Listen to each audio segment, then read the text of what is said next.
Alright. Hello everyone, welcome to stream! I'm speaking like I didn't spend, like I've been up for a few hours, but I'm talking as if I didn't spend literally my entire morning playing Tomodachi Life. How are we doing today, guys? What's the vibe? What's the energy? How are we doing today? Hi! Real shit? Yeah, for real. How are we doing today, everybody? What's the vibe? What's the energy?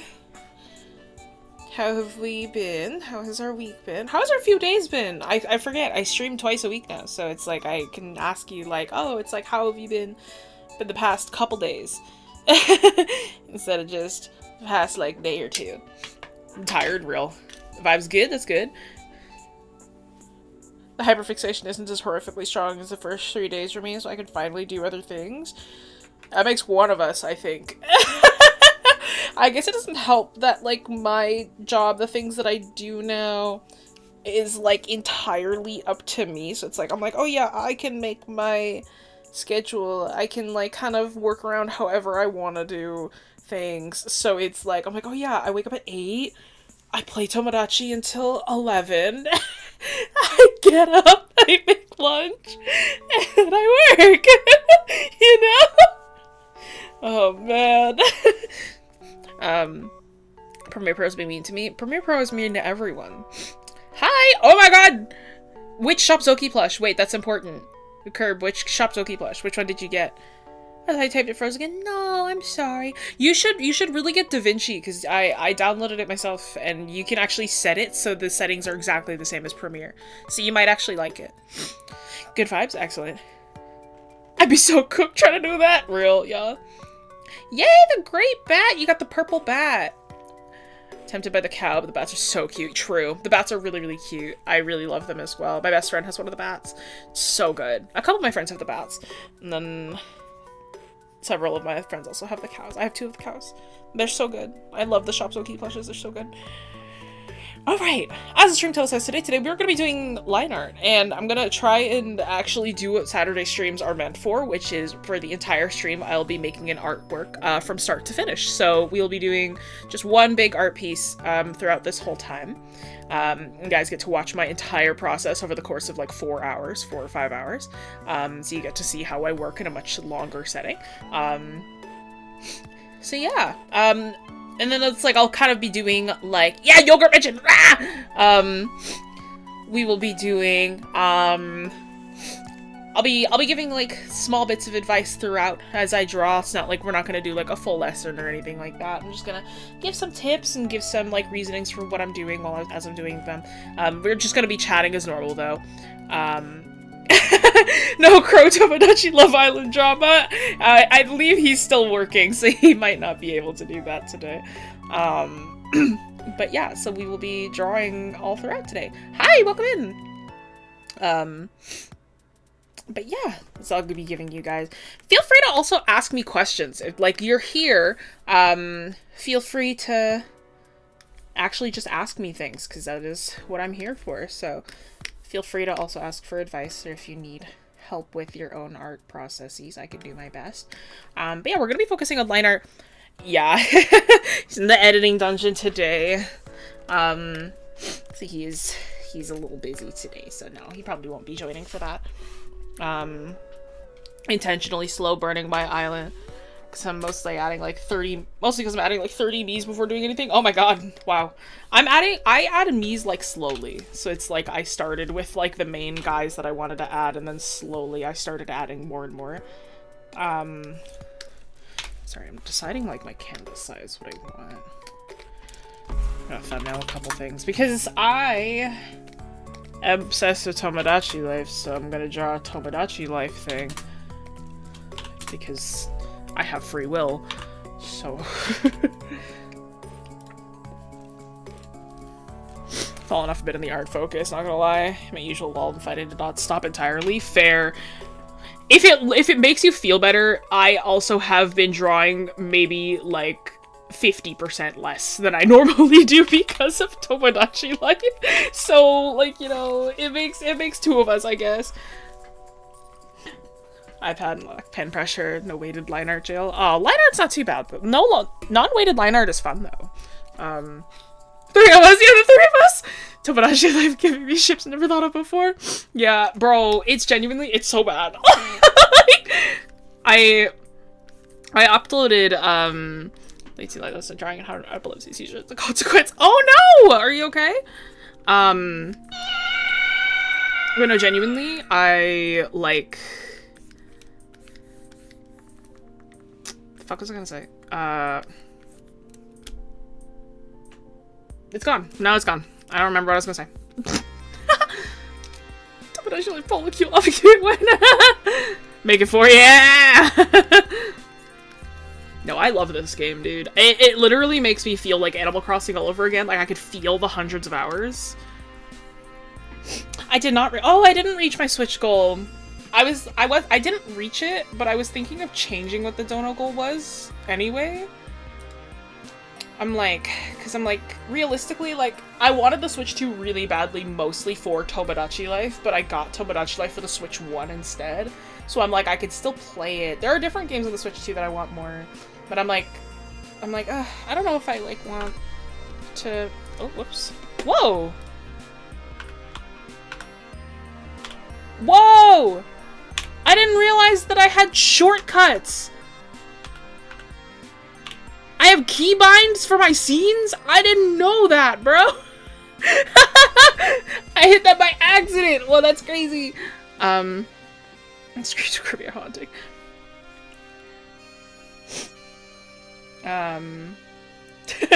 Goodbye. It was a fun stream. I'm glad we've been here for a total of, like, 7 minutes. But no, yeah, I don't know what I want to do, because I'm, like, personally, I kind of just, like, part of me, because I'm, like, I don't know what I want to do.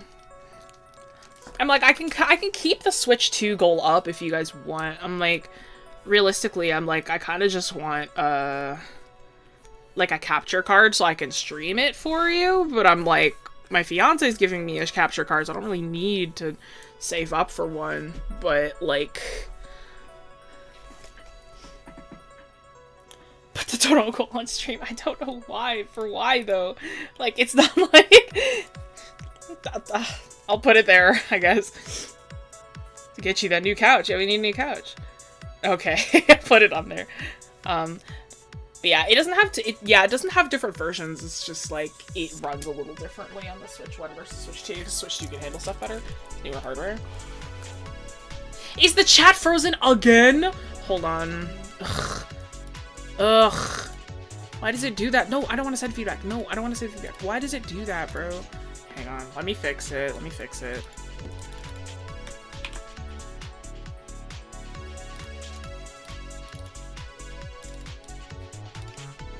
Why does it do that, bro? Okay, type. Does it work?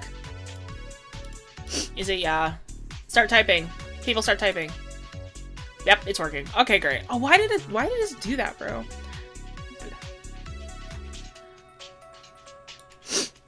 Yeah, go for a walk. Walks are good for you. It's not a real stream if there's no technical difficulties. You're actually right, yeah. You feel D&D ripping you apart? As D&D should do, realistically. It's not a Dungeons & Dragons if it doesn't rip you apart a little bit. Scarecrow sketch spotted! So true. He's kind of always here. I love him. He's very supportive. I had a screenshot, because I actually uploaded screenshots from my own island onto my PC. Because, like, the thing that they actually did, so, if you don't have this game, if you don't know anything about it, Tomodachi Life, they made it so you can't share any of your screenshots directly from the Switch. The only way that you can do it, if you want those, is, like, if you have them saved onto an SD card, and then you just take the SD card and physically put it into your computer and, like, upload them. And it's, like... So I did that, because I have a lot of, like, tech and shit that I can use, but... Oh, I should use this screenshot. Sorry, I was using something else, and I'm like, wait, no, this one's cuter.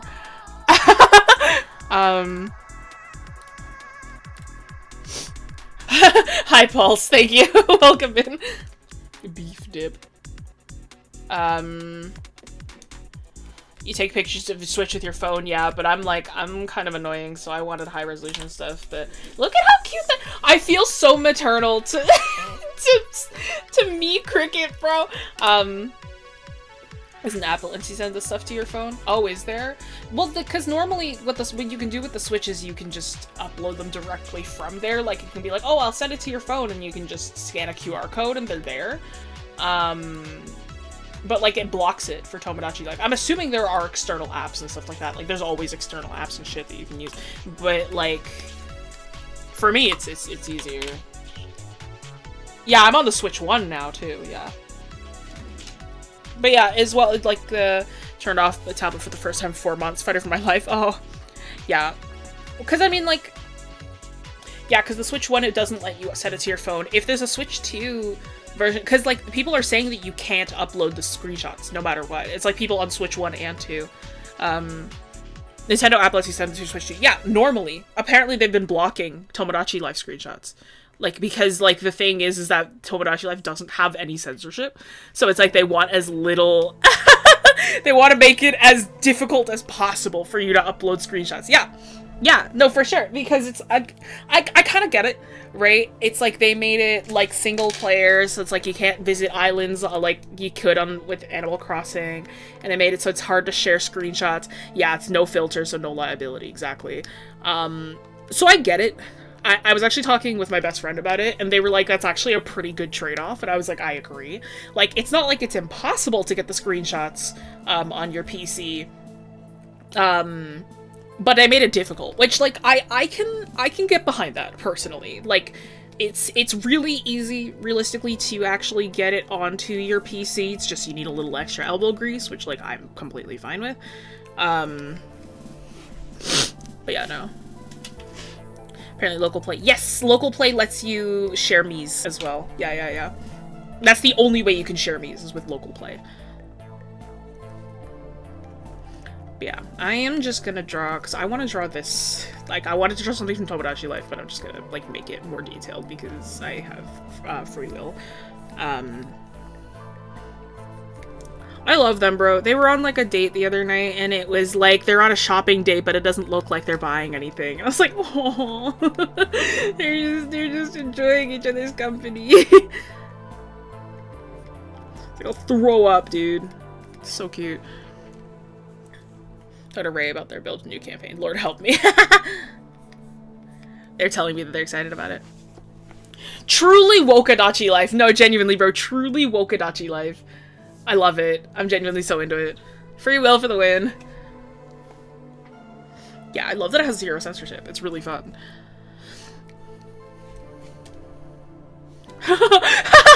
Company. Company is so good. I love people who have been making, like, things in Tomodachi Life and have been giving them, like, Mii puns. I saw somebody who made, like, 𝘥𝘪𝘴𝘰𝘪𝘯, the album, on their Switch, like, on Tomodachi Life, and they called it 𝘥𝘪𝘴𝘰𝘪𝘯. Like that.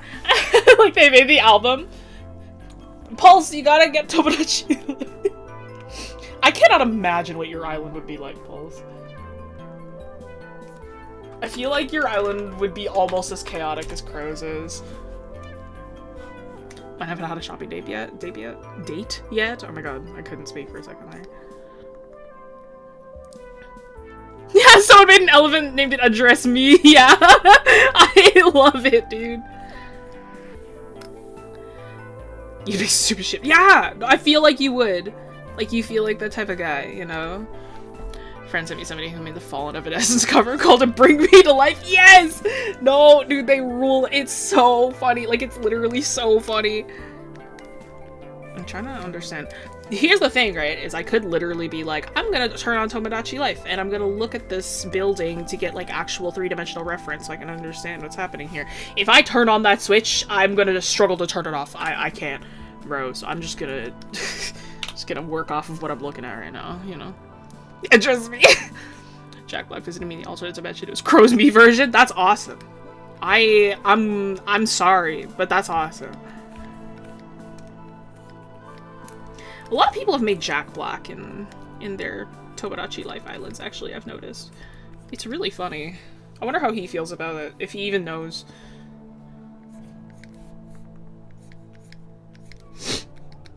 I hope he knows. I hope he knows that he's loved in this very specific, strange way. The choking has a shit. Jack Black has a crush on Kay, it's true. Jack Black, there's so many, your island just has a bajillion different, like, a bajillion different love triangles. Like, you literally, Crow literally has Love Island. He actually has Love Island. He literally has it. Oh no, bro. Address me.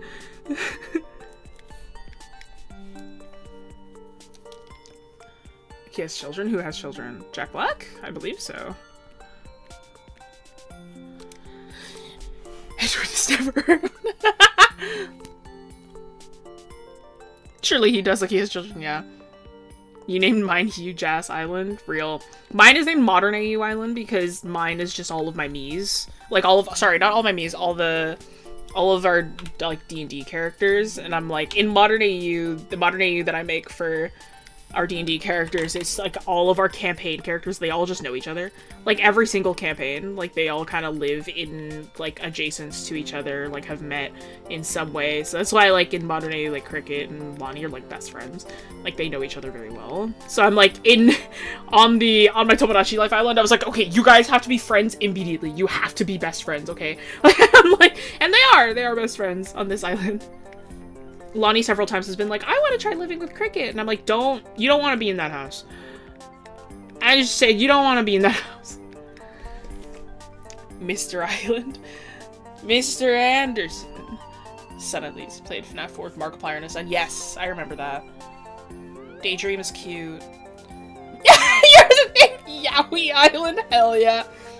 Oh, okay. Have fun. Good luck.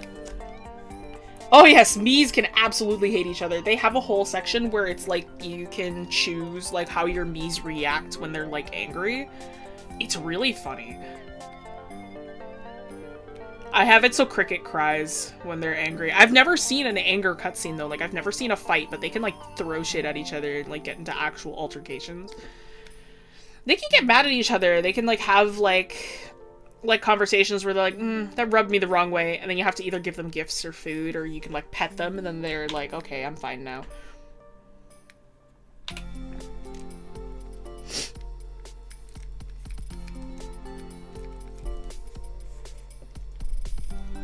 Doomed household. How do you get them to hate each other? You can't. That's the thing, is like I saw somebody who was like talking about Tomodachi Life and they're like, it's not quite like The Sims where like you directly influence things, and not quite like Animal Crossing where you can actively like have like characters like interact and you can actively make your relationships better.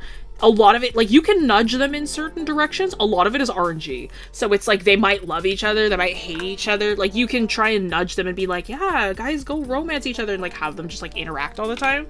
But you can't really like choose. Like, you can like go to sleep one day and then you wake up and they like, and two Miis can like be like fighting. Like, it's something that can happen. I get cute discretion looking at some of my Miis. Dude, I literally feel the same way about Cricket. No, it's genuinely so like, oh my god. You have Cricket's catchphrase, drown alcohol bottle named after what you said is Cricket jokingly in that one D&D stream. No, this Cricket, my Cricket on my island is actually very silly and cute. Yeah, everyone is super friendly, or everyone just hates each other. It's true. It literally is. Hang on, I need to show you this little, okay wait, because I took a screenshot of them. I feel so maternal towards me, Cricket. Like, they're so cute. Hang on. I sent it in, like, on the Discord, exclamation point Discord. But, like, look at them, bro! They're so small! I love them so much, dude! They're so cute! Like, look at... Look at my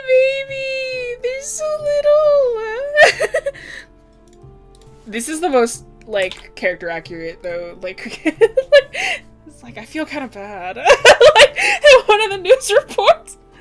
I love that it's, like, Tomodachi Life is a mix of, like, these really simple, cute 3D models and just fuck-ass PNGs. And I love it so much. Like, he's so cute. Like, they're so small. Ugh. Dude, look at that's my baby, bro. Like, he's so little. He's so cute. You know? He's a baby.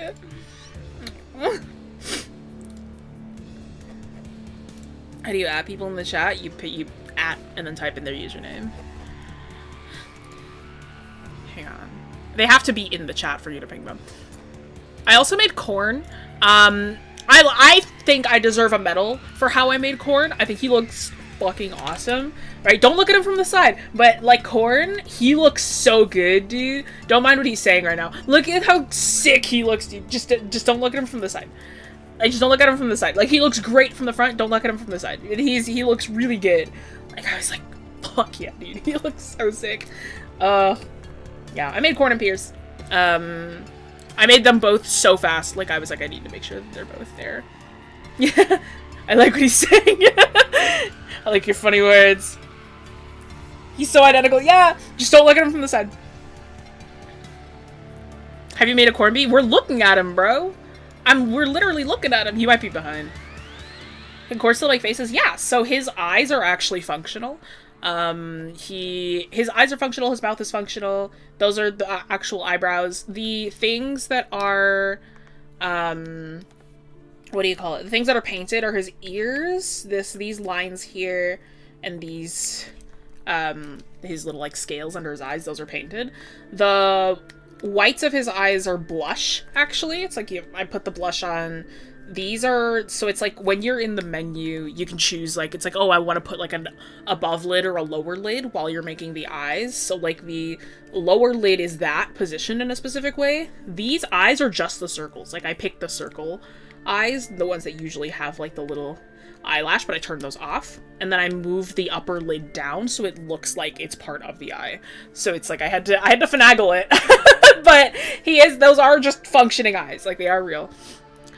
And then, hang on, because I made Pierce not too long ago either. They became friends this morning, thank God. I need them to live together. Like, I need them to start living together. But yeah, and then I made Pierce this morning. Or I made Pierce yesterday too. Look at them! This is so good! They're so cute. I kind of wish, because Pierce's hair is greener than this, but it's like, the skin is actually pretty accurate, but the hair is greener than this. There's no choice to make it greener, though. Like, I'm like, it's either way too blue, or it's too, like, neon. It's just not the correct dark green. But I'm like, oh, it's close enough, right? It's so good. Can somebody tell D that I think that they're, like, a minute behind?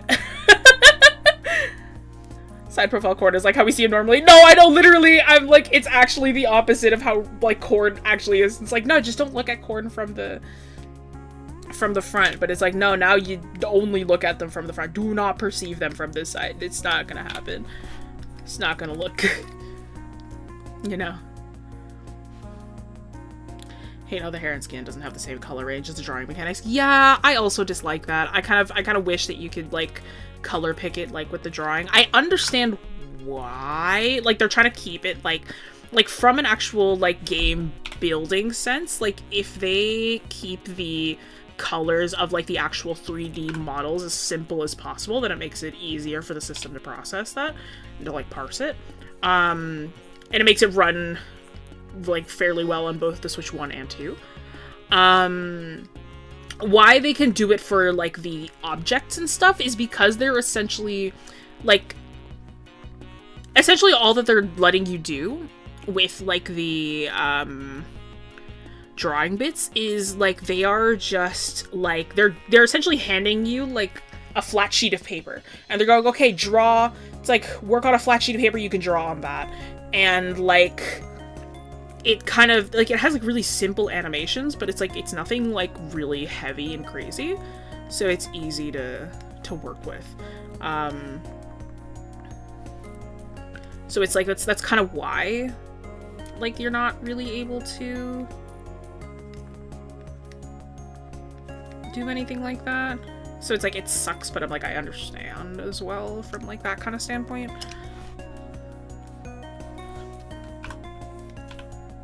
See, this sucks because I'm like drawing buildings and trying to get them like clean but also fluid looking is difficult, because then it's like you gotta buildings, this is why I hate drawing cars, because there's really no way to work around it, but like with buildings it's like I want to make sure that it feels accurate, but I don't want it to feel too stiff, so I don't want to use like the straight line tool or anything, because if it feels too stiff then it's no good either.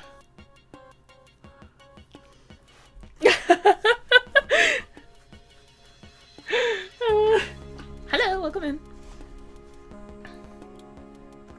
Yeah, you click the button at the bottom. Ew, we tuned that out.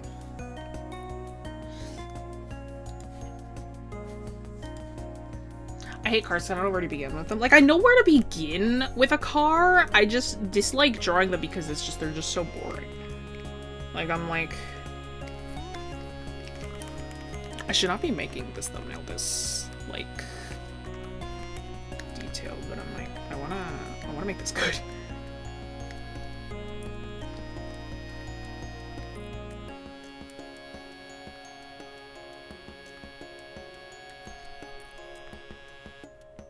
You know what I mean? Release me. Fantasy cars, true. I'd like, it's the one thing that I actually do avoid drawing is like cars, if I can. If I can't, then I will draw them in, but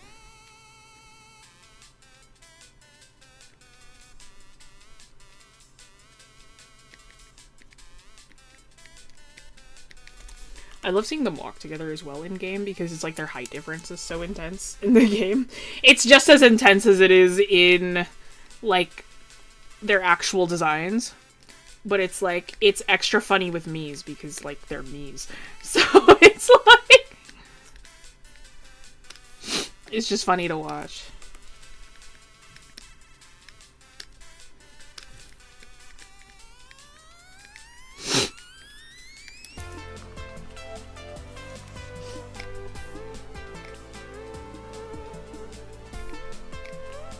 Stop it!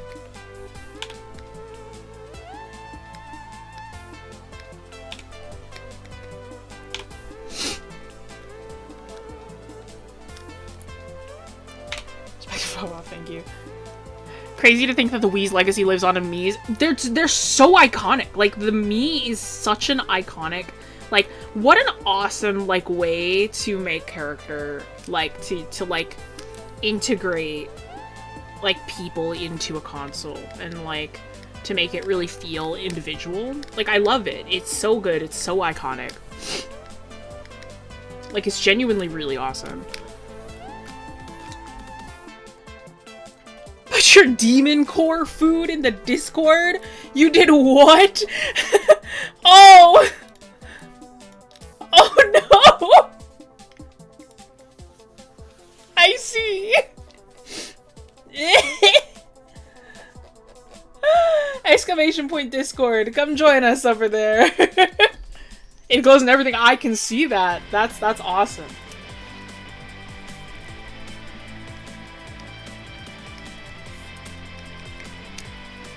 Do you know what?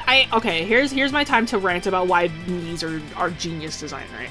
I, like, genuinely, like, the Mii is so good because, like, it is a big problem that, like, especially, like, Western corp, like, video game companies, it's like a lot of them strive for that hyper-realism look all the time, right? And it's like they need to up the specs all the time, and they need to make everything, like, super high-tech, and they need to make everything look like real life, right? The reason why the Mii is so genius is because it doesn't require that, right? Mii's are so simple. Like, they're so goddamn simple, right? They're the easiest, like, little bottles. They're, like, low poly, simple, kind of like little guys, right? But the thing with that, it's like, you could argue, it's like, oh, they're so easy, it's like, you know, that kind of thing. And it's like, they're so simple that you can't do anything with that. Wrong. Because they're so simple, you can make them anything, right? Because they're so simple, the computing power that it takes to make a Mii is so little, right? Because Miis are such simple little figures, but because of that simplification, they can add way more customization, and they can add way more interesting shape language and design, because they're not striving for realism, they're just striving for approximation with stylization. And it's like, it's genius design. And it's like, I've loved seeing like people of color who have like been going through like the hairstyle options and like the face like shape options and stuff like that. And they're like, oh my god, it's so easy to make myself in this. And it's like, I saw several clips of like, again, like people of color, and they're like, I've never had a hard time choosing between hairstyles before, right? Because there's actually a ton of options for like hair and like nose shapes and like stuff. Because realistically, all that the nose is a single line. And it's like, and they've got like a different bunch of them, and then it's just like a little like round cylinder, like half sphere that's on there, and it's such a simple shape. It's such a simple 3D model that it makes the design, like, it makes the customization super easy to get used to, right? Yeah, looking at it going, that's literally me, genuinely, yeah. No good mullet options, fair enough. But you can draw them in. But yeah, no, the Miis are so good because it's like, you can do so much with them. And like, realistically, it's a very, I usually don't believe in evergreen design, but I'm like, the Miis had such a good base to start with that you can just keep adding without changing any of the original aesthetic, right? It's like, you think of Miis back in like the Wii era, like when they were first introduced, and they kind of had that like soft shaded look that was really big for the time, and I'm like, they went even simpler now because they've gone back to cell shading, and they've made this like Mii's like cell shaded and a little more cartoony looking, and like that, like, it lends to a much more stylish kind of look for the like franchise and like for the media itself. And like, it is genuinely like, it's so cool. Like, it's so fun. Like, I love it. You know? Hello! Same with the villager options, Animal Crossing. Folks were stoked to have so many customization options. Yeah! AJ, do you miss the cursed creations you can make because of the lack of customizations on the Wii? True! That too! The one thing that I was like miffed about when I was like making the Miis is like, back on the Wii, the thing that you could do is like, you could put the sunglasses like above the head. Can't do that anymore, which I was like, oh, come on! Right? But, you know, it's alright. Any curly hair options? Tons of curly hair options. And the cool thing, again, so like, if you see how Takan's hair looks right here, that's your curly hair, right? They have a lot of like ones that it's like the hair goes all the way down and does that. They have one with the half up like this. They've got short hair that's curly. They've got like it tied back in that kind of look, right? And again, they're not looking for realism. They're looking for stylized approximation, right? So it's like, they've got this, they've got wavy hair. They've got wavy hair that waves in different directions as well. And it's like, and again, they're not going for hyperrealism, they're going for approximation. And because of that, they have way more options, because it's less like, oh, I need to make this hair look exactly how it is. It's like, it's close enough. They do have hair physics in a funny way. Yeah, there's a lot of like, and it's great, you know? Like, I love it. Like, I love the aesthetic of the design. It's just, it's very intelligent, very smart kind of like ways to make it so it's like, it's like a foolproof way to be inclusive in the present and in the future, right? Like, they did a really good job.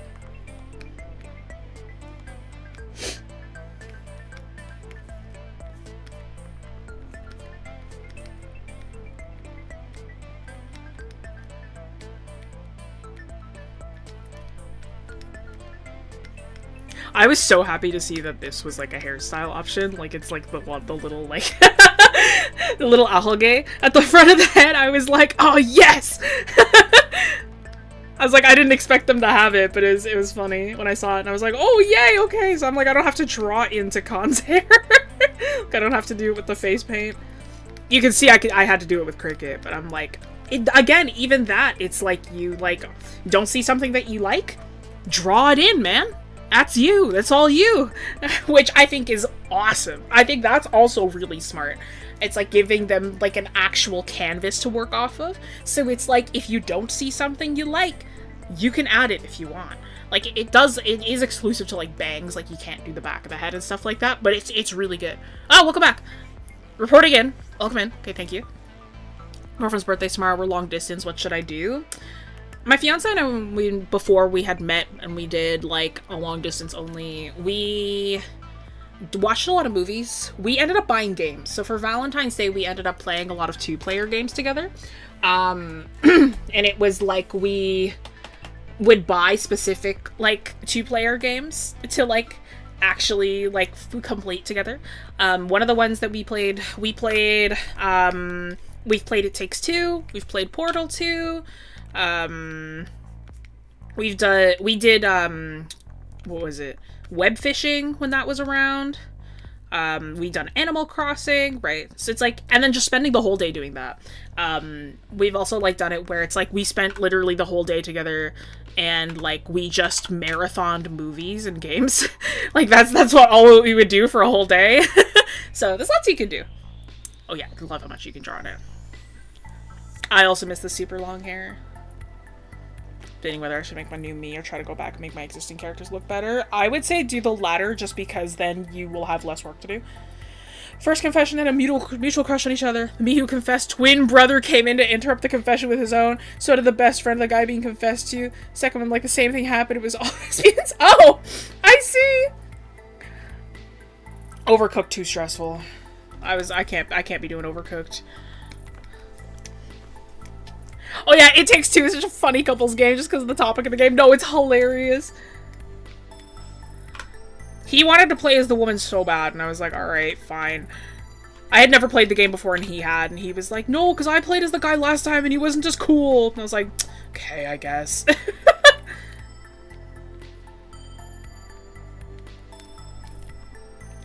Played It Takes Two, love Portal 2. Portal 2's great, yeah. It Takes Two is also a good time.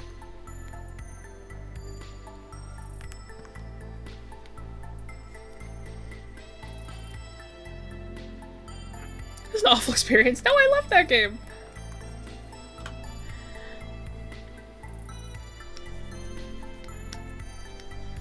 I had the perspective on this leg, and then suddenly it's gone now. Hang on. I might have erased too much.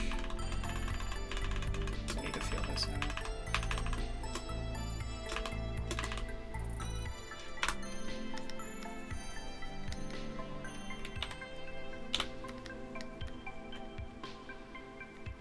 Now, normally you don't want to spend this much time on like a thumbnail sketch. I'm kind of making it so it's like I can jump straight from thumbnail to lines. Because normally what I would do is I would have the thumbnail, I would lay it all out, and then I would jump, like I will have another pass of like sketch, and then I'll get into line work. But this time I'm like, nah, I'm gonna jump straight to lines after this.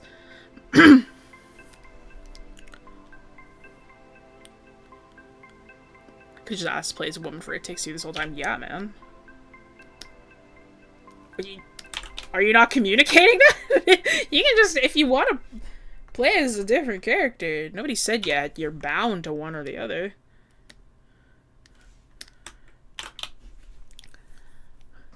Played It Takes Two with a friend. A woman gets most of the violent options. It's really funny. It's true, yeah. That's why he wanted to play as the woman.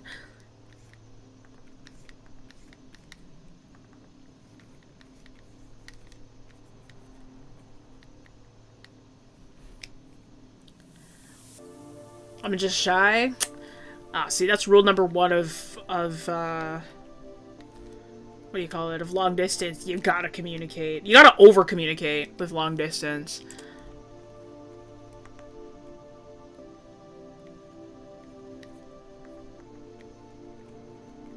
You'll never know if you don't talk about it. because with long distance, you don't have body language to read. So you kind of have to... The only thing that you can do is just talk.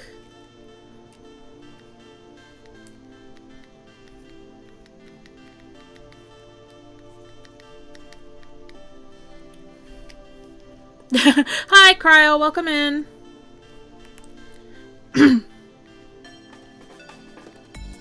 I hope you're doing well at the gas station. Yeah, of course. Take it from somebody who has a fiance who we're still long distance. YouTube censoring you again? I see. Try to keep talking, no one talks. No one explodes JP. Oh.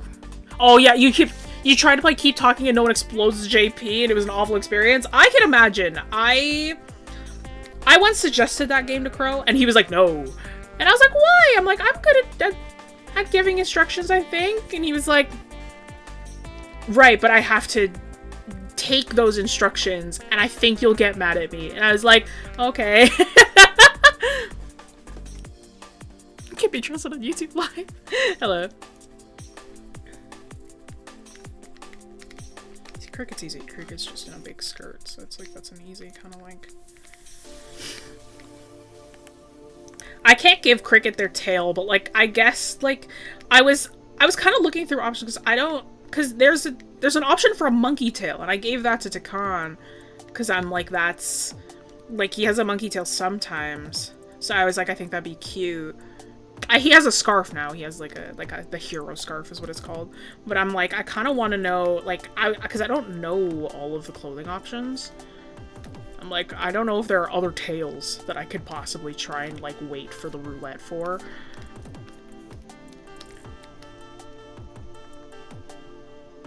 Sometimes, yeah, so Takan, what program do I use for my animated avatar? So, the actual drawings I animated myself, they're just GIFs. The program is called VideoTube Mini. It's free. It's really easy. You just put in the images that you want and it, like, does it all for you. But the actual animations, I did them myself. They're frame by frame. Studies are beating my ass, good luck. I think it'd be hilarious for a D&D group to play Keep Talking on stream. Oh god, no. Nuh-uh. No, that's... I think they would kill each other.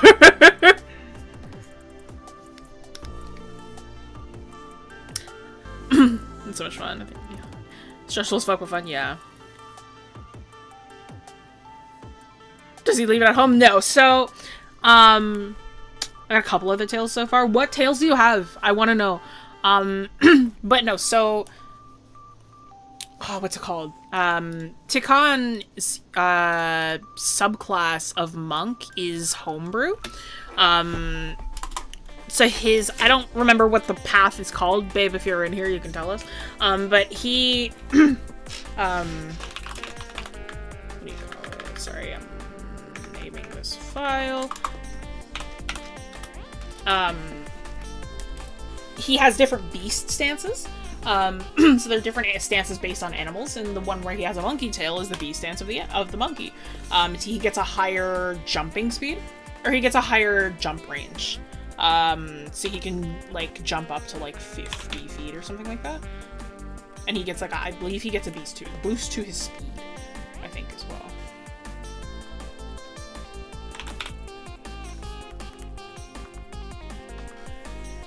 If I remember correctly.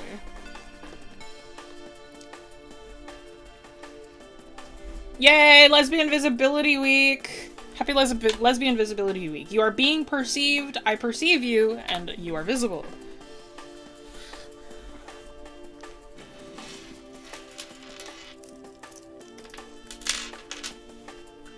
I need to find someone to play Keep Talking if I don't get mad at them.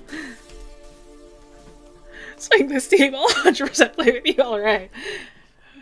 Finish my character sheet for Ancient Black Dragon Raised Warlock, whose mother is her patron. Let's go! That's fire. Hey! Twins! Cricket, Cleric, Mom is their deity! Lesbians, I'm staring directly at you. Lesbians, if you're out there, we see you. And I'm happy you exist. Keep going. because the world needs you. Hell yeah. I want a warlock that's just a streamer. Help. Warlock Pact of the Chat. Like, that's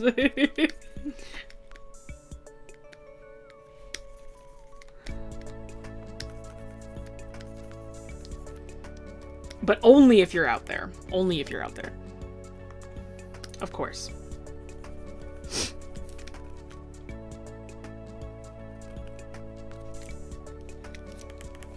Got my eye on you, lesbians. I'm pretty sure you're real.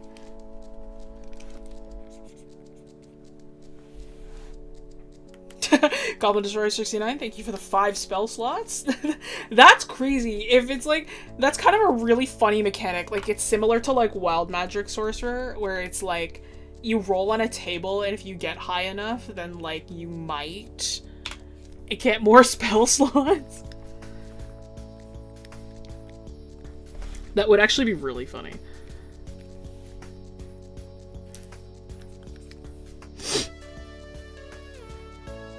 Goblin economics. Babe, what's Tikon's subclass called again?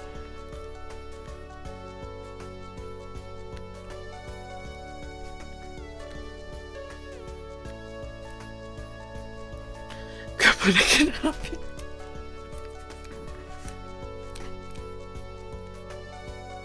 Way of the Bestial Spirit, that's it.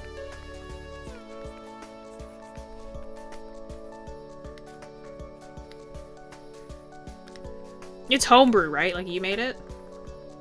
Yes. Frey! Hello, Frey. Welcome in.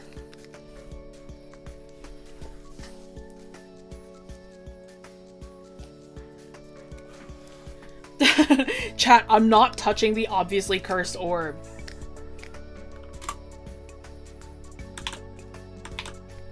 Alright. Good to go.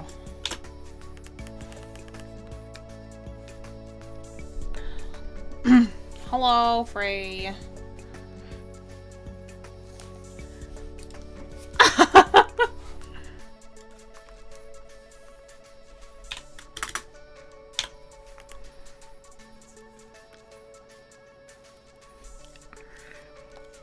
Women can usually. It's been long enough. Can we get the clown? No. Women can usually pull off microbanks to me. Men typically cannot. But I'm an advocate for long hair on men, so no, that's fair. Me too. I mean, more damage shifts and more buffs, not account by capabilities. I see. Okay. Thank you. That's good. I think we're good. This is a good sketch start. He's just need to know.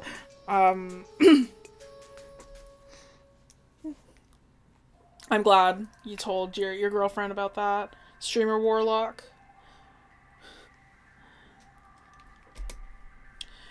I have to like stretch for a second. But here, if you can see this kind of like level of like sketch, like this is like good for like if you're like, oh, it's like I gotta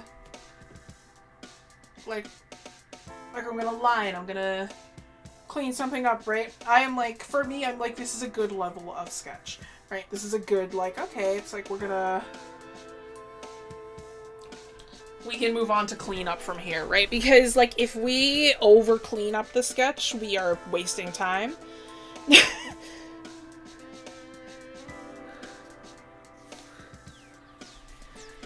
Freaking Instagon. Yes, look at their me's.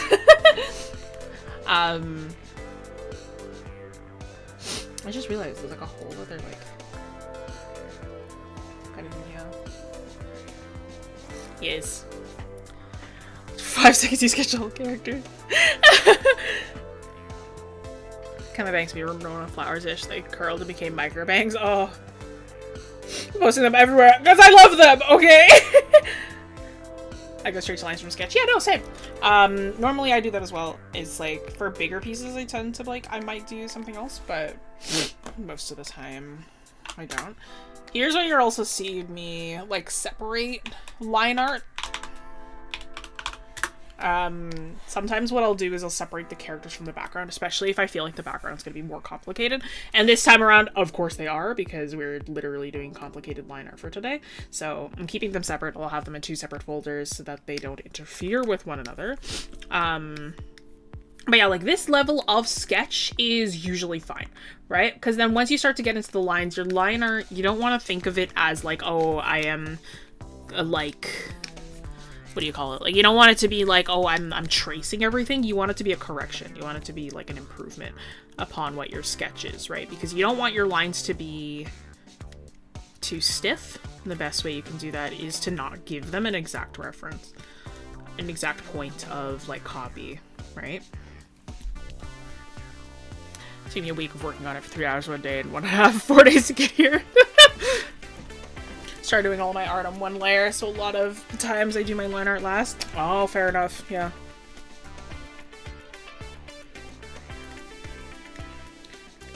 But yeah, the less that you give yourself like an exact thing to work off of, the more life that your lines are gonna have, because then it's like you're less focused on exactness and you're more focused on like the feeling that you want said lines to give, right?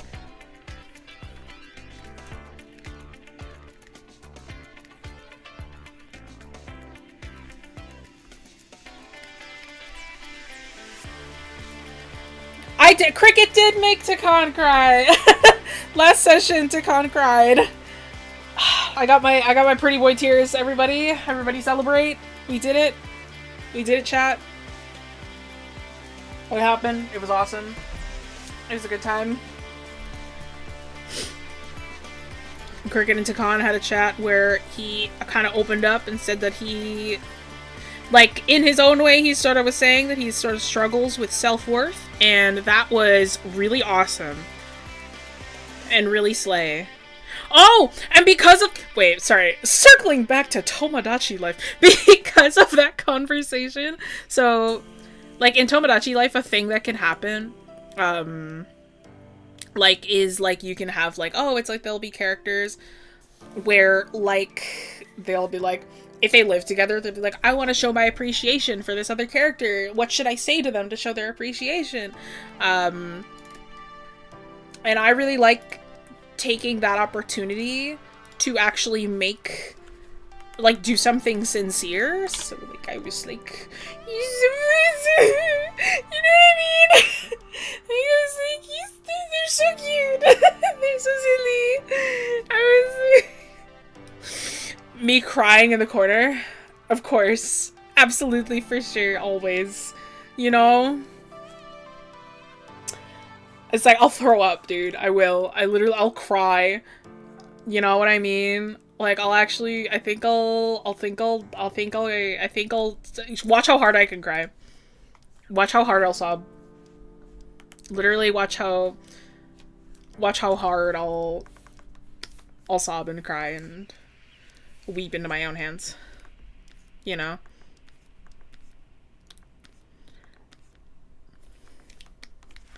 See, I love these two. In campaign, like, how they are right now, like, Cricket right now kind of like Takon has no feelings for Cricket as far as I'm concerned. And then, like, Cricket right now is, like, in that stage of, like, yeah, they definitely have a crush, but they're trying not to keep that crush.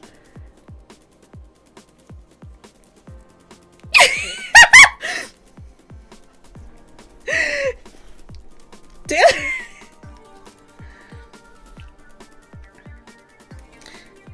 And, like, in the recent sesh as well, it was like, Cricket was literally, like, cradling Takon while he cried. And then, like, as he felt better, he, like, stood up and, like, picked Cricket up with him so he could hug them, like, while standing. And, like, he pulled away and he was like, you'll make someone really happy one day.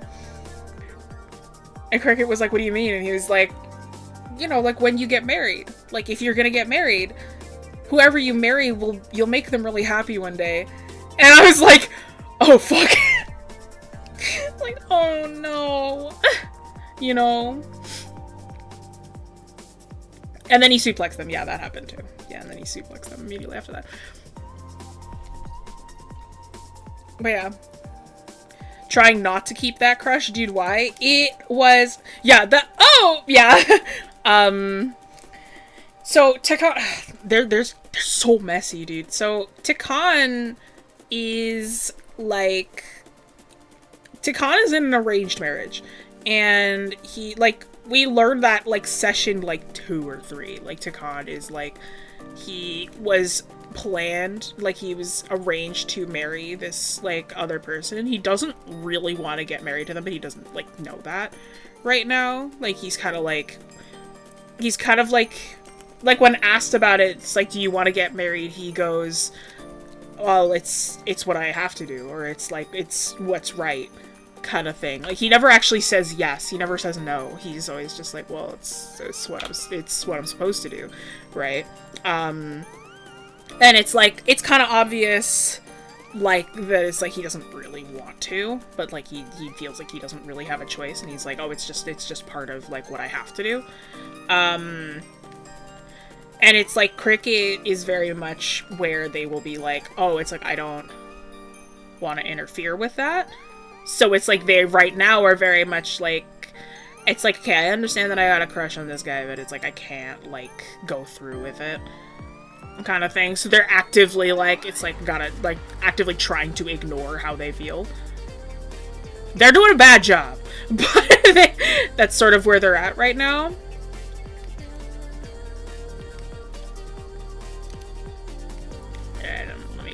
Let me take a look at this joke.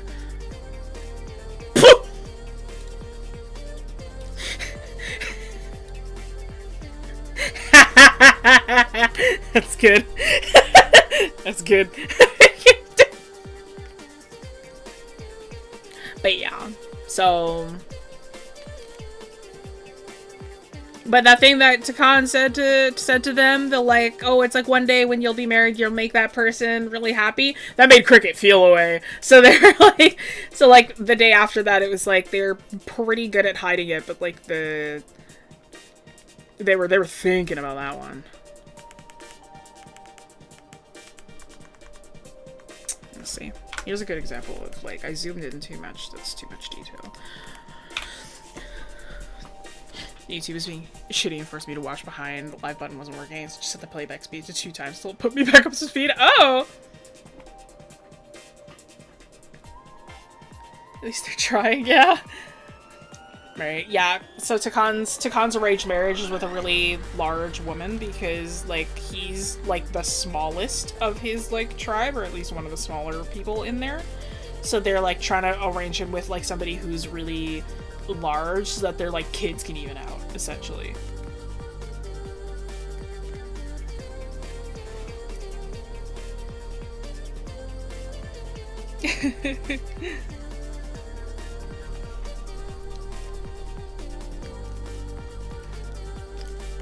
But yeah, if you saw what I just did, so like I zoomed out and then it's like, oh, that's too much detail, so you gotta zoom back out and like fix it. So like that's another thing. So when you're doing like line art, you have to constantly kind of zoom out. I got a little too locked in, I had to zoom out.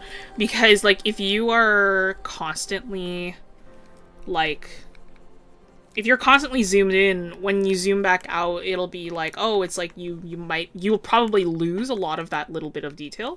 So like you have to kind of accommodate and like fix lines where necessary. And like take away some of the detail or like make it like larger so that it's readable. Right? Because you don't want it to be like, because at a certain point you zoom out, things start to blend together, they get muddy. So it's like you don't want them to blend together. You gotta really like push them away, you know? Yeah, I gotta lock out from time to time. Seeing someone really tall and really short and going, we gotta even this out. No, genuinely.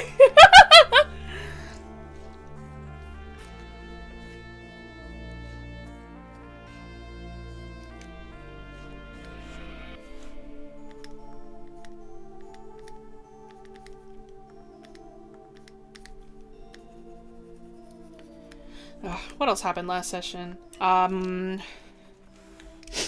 Oh, there was a point as well last session where, like, we came across, like, this small, like, this stop, this little, like kind of half tavern thing, not quite an inn, but it was, like, kind of like a roadside stop of some kind.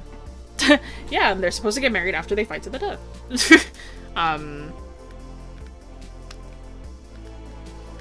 But yeah, we were at some kind of, like, roadside attraction, and, like, not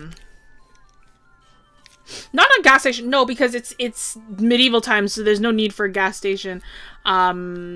But we got there, and there was some dude in, like, I learned they were called these things, like, when you have, like, somebody, and they're, like, in the thingy, like this, right? I didn't know what those were called. I learned what they were called, and I've forgotten again. But they, like, that thingy, right? And then, like, they're like sitting like this, kind of like that, right? We found a guy in those, right? And stocks, thank you. Yes, stocks. I learned they were called stocks. I didn't know they were called stocks, but that's what they are. But we found them in there, and, like, Takan saw him, and he was like, yeah, I'm stuck in here, because Takan doesn't ride in the carriage with the rest of us. He just chooses to run, because that's his right, I suppose. And he came up on the guy first, and he was like, oh, I'll free you, right? And Vesper, she was riding on, like, on her deer, or her elk, and, like, saw that Takan was about to free the guy, and was like, Takan, don't let him out. And Takan was like, or the guy in the stocks, he was like, he shouted over Vesper, he was like, shut up, bitch. And Takan instantly, like, grabbed the guy's face and was like, you want to say that again? So the guy, like, Takan was, like, holding his face, and the guy, like, licked his hand, so Takan, like, punched him, like, really hard. Broke his nose. So that was really awesome as well. So we got a discount on drinks. He's gay rights for good, I guess. Yeah, monk punch. Takan's a real one, yeah. Understandable response, yeah. It's so funny because it's like the party has slowly started to kind of treat Cricket like mom. So it's like like Cricket started exiting the carriage, and before Cricket could see Takan's hand, like, covered in, like, blood, like, 𝘰𝘭𝘭𝘰𝘳𝘥, like, like, pressed it, like, cleaned off his hand and was like, okay, it's just act like nothing happened. I don't want to get in trouble. But I told Crow above the table, like, after session, I was like, no, Cricket wouldn't have gotten mad, because they would have been like, no, that's a fair response. The consequence matches the action, you know? It's just the consequences of his actions. It's what he deserved. But yeah, it's really funny. Or it's like how they treat Cricket like mom. It's like, oh, no, we don't want to get in trouble. Cricket's gonna get mad. Most normal medieval citizen. To consequence! LOL. That's good. No, I like that. That's good. That's good. I like that. I like that one. I like that one. That's good. You're funny. I like that. You're so funny. I love that one. Oh, hilarious.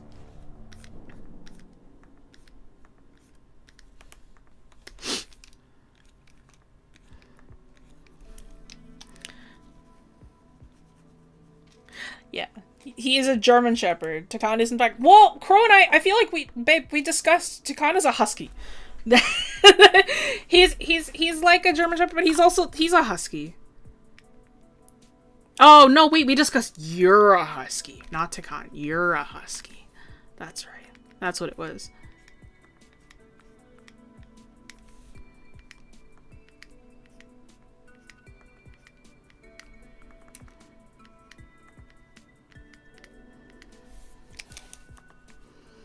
Completely mad and loud. Loud and energetic. A little dramatic.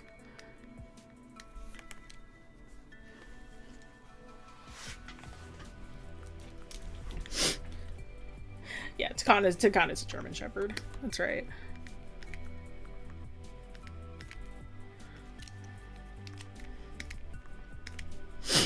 Fluffy boy. Oh my god. Okay.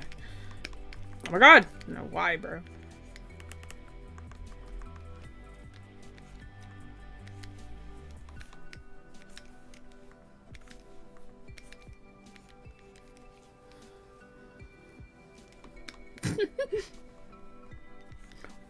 We need more Takans in the world.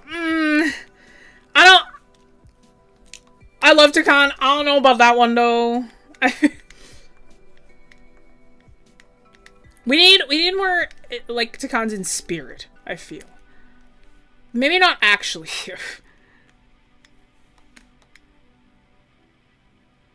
Pulse and Frey really like the quote, "Who makes the jester laugh." Yeah, that was a good one. That was really good. While they were talking, because it was like Cricket was saying, it was like, Takan was saying, like, he feels like his only worth is that he can fight. And, like, at a certain point that was, like at a previous, like, fight that felt like it was taken away from him. See, he felt like he felt really useless in the moment. And Cricket was, like, saying, like, I don't even remember how I put it, but like Cricket was essentially saying that it's like he has far more worth than just like fighting. Like it's like he like his joy and his laughter like brightens up a room, and he's like he like really helps keep everyone feel really lighthearted. And it's like the party can be a little serious sometimes, but it's like he's really good about like kind of making sure that everyone sort of still feels light. And, like, he was saying that it's, like, and Takana essentially replied, he was like, Cricket and Barnaby is another member of the party. It's, like, the two of them, like, try and make sure that everyone else is doing okay all the time. And it's, like, they try and make sure everyone else smiles, and they make sure that everyone is, like, alright. And so, and then Takana was like, but if they're making everyone laugh, then who makes the jester laugh? And Takan was saying that he was like, he likes making sure that, that the two of us are also okay as well. Because it's like, Cricket and Barnaby are very similar in the way where the two of them are very much like, we're gonna make sure that everyone else is okay before we focus on ourselves, and a lot of the times they will forget to care for themselves instead. And it was like, it was so cute. I was like, oh, it's so sweet. I was so locked in to like that scene. There's barely any notes for it. Barely any notes, barely any doodles. And I'm like, I need to make sure that my responses are good. I'm like, this scene is important. It can't really be drawn and RPing at the same time. It's difficult. Especially if it's a serious moment. If it's a silly moment, I can do it at the same time. But usually I like to pay attention a little more.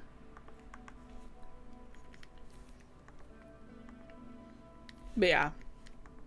No, it was so sweet. I was like, oh. How does one make this good dialogue on the spot? A lot of practice. I guess it also helps that our group is full of theater nerds. So it's like theater nerds and voice actors and content creators. So it's like we all are very good at kind of speaking on the spot, I feel. A lot of so banger, yeah. Pulsifix is Barnaby's player. Everybody in chat, that's who plays Barnaby. My other martyr from another mother. I wish I was a theater nerd, I would have been unstoppable. You do great! Do you ink with your R? I just learned it not too long ago. It depends. So if I'm doing like smaller lines like this, I'm using my wrist. Because I don't actually have a really big tablet, so it can be tricky to work with my whole arm. But if I am doing like a full, like, eventually once I get to here and I start to line this, that's my whole arm. I use my whole arm for those. You want to use your whole arm for movement, but sometimes, like, you just don't have that option, especially if it's, like, a super small section. Like, using, like, really small, like, movements with your wrist suffices just fine. It's also just for wrist health as well. It's like you'd prefer to work with line art and whatnot. That's crazy! Hey, man! It's what happens when we play the martyr characters! Show the theater kid to RP would have been a whole lot easier. Yeah, it's like I feel like our group is like full of people who really like literature and really like theater. Like, I'm not a theater kid, but it's like I really love writing, so it's like we've also got a lot of writers. Writers and like people who maybe play very narrative heavy games and stuff like that. So it's like we like all know narrative very well. Narrative and improv. So it's like I find our group is really good with RP. It's like theater kid RP ain't easy. Well, you do amazing though. You're really good with RP. I think all of us are really good with RP.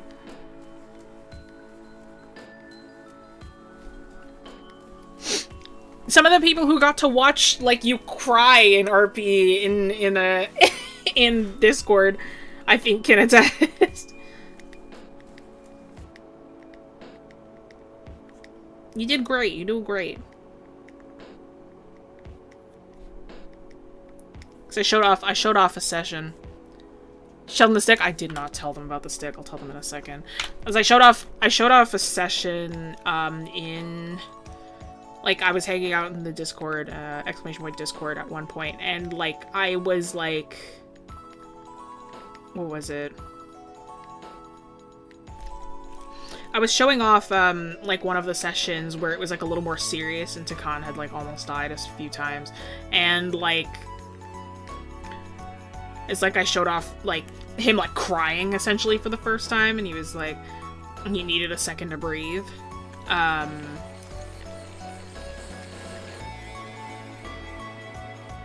was a good time. That was a really good session. Would have assumed RP is easy when you relate to the characters. Not at all. RP, because RP is acting, right? It is like, not only that, you're putting on a voice, you're making sure that you're staying true to the character, like you are making sure that you're responding in the specific ways that the character would, right? It's acting. That's what it is. And that can be really tricky for a lot of people. When I first RP'd as Corn was really easy, at first, because it was like, I essentially had him where it was like, oh yeah, it's like, I just kind of want him to be like this silly kid. And like, I was very much like, oh yeah, I'm just gonna say everything that sort of comes to my mind at first. On top of that, I was also doing a voice, and it was like, at the time as well, like, the voice was a little tricky. This hand is wrong. I was like, the voice was a little tricky, just because it was hard to keep that gravel all the time, because it was me essentially like forcing out a voice. But like, it got easier over time, right?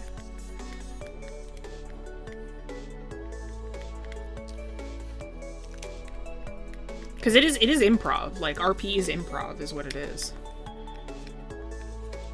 And it can be tricky to, like, be a character and not default to yourself. Like, there can be, like, it can be tricky to, like, not automatically default to choices that you would make instead of defaulting to choices that the character would make. Like, that can also be a little tough.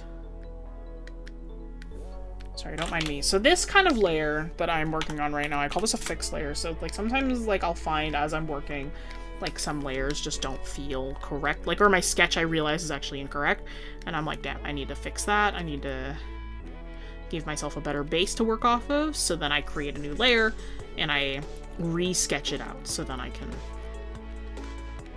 give myself a better kind of base to work off of. And I call these my fixed layers. It's like a second sketch almost. Right? So then it's like, it's more accurate than the initial sketch was. It feels better for the perspective, it feels better for what I'm trying to do.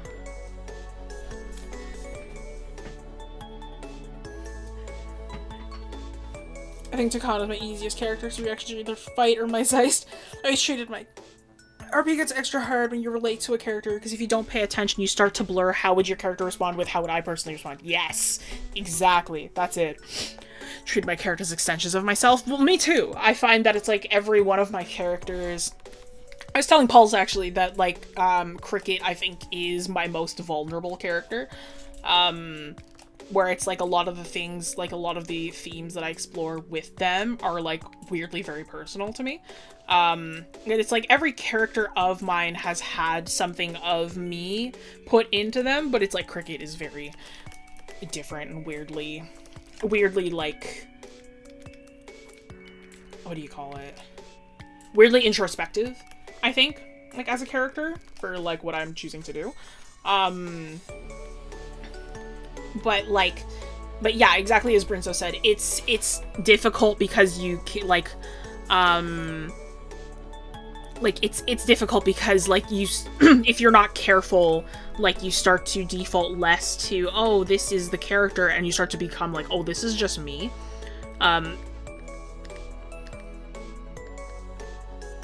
So it's like it can be tricky. Started to notice D&D roleplay and campaign progression has a lot of similarities to WWE style wrestling as a whole. Now, as somebody who knows jack shit about WWE wrestling, you're gonna have to explain those lines to me. You're gonna have to explain those, like, crossings to me. I like one character's my, yeah. To kind of, like, scuffs on his knuckles or something. No, not in modern AU. He'd be very clean. And besides, Takan doesn't fight with his hands, he fights with his feet. Takan kicks more than he punches.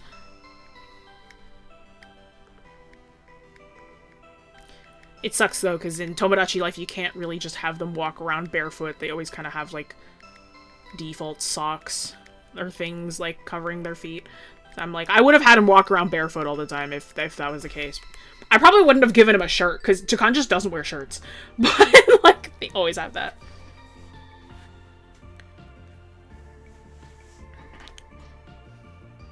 What class is he? Takan is a monk. Takan is Way of the Bestial Spirit monk. Yeah, fighter monk. Gonna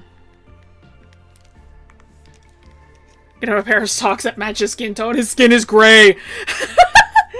Flesh. I go, yeah. No, I know you really like Takan. Quit. Yeah, Takan is, he's a little bit of a dumbass. Fighter monk. Way of the Bestial Spirit, which is like homebrewed for Crow. Homebrewed by Crow.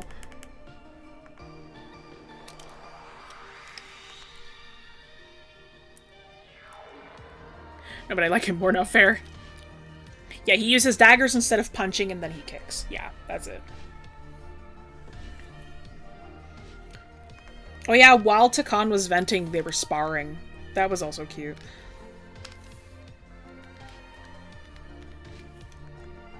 There was a point where it was like, Takan was like saying like he doesn't understand, like he keeps on he's like, he doesn't know why he's like still around because he keeps on like fucking up.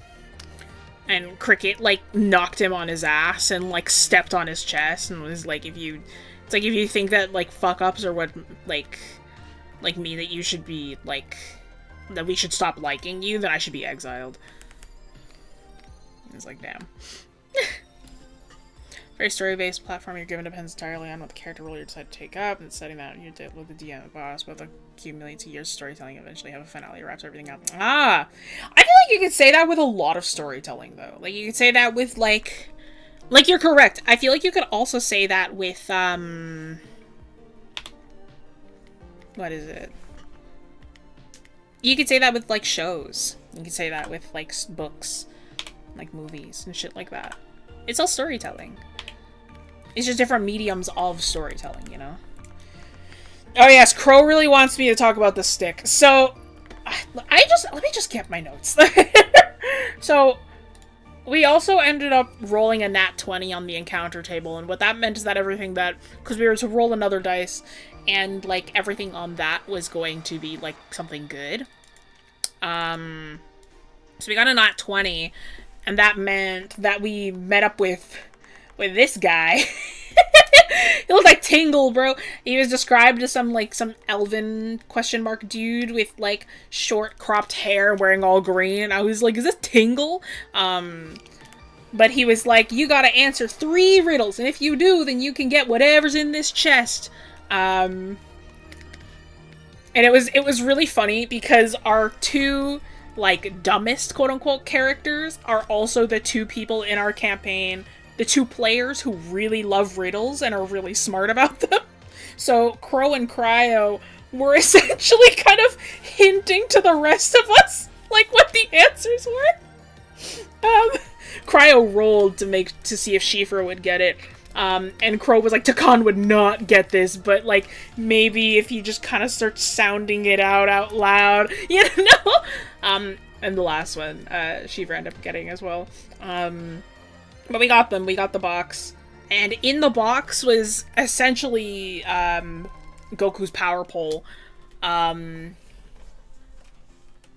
It was a baton of many sizes. And like the baton of many sizes, like you essentially, it goes up to like a maximum of 50 feet. And you can think, like you say the command word, and then like it extends outwards to however long you want it to go. In intervals of 5 feet. And like after 10 feet, you have to make strength saves to see if you can still hold it. But yeah, they got this stick, and now it's Tokan's. This is the NPC that's with us right now. His name is Glenn. He's really cute. And it was like, does anyone want the stick? And Glenn was like, I take it. I'll take it. And Tokan was like, no, but I want it. And Glenn was like, I'm kidding. So Tokan has the stick now. He was very excited about the stick. I forgot to write the shut up bitch here, which I'll probably fix later. But yeah, it turned out he was Fae. He's for sure a Fae. But yeah, Tokan had found a really cool stick earlier, so he was really happy to get a magical one after the fact. So Tokan is just Dagger Goku. Tokan's initial design was based off of Broly, Dragon Ball Z Broly. Not Z, sorry, Super Broly, was what his original design was based on. And that was kind of what I believe what Crow was imagining his original mannerisms were gonna be. But as time has gone on, Crow has this thing. I love my fiance. I love him very dearly. Crow has this thing where all of his characters have to have a little bit of silly to them. Like, always. Doesn't matter. Doesn't matter who. They might start off as being like, oh, they're going to be a little more serious. They end up a little bit silly. They always end up a little bit silly. At the very least, a little silly. Tokan ended up very silly. 𝘴𝘰𝘭𝘭𝘰𝘬𝘮 was very serious, and now he is also a little silly. My fiance was like, how autistic can I make 𝘴𝘰𝘭𝘭𝘰𝘬𝘮? But... And, like, cause 𝘴𝘰𝘭𝘭𝘰 is kind of a scary character, but he's also really silly. So it was, like, initially, like Tokan was gonna be more leaned on, like, what Broly was. But as time has gone on, and we've been watching more Dragon Ball, we're like, no, Tokan is Goku. Like, visually, he was based off of Broly, but actions-wise, he's very much Goku. Just how he works. Sure, both are on the fly roleplay type performances, so those things might lines up more with shows that can now take flubs or WWE got a fluid performance. True, yeah, that's fair. It is like, so it's like, yeah, role-played storytelling. But yeah, his physical design was based on Broly, and then, as time has gone on, like, personality-wise, he's definitely more Goku. Which is very silly. Oh, I'm sorry. Remember, yogurt has a heating pad.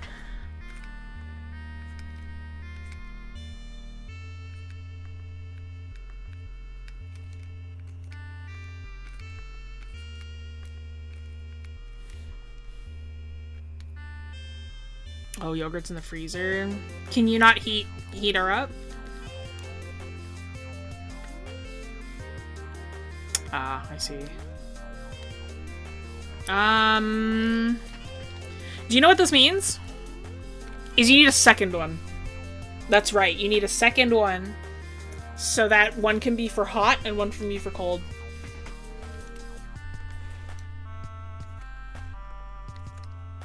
True. Yep. That's it. It's time. It's literally time. And then we can extra match because I have 2.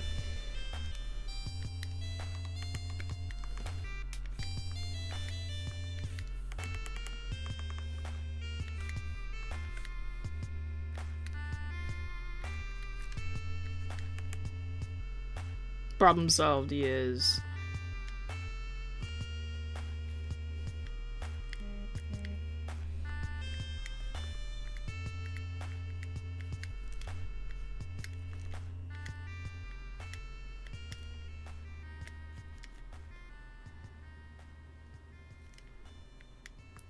Tomodachi Life having inch mullets and sideburns.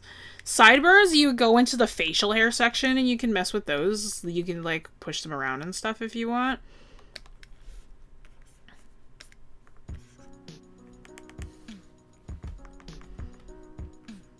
I can't help you with mullets, though. I don't know too many people who be wanting mullets. David Tennant. Ew, 30? It's 30 for you? Disgusting. It's 6 right now for me. 6 Celsius. 30 is disgusting. That's middle of the summer. I could never. I hate it. I hate the heat. I hate the heat. You're so smart. Yeah, man.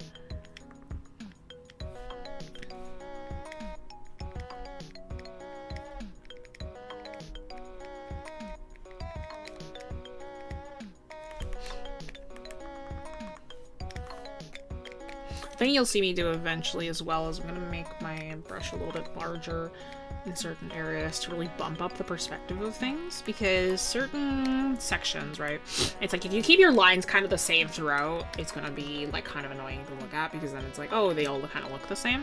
So using your lines to also like define like 3 dimensions and define your perspective is also really important. Because then it's like, oh, like we'll be kind of moving around the canvas. So your eyes will focus on specific things a little bit better. Drizzle or something? Can't adjust the sideburns? Draw them in. Face paint it. Easy. I did that with Pulse's other character, Ritz. I don't understand people who sweat a lot in like summer. If you had to choose between forever winter, forever summer, what would it be? Forever winter, probably. Why no forever spring? Because I'm allergic to spring, Brinso! I'm so allergic to spring. Yeah, bro, winter on top, genuinely.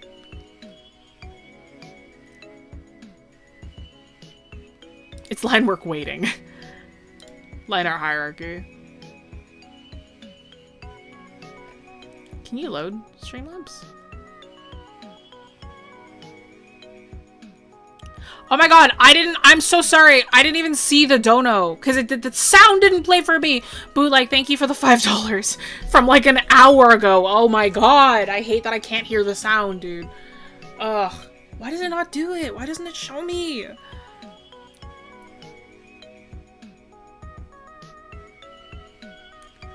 So am I, but at least it's warm and not hot. Then why not fall? I love fall. Autumn is so much better, dude. Easier to heat the world up and cool it down. True. Yeah, autumn is way better. What's your advice if your character has a very dark color palette? Line art is getting very hard to see. See, that's tricky because it's like, genuinely, the answer is you might want to rethink what the palette is. Because sometimes it is genuinely just like, it's either that or like you have to work with the color in a way where like you have to fix the lighting so that like it makes their forms easier to see. Because like with that, like if you are working with a character and it's like, so like this is less a line art issue and more of a coloring issue. So the color has a specific range, right? So when we are working with color, when we're working with color, we have this thing, it's called Chevreul's rule of color interaction, and what that does is it changes the way that we perceive colors based on, like, its context that is surrounding it. And, like, a lot of the times people tend to use as literal of a color as possible just because, like that's all that we know how to do. But realistically, you can get away with working with non-exact colors, especially, like, if, like, it starts to make things more difficult to see if you work with the exact color, right? So, Corn is a black dragonborn, right? That's what he's called. That's what his scales are called, right? He's a black dragonborn. If I worked with pure black with Corn, that would not work because it's like I can't add any lighting. I can't make him look like, I can't change what he looks like in different colors. I can't change what he looks like in different settings, right? Because if I work with pure black, you can't get any darker than black. Like, I wouldn't be able to shade him.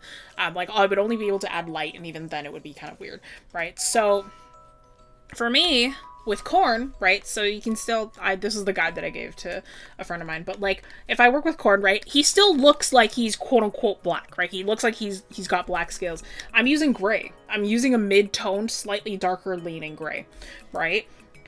He looks like his scales could be approximated to black because he's surrounded by much lighter colors around him, right? This is also why people say when you're working with reference sheets, it's better to work with mid-toned grays, because then you get to see all of your colors in, like, a very neutral context.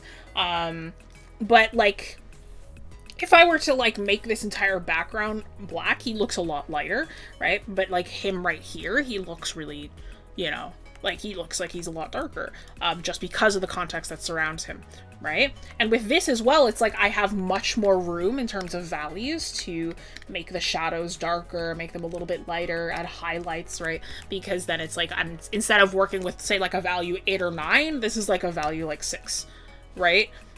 So it's not like, actually it might be a 7, but it's like that way it's easier to parse what you're looking at, right? You could use lighter colored line art. The problem with light line art, sometimes it comes out weird. I use light line art if the thing is like, okay, I have to use, like it's gonna only work if it's super dark, and regardless, then I can use my quote-unquote lines, and those are gonna be my lighting rather than line art. Because lighter line art can look a little bit awkward as well. Like, there's a chance that, like, it ends up making the character that you're drawing, like, kind of look like they're, like, glowing, or it's like it can make it look like they're, like, they just stand out and not in a great way. It just feels a little bit awkward. It's like the difference between using, like, if you have, like, a pencil and, like, you're drawing with pencil, it's kind of like, how do I describe it? Like, using light liner is like the difference between, like,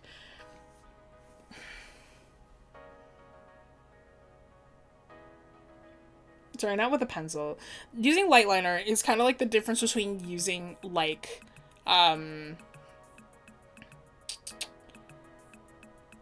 if you've ever drawn on something, like, if you've ever, yeah, it works with really specific styles. It, like, if you, fuck, how do I describe this? It's the difference, like, if you're using, like, say you're working with, like, marker, and, like, it's the difference between using white gel pen on top or just leaving spaces empty.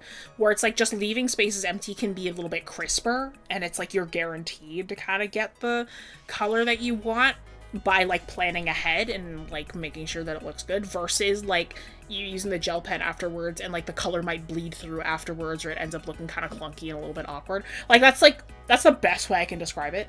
And it's like, so it's like you could do it, but it just might not look correct. You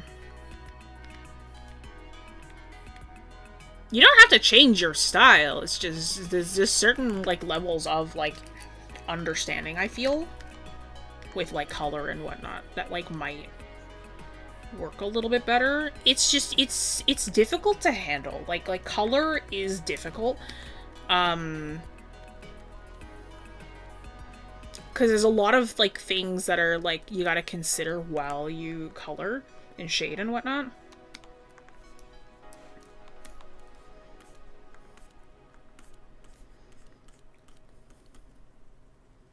Failed to see the awkwardness. It's just like I literally don't know how to explain it. Like it's like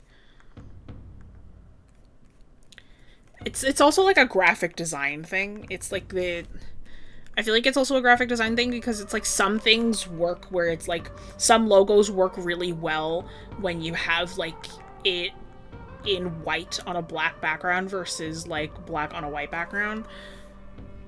Oh, here, actually. Wait. It's kind of here. Wait. I know how to do this. Like if I was to draw in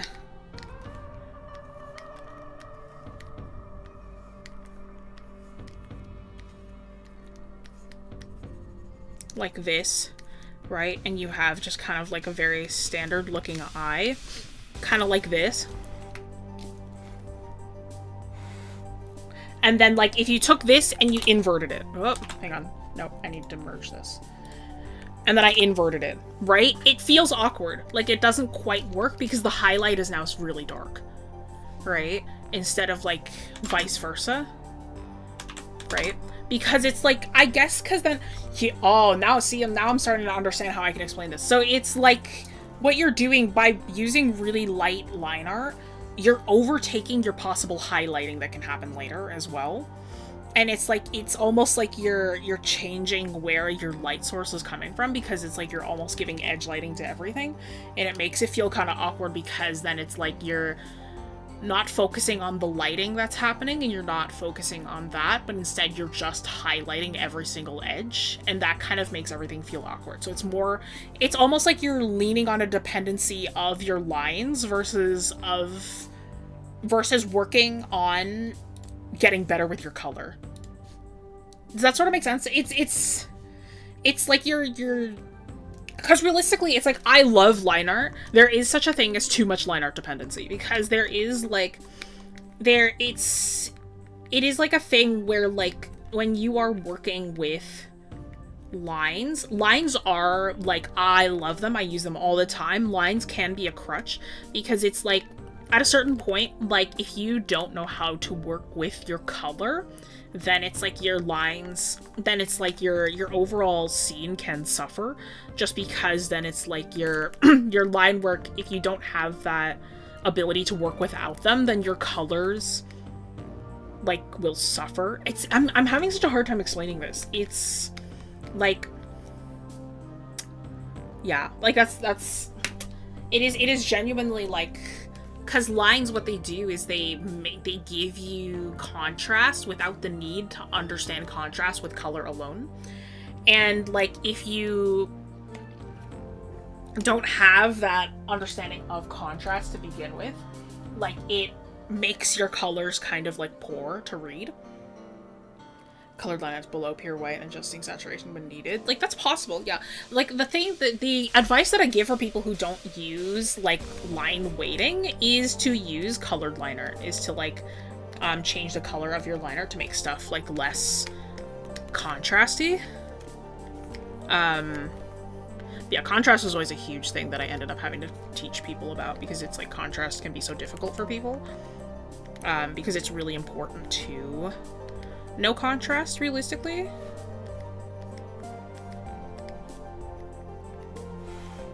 Contrast is in everything. It is, in my opinion, it is the most important principle of design, is your contrast.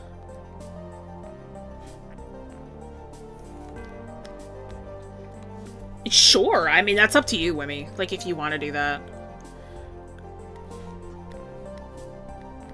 Yeah, because there is, like, understanding, like, local value versus, like, value when you're looking in different areas and stuff like that. Like, that's also really important.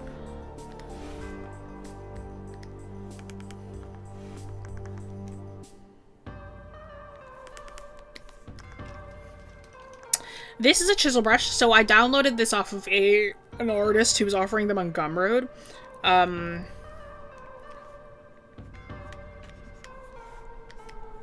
I love the chisel brush. I live for it. This is not a beginner's brush, but it is a really nice brush.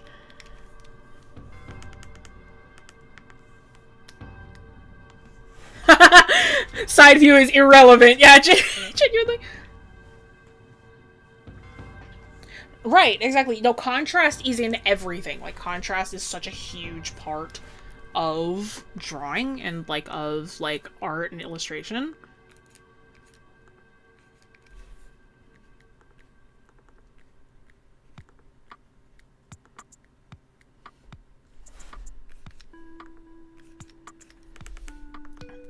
And it's why it's like, whenever I teach contrast or whatever, like, it was like, whenever I would talk about contrast, I'm like, contrast is like everywhere. Like, it is inescapable. And it's like, if you kind of need to know how to harness it for everything.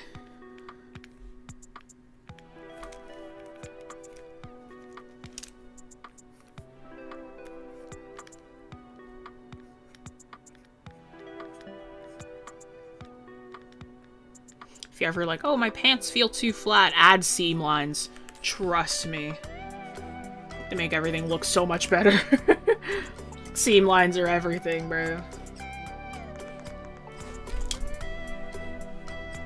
I never thought of it like that much. It's not contrast and color is pretty. Yeah, it's genuinely like there's so much to contrast, because contrast another way that I explained it, if you think of your elements of art as nouns, your principles of art are your adjectives. So it's like when you are it's like you can have color with high contrast, you can have color with low contrast. You can have line with oh my god, I'm forgetting that. You can have line with a lot of harmony, you can have line with a little bit of harmony. You can have your composition, you can have your values with a lot of unity, or you can have them with like less unity, right? It's like there's a lot of like, it's like the main elements of art are like nouns, where it's like those are the actual things that you are using, and your principles of art are the things that are making them different and are giving them individuality in a way.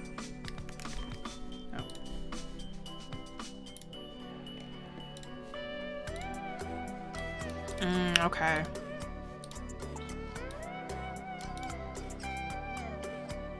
What is it? Okay, sure. So here's a yeah.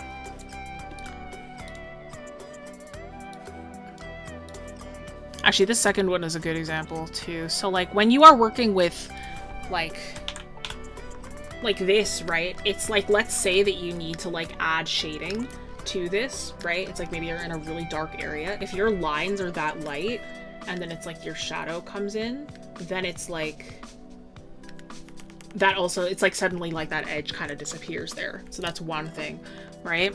Or it's like the glove here, like this is really dark. Like you can't add extra shadow to this, and then it's like the lines feel kind of awkward. The way that I would do this is literally like just lighten it up by like a couple shades here and there. And then it's like realistically, it's like that's still really dark. And then it's like if you just use like a really dark lining color, like it still feels dark there, right? It's like you can actually still use black with this base color, frankly. And then it's like you would just add shadow there, because it's like the shadow on the light lines just feels, it just doesn't quite feel right, you know? Zoned out, now I'm late for class. Oh. Or it's like if you were to add highlighting, right? If you were to add highlighting to this, if you were to make this lighter, right? Like you can't add light to this now, because then it's like the liner, it starts to blend with the lines, right? So it's like, if like, it's perfectly fine under here because it's like, this is nice and dark. If the hand was to come out here, and then it's like, you kept this line art color, you started adding highlighting, it's all blending in together now. And it's like that contrast is really rough. Right, because you zoom out and that's like not really great there either. You know? Hey, Golfer. But yeah, It's tough. I'm like, it used to be a colored line art guy. I realized I was coloring my line art, then slowly losing the opacity until it was invisible anyways.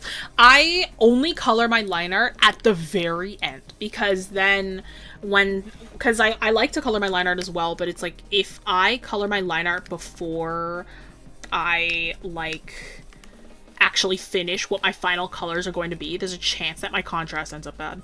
And I'm like, I can't have that. So, like, I only start to color my lines once all the colors are confirmed. Because then I'm like, okay, it's like nothing is going to get lighter, nothing's going to get darker. So now I can make sure that my final lines have enough contrast, you know?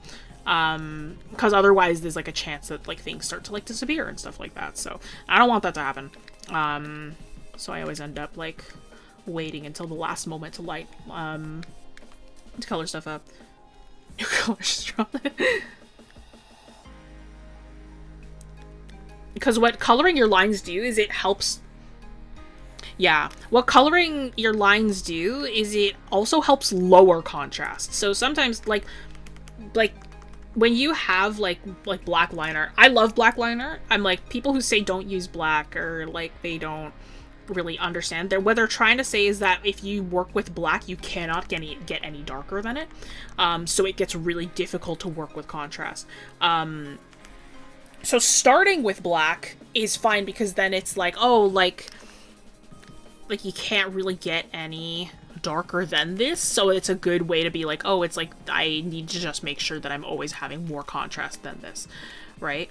But then at a certain point, as you get closer to the end, it's like, okay, like, there are some areas that I want to draw less attention to. I want to make sure that there are some places where it's, like, less visually...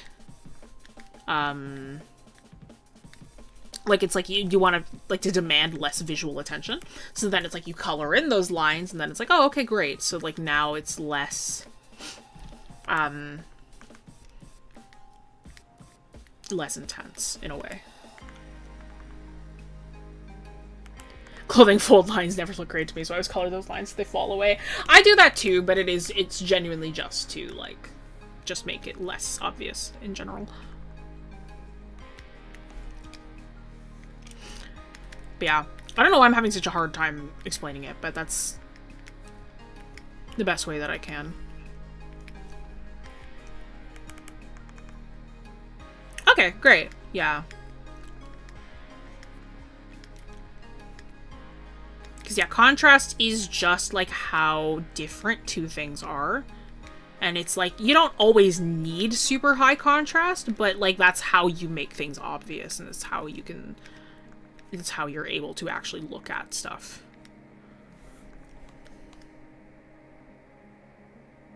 Mentor was like, oh good, you dropped the lighter colored line art. And I was like, because I didn't notice, nor did I understand why I dropped it. Yeah. It's interesting, yeah, because, like, yeah, because lighter line art, like, working with line art that, like, is lighter, working with line art that is lighter than the base colors can get dodgy just down the road. Like, it's very situational. It shouldn't be your default most of the time. Realistically, you can do whatever the hell you want, but, like, do I like, suggest against it? Yes. Just because it can be dodgy. Mm-hmm.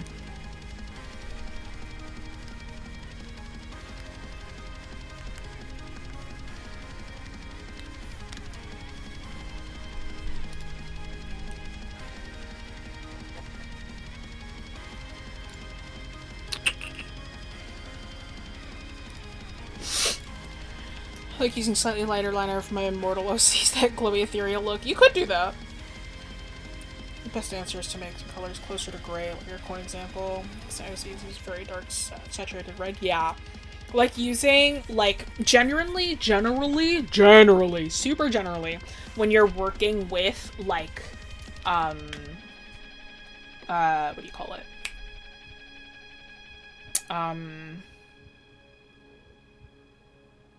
Holy shit. When you're working with local value, which local value is the color that something is without any lighting applied, Generally, like, if I was to kind of be like, oh, it's like, where should your local values be? Like, your local values should be no, like, in terms of value, they should be no lighter than here and no darker than, like, here. Because, like, so, like, no lighter than, like, a 3 and no darker than, like, an 8. Just because, like, if you get any lighter or darker than that, then shading becomes really difficult and, like, really obnoxious, and lighting becomes really difficult and obnoxious. Because then at that point, you're leaving yourself so little room to light things and to shade things. Because it's like the people who say don't use black are also saying don't use white, because they are a complete lack of chroma. They are a complete lack of color. So they are really, really desaturated. You can't get any lighter or darker than them either. So you're leaving yourself no room in either direction. It's just, it's never, people just don't know how to explain that, I guess. So it's like, that's me explaining it to you. So white line art to separate different shapes that are all very dark. I just let them blend together. Usually if they're really dark, they're meant to blend together.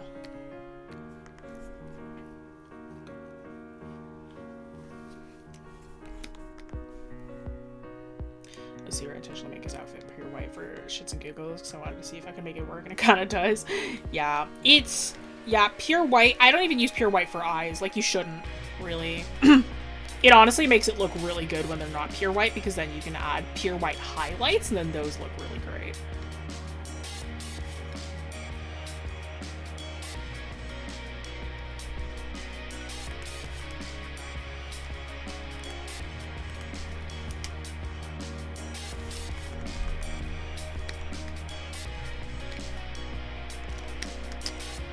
It's a good example of I need contrast here. With the arm. Yeah. See? So it's like you kind of have to zoom out every once in a while. It's like make sure you're zooming out, make sure you're flipping your canvas. Frankly, I actually haven't flipped my canvas enough. Oops. It's okay.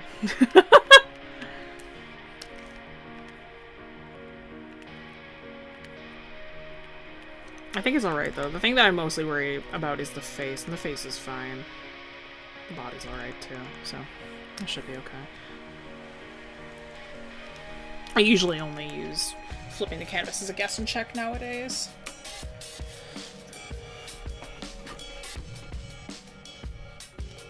I haven't drawn that OC in a minute, so I have no good art to show. Real. Painting recently has made me realize true black is really boring a lot of the time versus mixing it off black. Exactly. That's also the thing, too. Because, again, it's like black and white. Pure black, pure white are, like, they lack chroma. Like, they lack color. So it's like you're just working with pure value, and, like, that can get really, really boring. It's like, that's, like... That's why they also it's like, oh, you want to make your color lighter? You want to make it darker? It's like, don't start with black or white. Because you're going to be killing the hues that you have.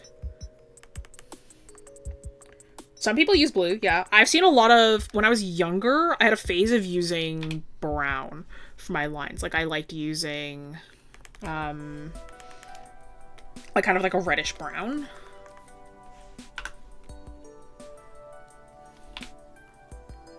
And there's nothing wrong with that either.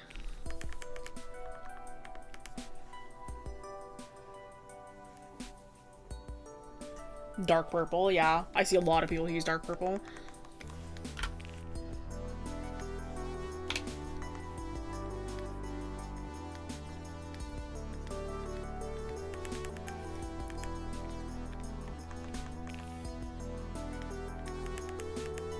I love adding a lot of hair detail, but I'm like, at a piece like this, I'm like, I shouldn't add that much, just because, like, it's gonna be zoomed out, and, like, you're not gonna see a lot of it regardless.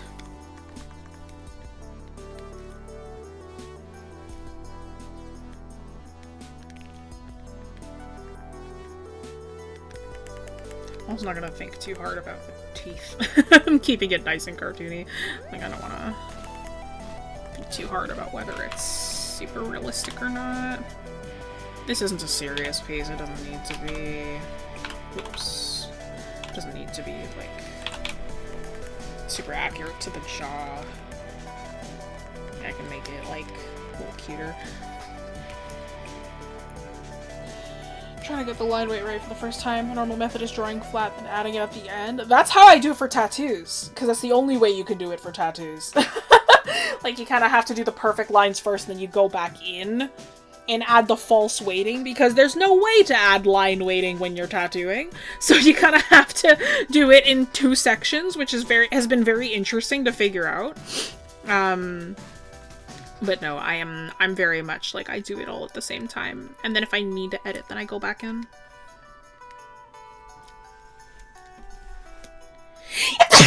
Would be crazy if a tattoo got a pressure sensitivity. Yeah, I mean it does, but all the pressure sensitivity is how deep you're going into the skin, I guess.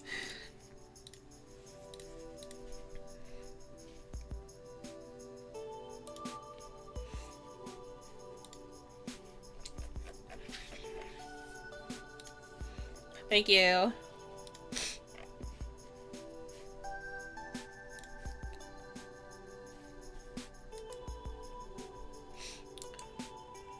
Yeah, dude, press hard enough, you're tattooing bone marrow. No, the needle is only ever, like, the only amount that you're supposed to have it be out of the needle itself is, like, 3 millimeters, 2 millimeters. Yeah, like 2 millimeters at most, just because, like, you don't want to make the needle too large. That makes it, like, really difficult to work with.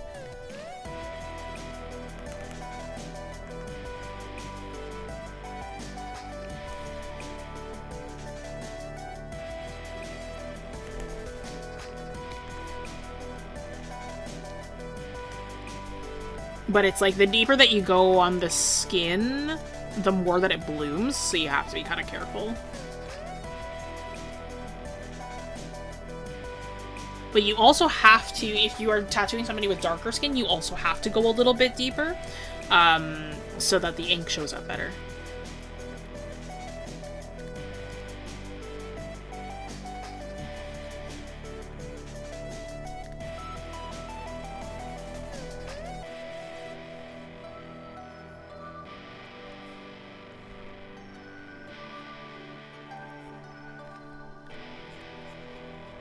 I get to tattoo my first person on Tuesday, who isn't me.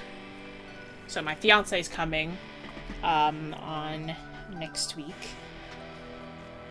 He'll be visiting. So then I get to tattoo his arm.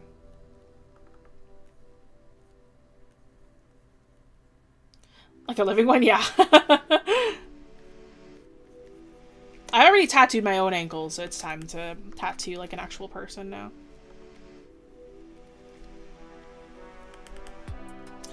If you ever want a tip, you gotta zoom in to do the pupils, and you want your character to look in a specific direction, draw an arrow,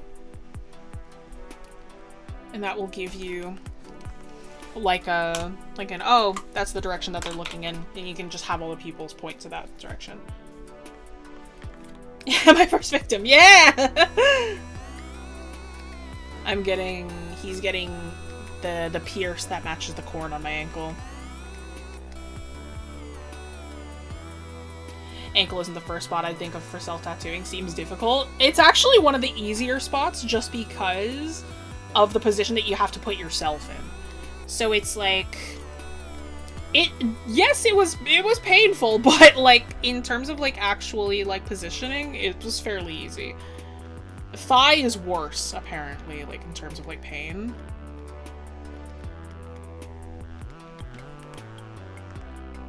Yeah, the cheaty one, yeah. No, yeah, inner ankle. Yeah, inner ankle. Does the arrow override the brain with direction it's supposed to go to? What do you mean?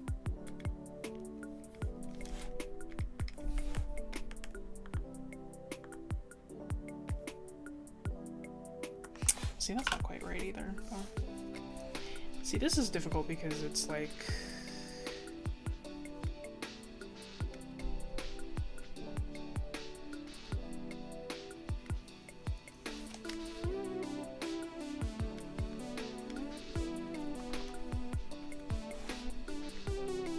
is kind of up and to the side here.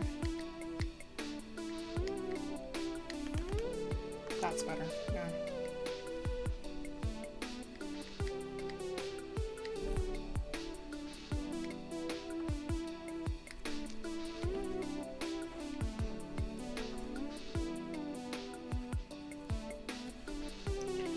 Since he's supposed to be looking this way, and the try draw usually ends up a little wonky. We draw the arrow, it does over the brain's guesswork. Yeah! Yeah. Yeah, because it's less guesswork, you're giving yourself an actual guide.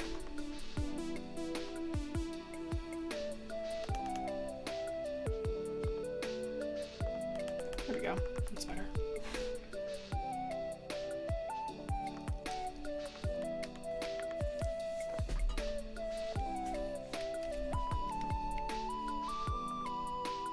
Oh, ew. Don't tattoo your eyes. I guess it's your body, your choice, but, like...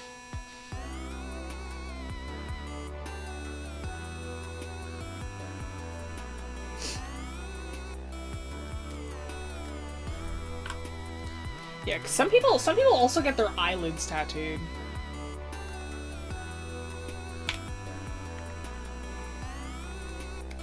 I don't think, like, I've never seen somebody get their sclera tattooed. I don't think you can. Just with the way that the eye works. I don't think that that works, but, like... Yeah, some people get them on your eyelids, though. That's fucking crazy. My mentor said that she did it once. Like, she actually did tattoo somebody's eyelid once, and she couldn't finish it. Because it hurt too much for the client, so she stopped and never got it done.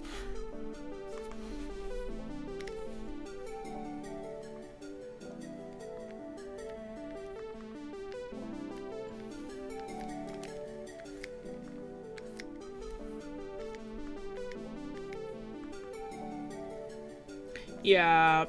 Weird. It must feel painful, bro. That's your eye.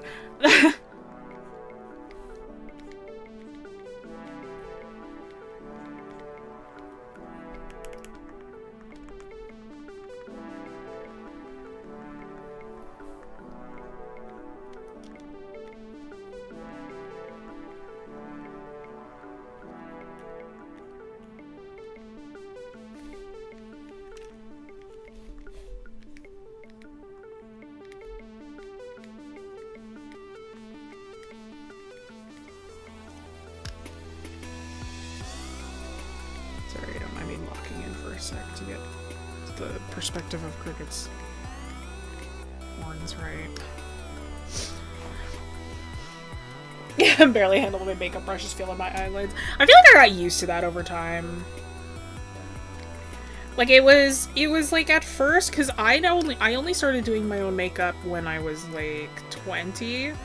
Like before then I just never wore makeup. I was very heavily tomboy-esque. I got really girly in over COVID. No clue why. Just had a whole personality shift over that period of time.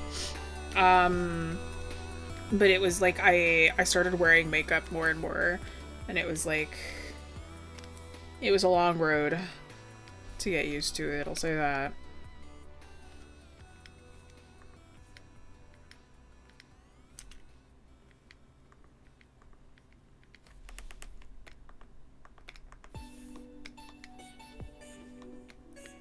Cricket's horns still grow, and if so, they act like ram's horns in nature. If they're not taken care of properly with said animals, they pierce the ram's head.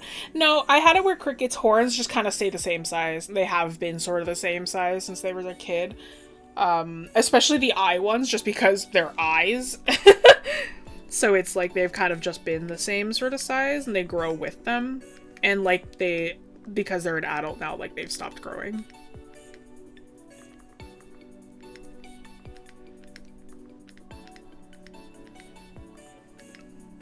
Their horns, however, do kind of feel like a deer's horns, where they have like the velvet on them. Because I wanted every part of Cricket's design to also be very soft. I want them to feel very gentle to the touch. Is it too ticklish for makeup? A lot of people's are, yeah. Would be so cool if they curve and they have eyes in the back of their head. That's mama! Some people have a whole shift in gender during quarantine, so I need to get happy. That's true. No, they don't shed. I was thinking about it at one point, but I was like, nah, that's gonna make it too complicated. Plus, it's like they're not... Like, cricket isn't, like... They are visually based on, like, sheep and goats. They're not a satyr, though. They're a tiefling. So it's like I was like, I don't think tieflings... Like, I could have had it like that, but I'm like, I don't want to push it too far because I'm like, realistically, they are, like, meant to look... They're meant to, like, be, like, a false sheep, almost. Because, like, they are, like, a demon child.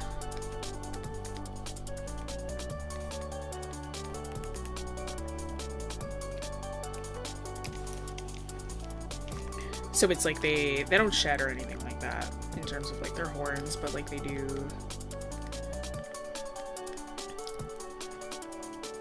do have, like, inspirations from, like, goats and deer and stuff like that.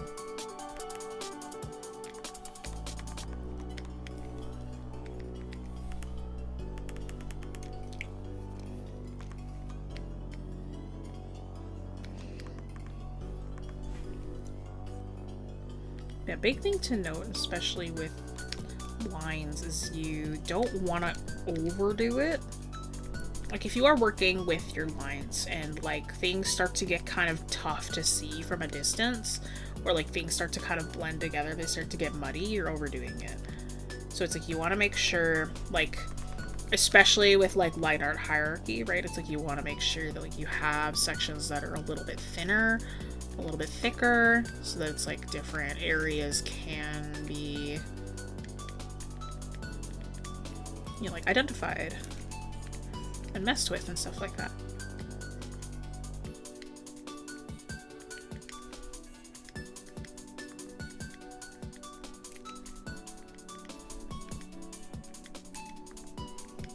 So, like, these, like, lines for, like, folds, right? It's like, you notice how much thinner they are by comparison to, like, the outer arm and stuff like that. Like, I'm not doing lines, I'm not keeping them at the same thickness, right? Because it'll be overwhelming if I do that.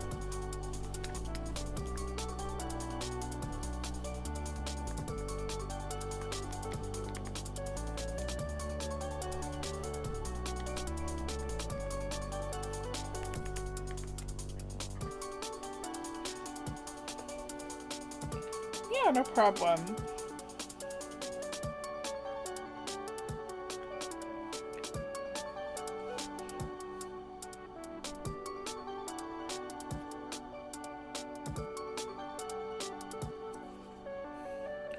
So you say that you can't do anything, but, like,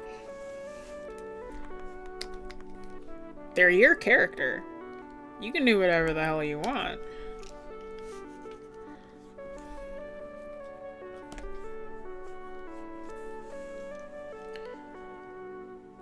No, see, that's fire. I love buggy characters. I like... Cricket is named Cricket because I love the name Cricket, but it was also... I kind of wanted a Thri-kreen, and if you don't know what that is, in D&D, a Thri-kreen is a bug person. And then my DM said no. So I was like, okay, I guess. So I named them Cricket as, like, an honorary nod to, like, yeah, you were gonna be a bug. You were gonna be an insect. But no. I also got the name Cricket, I had a student forever ago, and she had a cat named Cricket, and I've held on to that name ever since. It's been years. Like, it was like 2 years ago I had this student, and she was like, this is my cat, his name's Cricket, and I was like, Cricket! I'm like, that's an amazing name. I'm keeping that, I'm stealing that for something one day. And here we are. It's a great name! Yeah, Thri-kreen are sick, dude. Yeah, bugs are so good. Bugs, you can take so much inspiration from insects, because it's like the insect kingdom, the ocean like, they are both so alien looking, and you get such, like, interesting, fun, like, design language from them. Because they're just so weird, but they're real, so it's like you can work off of them. And it's just, it's so fun to, like, actively, like, work with. I love working with things from the ocean and things that, like, are, like, insectoid in nature. Jade and Tostada moment. True, yeah.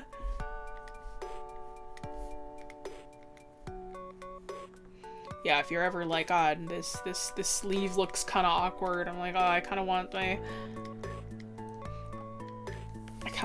like this section to feel more interesting. Seam lines.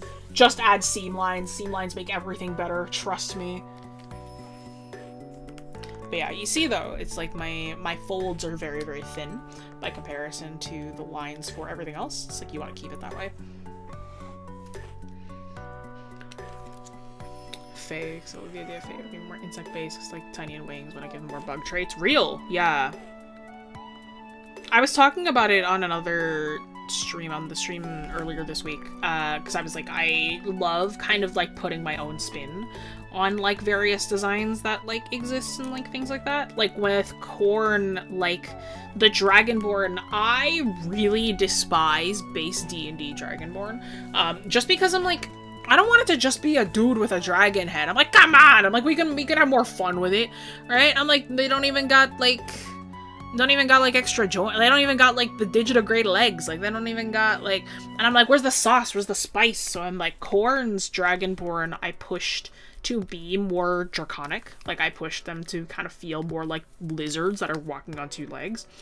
And it was also like, I also thought it would be cool if, like, because Dragonborn also have, like, the gemstone dragons. I also thought it would be kind of funny if, like, or not funny, but I thought, like, just to give visual difference, like, gemstone Dragonborn are also fluffier.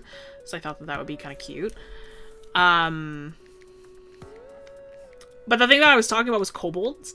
Because kobolds are very fascinating, because kobolds had, like, at some point in history, what the East and the West believed kobolds were, like, split down the middle, right? And it's like in the East, like in Asian countries, they have kobolds, and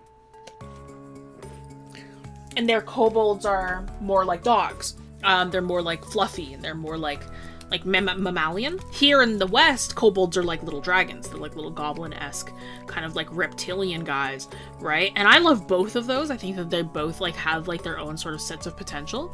And like, so when I draw kobolds and when I'm tasked to draw a kobold, I make them fluffy little goblin dragons that kind of look like dogs, because I'm like, I think that it's more fun that way to kind of mix both of those ideas together. Said it's like if the origin is that they split down the middle, I'm like, maybe it would be fun if they were actually a mix of the two, right?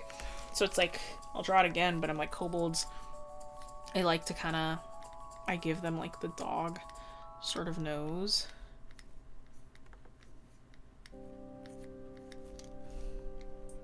I give them like that big reptile eye.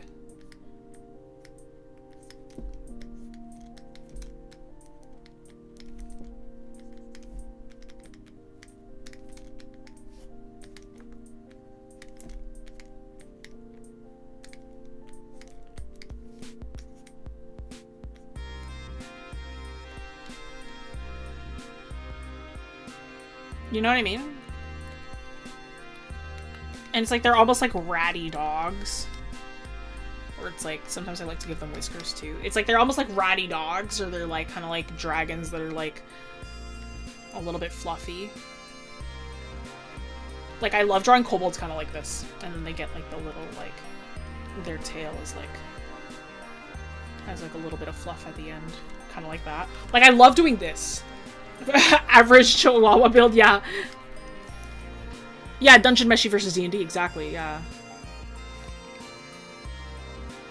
Making a deep sea monster, what amalgamation of animals should I add? The tripod fish.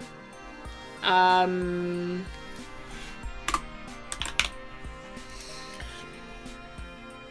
tripod fish. The ghost mantis. I believe it's either the ghost mantis or the devil's mantis, one of those. Yeah, tripod fish, the devil's mantis. I'm trying to give you ones you probably don't know about. And, I'm like my brain is like sifting. I'm trying to avoid mammals and birds. Ooh, and the junk bug. And the junk bug. The tripod fish, devil's mantis, and the tripod bug. Have fun.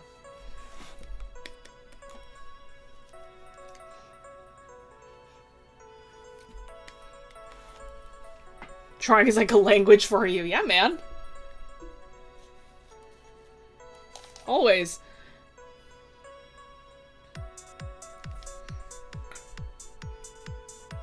The tripod fish is now my favorite animal. He's silly, right? Junk bug is such a shitty name. Junk bugs are an insect where they take, like, objects and use them as shields, but they end up kind of, like, picking up a lot of junk, so they're called junk bugs. Yeah, to figure out a way to speak the way I want to with it, though. Yeah. Finding your own language, finding your voice with art is difficult. Comes for us all eventually, though. But it do be a tripod! Yep. The tripod fish looks like a spore creature. It literally does! That's kind of so many things that are in the ocean, though. Like, they kind of do kind of feel like, you know that one, like, Moon Knight meme? From forever ago? There's like, random bullshit, go! Like, that's kind of what a lot of things in the ocean sort of feel like. Ocean creatures kind of be looking like whatever. Birds kind of be sounding like whatever. Bugs kind of just be whatever, dude. Like, it's like they all kind of have their own, like, random bullshit moments, you know? It's like music in that way. Well, music is art.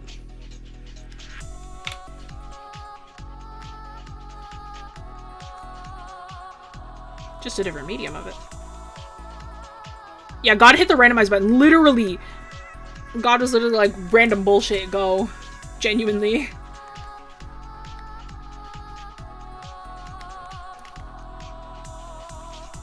Evolution literally be doing whatever works. And you know what? Evolution, creationism, who fucking cares? The horseshoe crab is the most perfect creature. And that's why it hasn't changed in hundreds of thousands of years. Horseshoe crabs are older than us and will be here long after we are gone. We all return to crab eventually. Horseshoe crab mentioned!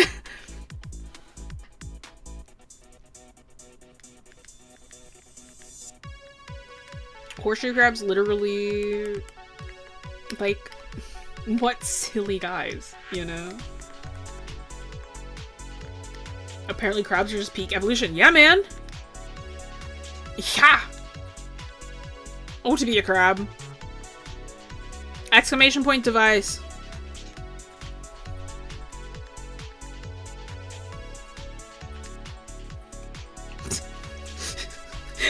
A chorus from the chat. Photoshop.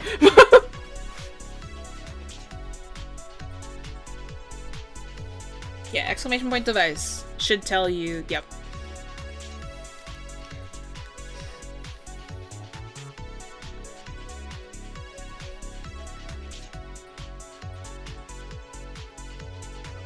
Horseshoe crabs don't even sting. You use a thingy at the back to move only. Yeah! Have you ever pet a horseshoe crab before? I've pet a couple in my lifetime. They're very silly guys. I really want to hold one. Like, I've pet them before, but I really want to hold one, you know? Like, it's different.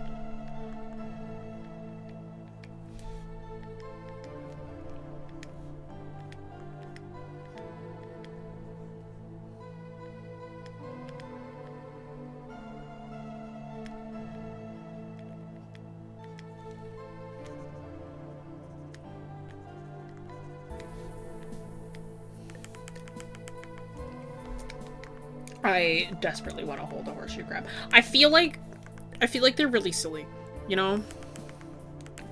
Trying some line art with me. Yes! Draw with me! More people should draw. The more people that draw, the faster we kill AI.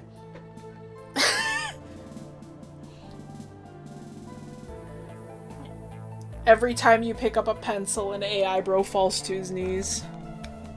I'm in a car, give me a second.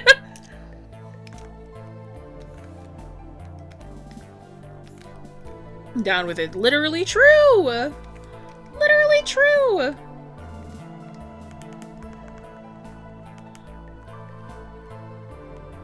Don't want to wear blue. My only clean clothing is literally blue. Well...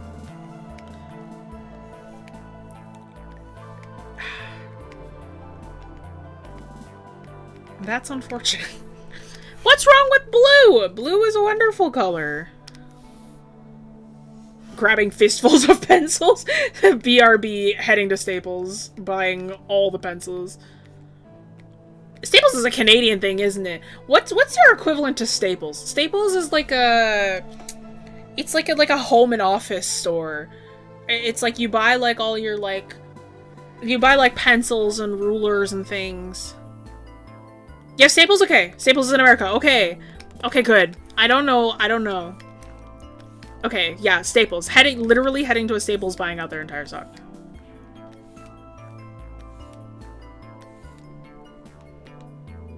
It is but a one of red.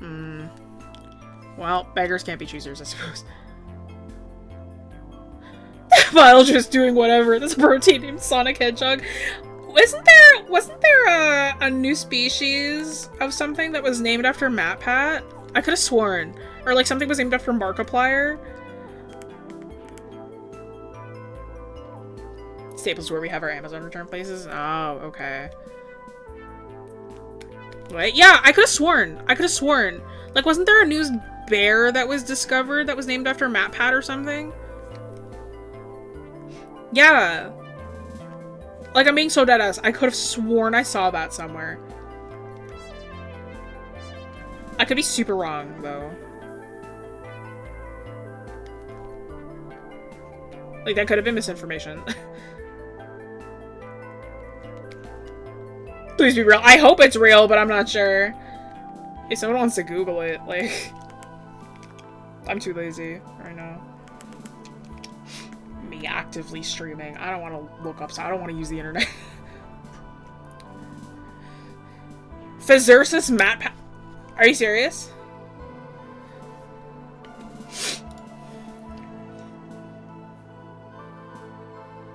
Is that actually what it's called?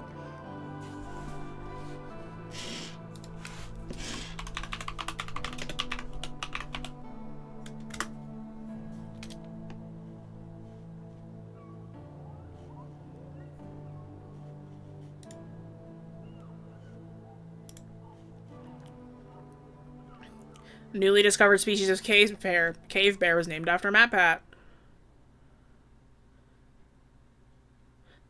A troglodytic cave bear was discovered. 𝘧𝘰𝘪𝘯𝘰𝘬𝑒𝑠 matpati. That's awesome.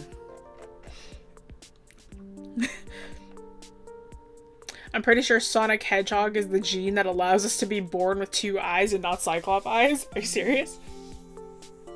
Was it a joke?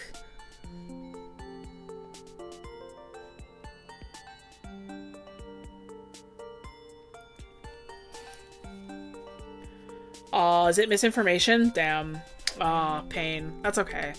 It would have been funny, but no, it's painful. Oh well. Oh, Matt Pepper's Reddit joke. I see. Okay, fair enough. Add it to the list of animals to mash up.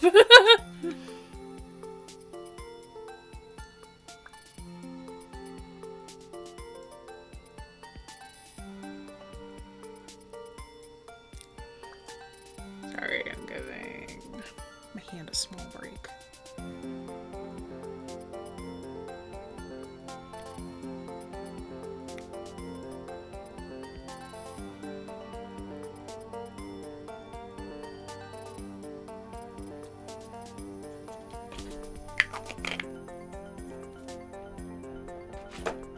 Okay. Eek. Back to the game.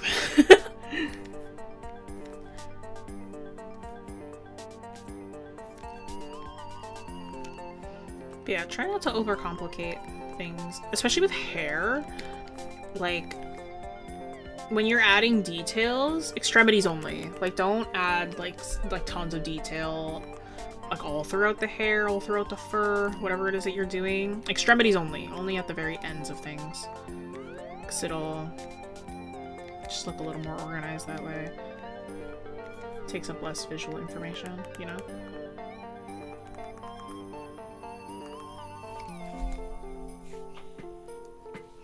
I was talking about Shajin is real, hell yeah. Is a wiki page for unusual biological names? Of course there is. There's a wiki page for fucking everything. I remember once my friends and I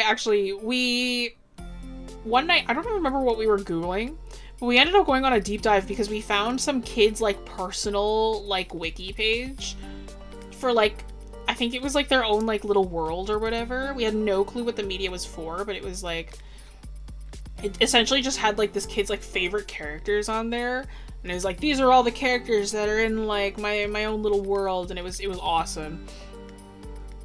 Because it was just like, it was just a bunch of, it was like thousands of names, you know? It's just random characters from different franchises, and I was like, oh, this is some kid's little like little fantasy like story. And I was like, this rules. Like,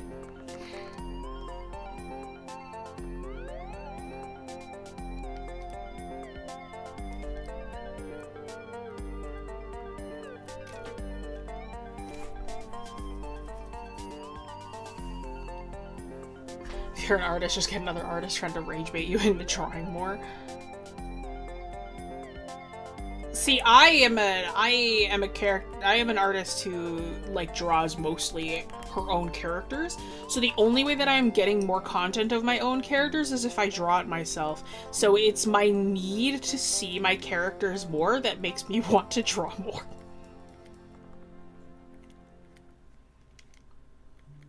I also do this as my job.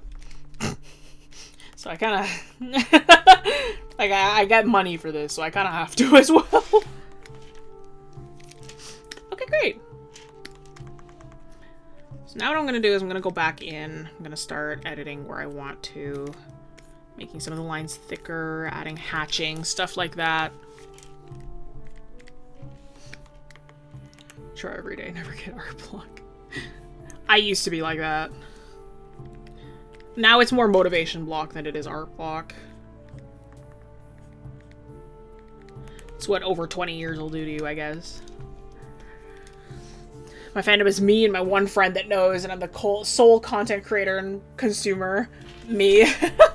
I'm not the sole content creator or producer because because D&D means that everybody is contributing to my favorite TV show, but like I certainly draw them the most. So it's like it's almost nightly.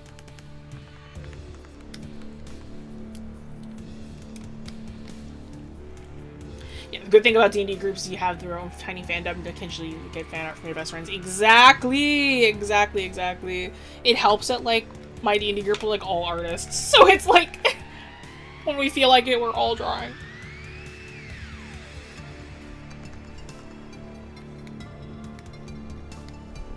Genuinely, if you have too many ideas, like, do, like, shitty small doodles, and it'll help you. I do shitty small doodles all the time, more than like real big stuff.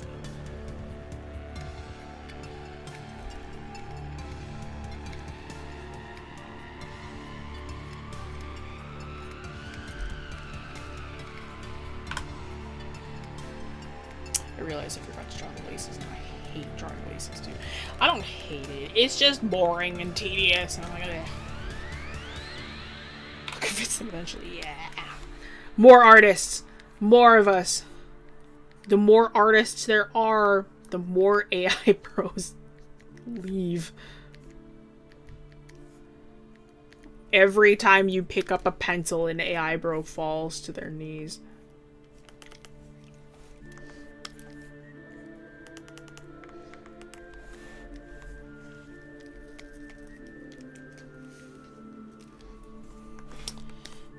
Okay.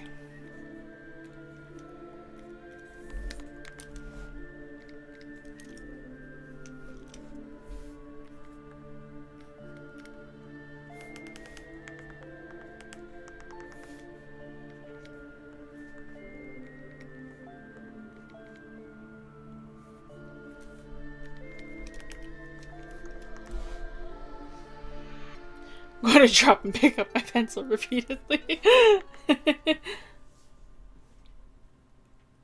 Yeah, genuinely. Sooner or later, the shitty little doodle will catch up to you, then your schedule will no longer have space for more doodles. That's why I doodle digitally. Yeah, pencil slap. Yeah, no, they literally, yeah. Like, they genuinely stole the, like, it's so lame, bro. Biggest issue, self-esteem when it comes to art. I feel like I'm not where I want to be with my art or something. Working on sound, singing, those voices are strong, you know? Yeah, it's genuinely, like, confidence comes with time. That's why you buy a new sketchbook, that too. Confidence comes with time, right? It is like a thing where, like, especially at first, or especially as you're learning, right? You have like a visual in your head of what you want your work to look like, right? And you're not gonna get there immediately, you know? I'm impatient too. Like, you're not gonna get there immediately, right? Like, it's gonna take you years. And, like, genuinely the best thing that you can do is just, like, don't strive for perfection, strive for joy, right? Like, don't try to make something that you think others will think is good. Don't try to strive to make something that, like, will put you on the map. Strive to make things that make you happy, and eventually the skill will come with it. You know? Yeah, exactly. And it's like, it is genuinely, you know what? A weird, like, piece of advice that, like, always feels like shit to say, but it's true, is it's like the fake it till you make it idea is like, yeah. Right? Like, sometimes it is genuinely, like, telling yourself things until it becomes true. And it's, like, one of those things that, like, I end up having, like, when I was younger, it was, like, a lot of, like, me saying to myself, like, I'm not the best, I'm not the worst, and I'm always still learning, right? And it's that idea of, like, yeah, man, like, we're not, like, I'm not, like, the best artist in the world, but I think I'm pretty alright, you know? Keeps you humble. And at the end of the day, I'm always still learning, too. So I can always get better. Strive for better things.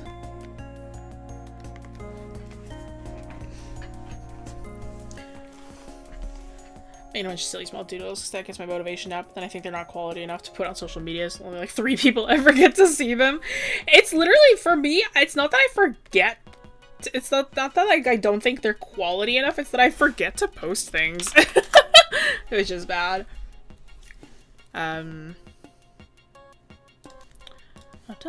Advice for artists to grow a god complex. That's dangerous, but if you can handle it, then I agree. Film the shadows with the line art. Any tips for how you do that? Yeah, so this is called black work. I love doing it. It's a very comic-y sort of way of working where you let your line art, I'm actually gonna edit some of this, where you let your line art do a little more talking than like what you're kind of expected to do. I really love letting my line art also be shadow, just because I think it looks cool. I think it looks cool, and it's also like, it also like cuts down my coloring time a little bit because I'm focusing on my shadows, my occlusion shadows being more line art based. If you didn't know, when we are shading stuff, when you have shadows, Ray! Hello, Ray, how are you? Sorry, Numik is in chat. Numik is in chat. Ray's birthday was 3 days ago, so everybody drop a happy belated birthday to Numik in chat. Right, Numik, my best friend, of course. What was I saying? Yeah, shading. Yeah, everybody say a happy late birthday to 𝘴𝘶𝘱𝘰𝘓𝘴. But yes, what if I told her happy birthday in Discord in the last stream? Then say it again. You gotta say it again.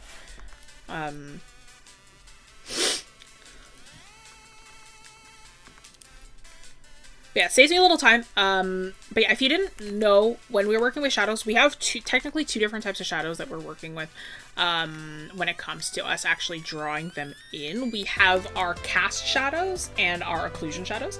Cast shadows are the ones that are caused by lighting. Occlusion shadows are the ones that are caused by proximity. So like when you are drawing in your shadows, if you're the type to use multiply layers like me, just sometimes you'll see and like you add a multiply layer and it doesn't feel happy early birthday, only 362 more days.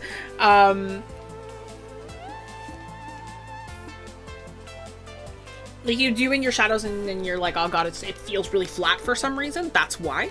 And it's because you're only adding your cast shadows and you're not adding occlusion. And occlusion are the shadows that are caused by proximity. So the example that I would always give is like, if you have a flashlight on you right now, if you have your phone or something that has a flashlight, you should grab that right now. Take that and start to aim that flashlight, make your hand into a fist, aim your flashlight all around your hand. You'll notice that no matter where you point that flashlight, no matter where you point that light, there are shadows that never go away, right? And it's the shadows between your fingers and between your knuckles, those always stay. And that's because those are shadows that are caused by the proximity of your fingers together and not by wherever your light source is, right? So there are certain shadows that you will have that are going to stay the same no matter what. They are not affected by light source. They are not affected by anything like that. It is exclusively just how close objects are, right? So in this case, what I am doing with my black work is those occlusion shadows. So I am adding in those shadows that are caused not by like lighting. I'm adding in the shadows that are caused by things being close together. So the folds, the way that the pants lie on the shoe, the way that the arm is tucked into the body here, the way that the hair is like close to the body, right? The folds of the ears, right? These are our occlusion shadows, right?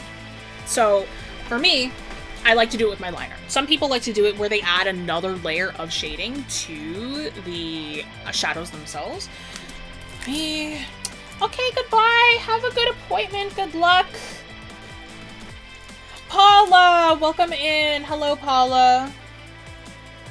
Hang on. I'm trying to get an example of occlusion shadows where it's not just my lines. Or like adding another layer of shading.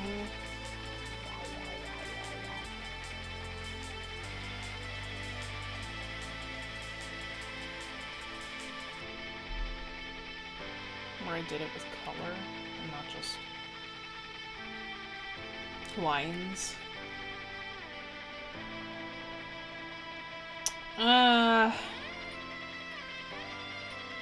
Dude, why do I have fucking nothing? Bro, I hate this. Because it's either like it's a painting or it's like not.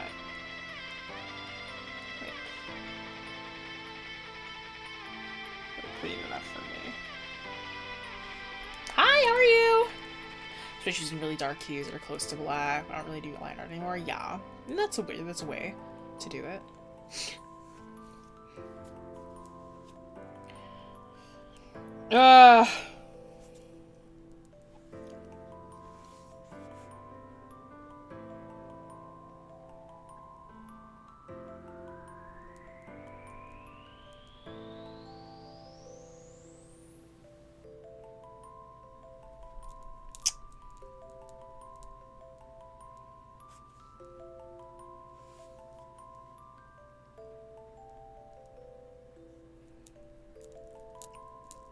Okay, well, I can't find anything apparently, but you just have to take my word for it. Sometimes you just get... Oh, wait, hang on. I might have a commission I just did. I don't save my commissions on my phone. I might have a commission that I just did where I did that. Let me double check. Did I do it here? At all? Oh no, I don't think I did. Darn. I should have actually. There's a couple spots here where I would have done that. No, I didn't do it. That's okay. That's okay. Sometimes it happens. But yeah. Ugh, whatever. Just trust me. Trust me, bro.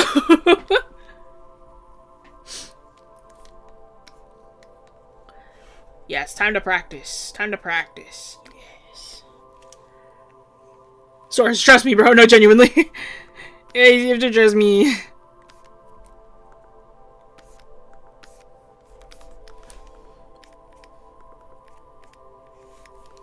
Okay, this is where I'm gonna turn up my smoothing a little bit.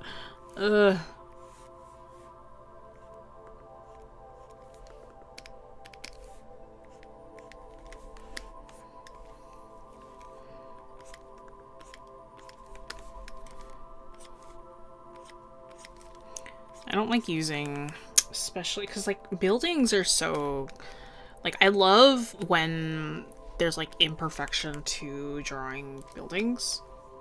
Like it makes everything kind of feel a little bit stronger. It's like it feels less exact, and in that way it makes everything feel more full of life, like just adding a little bit of that error in there. Like that intentional error just feels really nice. It's like I love doing that. Sometimes though I have no choice and I will use a line because it's gonna be awkward otherwise. Like I'll do that and then it's like I go back in and I might like fuck it up a little bit more. Here, check this out.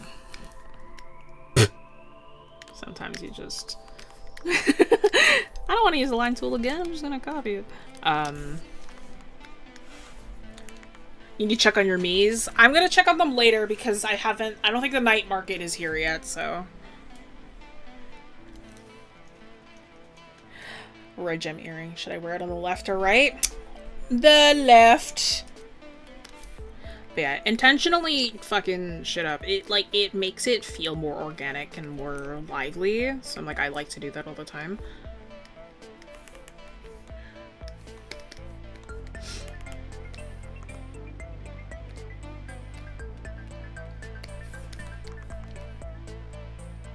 Why am I doing the lines even if a character's blocking it?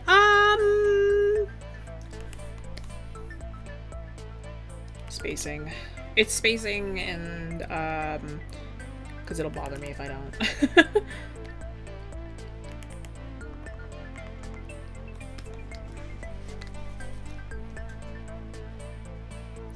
Watch this. Watch this. I have no clue what this part of the building looks like from above, though. Oh, it's just like a blue edge. It's not like... Okay, I can live with this. This I can do. When my couple doesn't have to chat with me, that means they haven't had a child yet. We're good. Yeah, true! Yeah.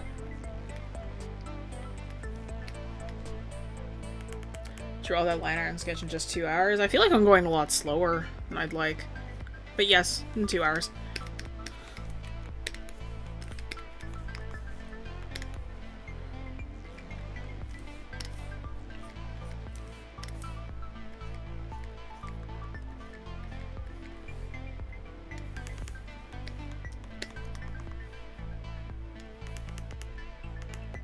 At least 4 to 5. Yeah, no. I can't be. I can't. Like, I'm like, I need to...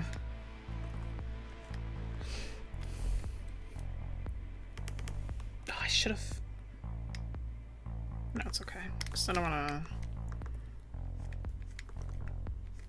Like, I could have, like, copy pasted that line again, but no.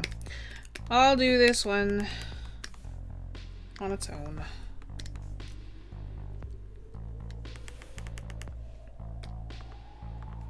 Cause yeah, it's like now it's like this kind of line feels just a little too clean.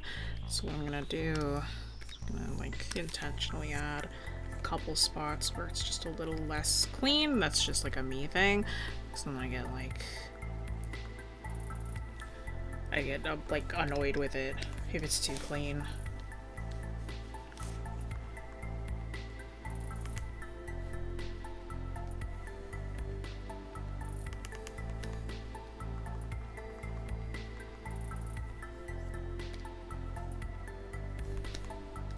And now what we also have to do is we have to look at...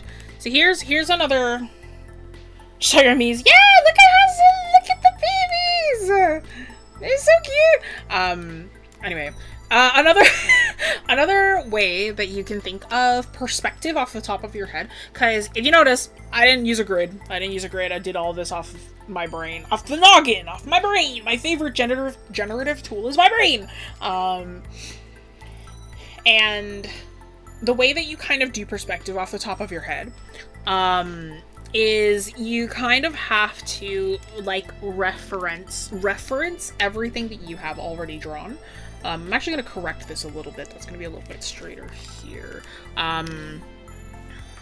But, like, the way that you sort of work is you have to reference off of the perspective that already exists. So, it's like, if that's the angle of that part, then that has to match that. And then if I'm taking this side here, I have to make sure that that angle matches here. And then I kind of look at these two angles, and from there, I have to slowly kind of change from one to the other, right? And that gets me sort of like the angle that I'm going for. Right? Even though half of them are covered up, but it doesn't matter. But it's like you kind of have to reference objects off of one another, right? Like you can't just, like, it's like that's how you check and make sure that your perspective is like accurate enough, is like you kind of look at each section and go like, okay, it's like, well, this is the angle of this and this is the angle of this, so I can work off of that a little bit better.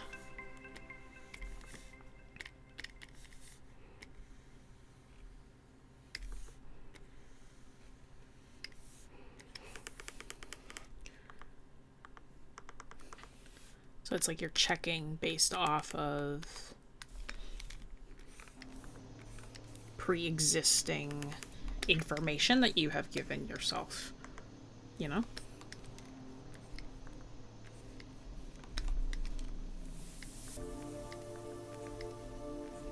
It's like whether you draw in... I mean, some people use grids. Like, it's good to use a grid. Like, don't get me wrong. Like, you should use grids, realistically.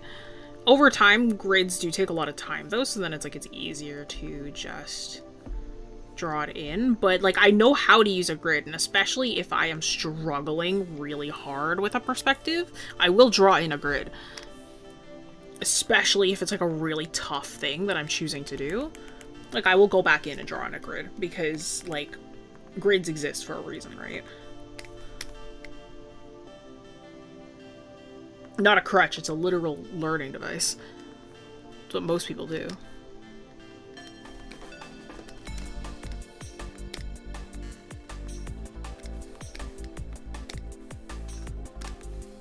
And it's like you should use grids whenever possible, realistically.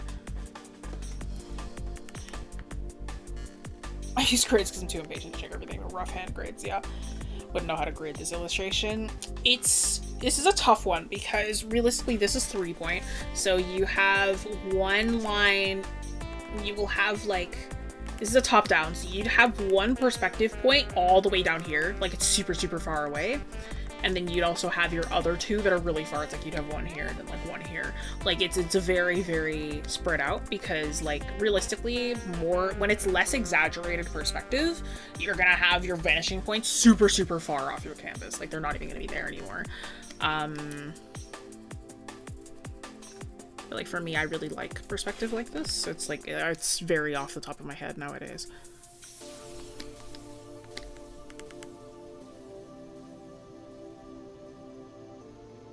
Yeah, no, you should have them really far. Like, if you are, like, yeah, if you're struggling with, like, your vanishing points, like, or if everything feeling really, really close, you should move stuff away.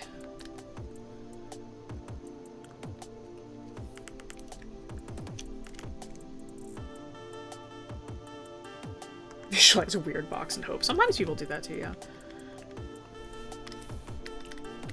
Mm-hmm.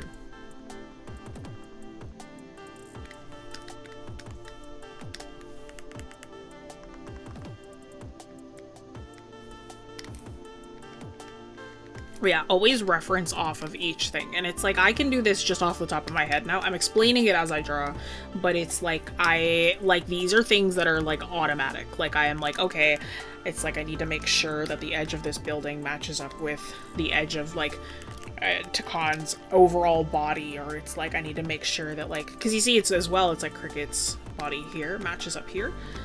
It's like, I should actually fix this a little bit as well.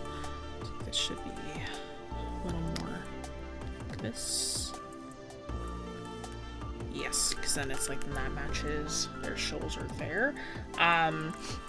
Right, so it's like you want to kind of match up the angle of each body as well. And it's like, it might not be exact, especially because like Takon is leaning back a little bit here. So like his shoulder, his entire body is at a different angle than all the other objects that are around here.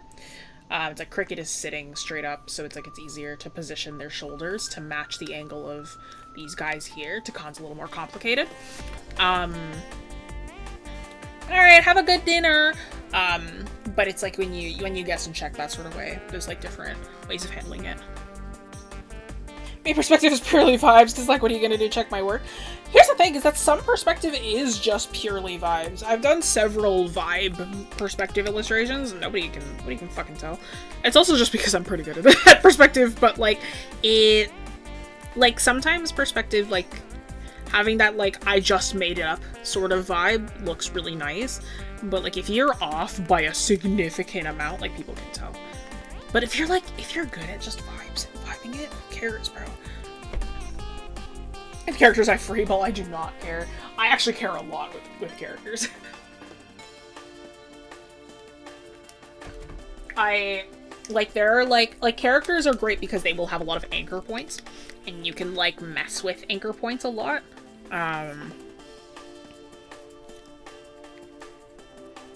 Like, on clothes, like, your clothing folds are, like, an anchor point to assist with perspective, or, like,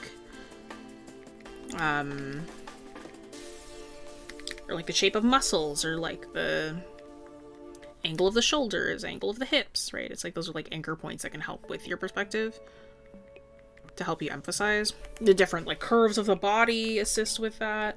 Like, there's a lot of, like, little things akin to that you can mess with.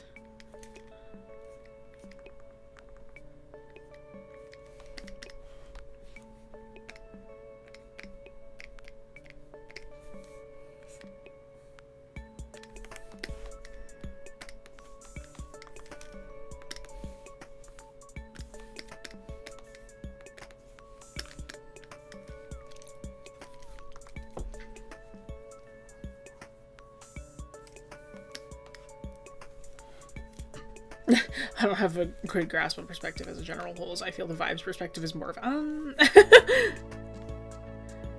only able to do the vibes thing after I have practiced perspective for a long time.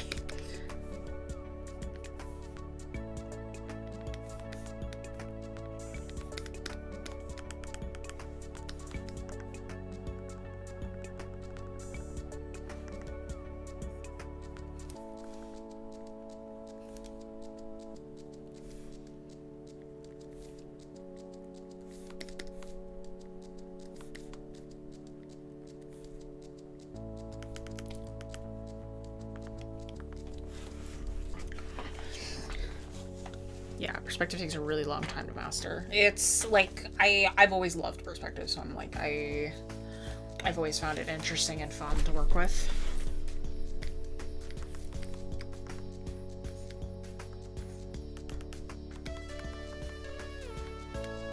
Yeah, because I don't think I ever had moments, even when I was younger, where I was like, ew, perspective, ew. Like, I always wanted to work with it, because it, like, frankly, it just makes your work look really good.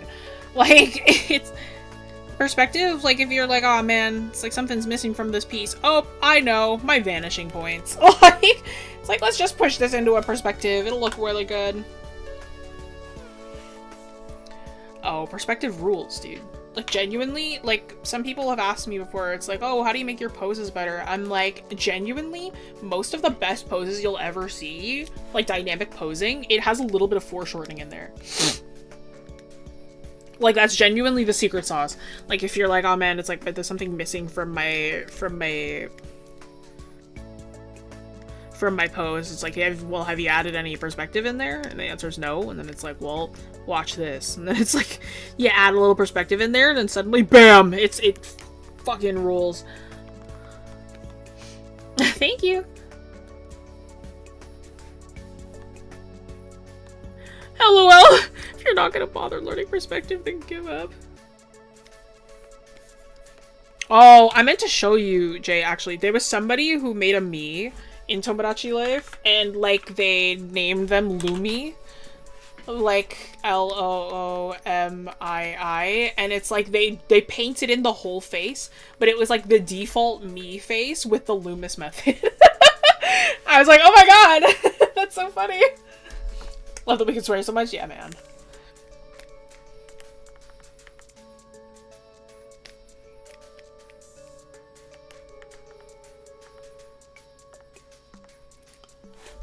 It's actually feeling a little...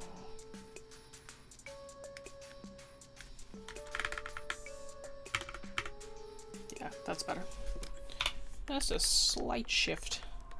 It's like I feel like the hands on Takon could be moved a little bit. That also means I need to fix this here. Oh, okay, that's fine. It's not crazy to change.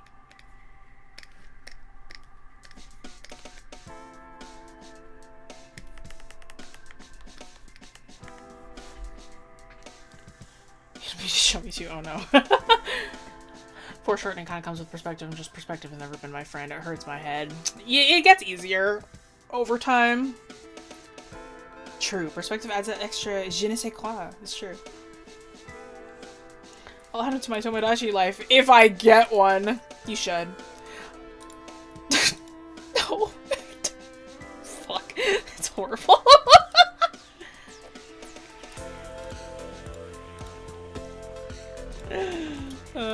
Here, this is Lumi. I need to work on my background's perspective for sure. It's rough. I love background work. I love perspective. It's just so fun. Like, there's just something so fun about it.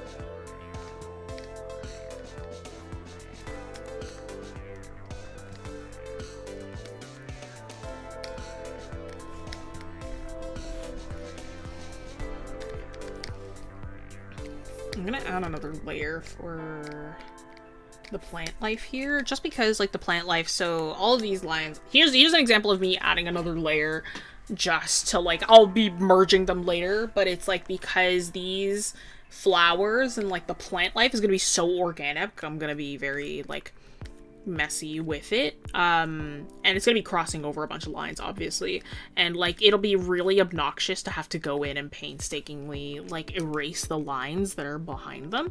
So it's easier if I just do it on another layer, and then later I'll come back in, merge it all. It's like after I've erased things and, like, cleaned it up.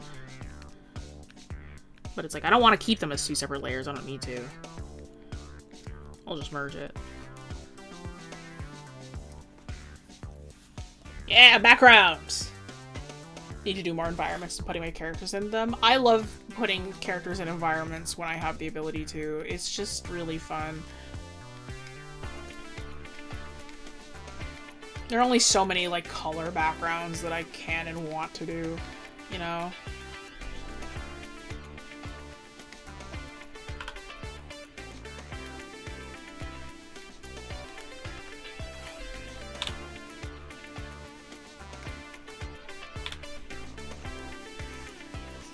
Let me see so much in my head. I know what their environment is, but draw them? Nah.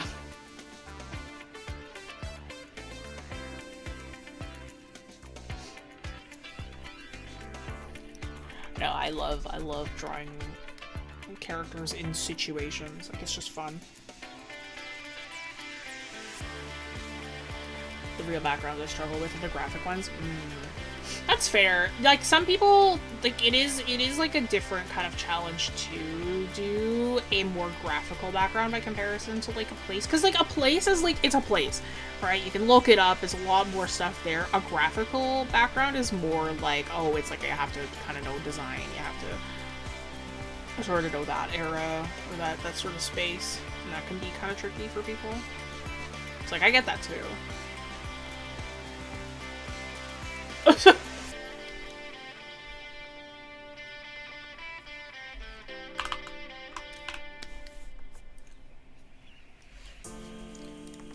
Shapes and textures, yeah.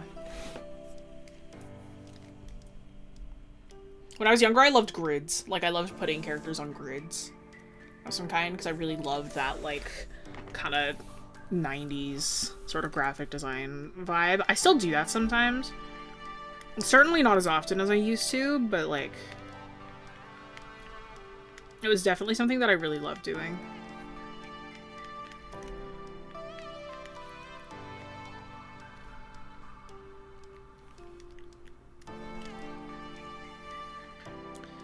Oh, is the night market on? Hang on. Sorry. I don't have a capture card. Sorry, you guys are not going to be able to see.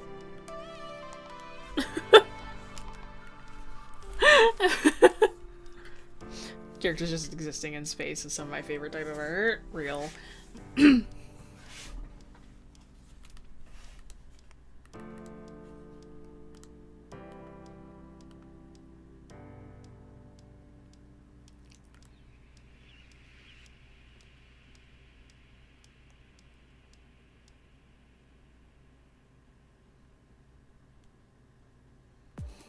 Falafel and a bolo tie? Let's see what I get. Why is it always selling at the night market? I got dim sum. A scarf with a fringe? Oh, better color. Another chipmunk? I don't want another chipmunk, bro. That's it! Only 3 tonight? I've been getting 4 for the past few days. Yeah, it's cheaped out on me.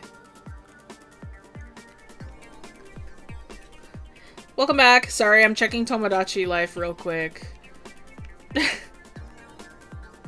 So the night market's happening and now knees are asking for my help.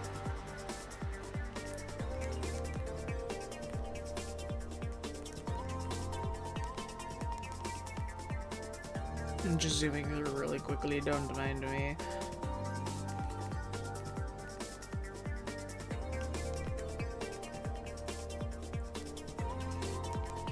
Runava, you do not want to live with Ritz. Or no, you don't want to live with Cricket. That's not a- you don't want to be in that house. Oh, sorry. Corn is hungry. How do you feel about fresh spring rolls, Corn? Not my son if he doesn't like it. Oh, he likes it. Okay, good.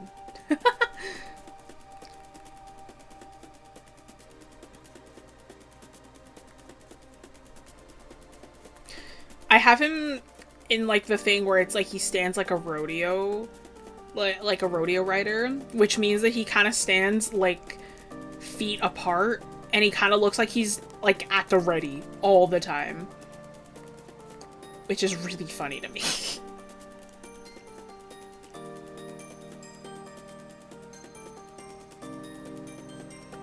I do this digital drawing exercise where I can't zoom in no matter what, just fuck with myself. No, that's good. That's how you should do it, realistically.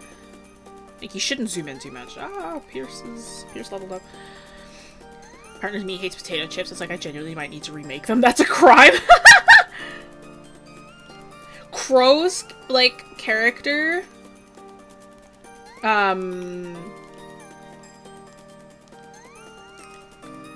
Crow's character hates lasagna. Like, he got the loathes animation for it. And Crow was like, this is not me! This is not me! Crow loves it. He has to be battle ready at all times. Exactly.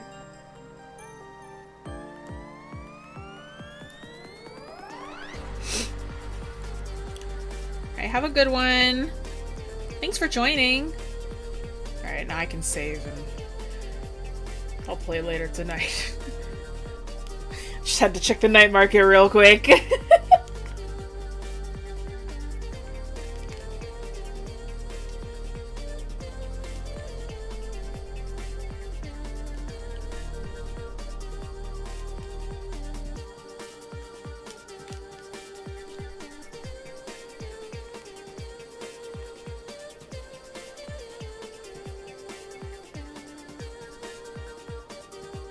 Bye!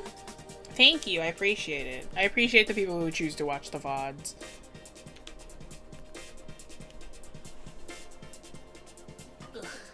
Alright, put my Switch away. Bye-bye. Back to the game. back to drawing a bunch of flowers. Normally I wouldn't line these, actually. If I was doing this in a different way, I would be, like, I would probably just add these with color only. Just because with lines it could get kind of busy, but I want to show you how I would do this with lines. A Martian rock is a prize? What the fuck? Oh, I don't know how many people saw the intro stream doodle. I made it to the credits of this game yesterday. I didn't realize there were credits. Like, I got to the credits and I was like, I didn't realize that they were credits. I was like, what the fuck? I was so like, whoa. What do you mean credits? No, genuinely, right? Hi, welcome back. Yeah, like, I made it to the credits and I was like, it's a really cute sequence, by the way. I'm not gonna spoil what it is. But, like, I was so baffled. I was like, oh my god, credits. I didn't realize there were credits to this game. Every single person that I told, I was like, I made it to the credits, and everybody was like, there are credits? And I was like, exactly! I finished, quote-unquote, the game. Yeah. It's not like the game ends, it's just I made it to the end of a certain spot, I suppose. Being a lifesaver is crazy work. I really like the game.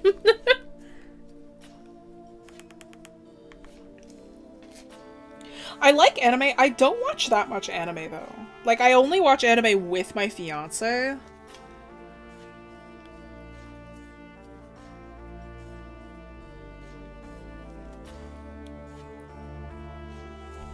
I haven't, like, when I was younger, I used to watch a lot more anime, but now I'm, like, older, and I'm like, I don't have the time. I'm like, I'm just not the type of person who sits down and watches shows on my own, I feel.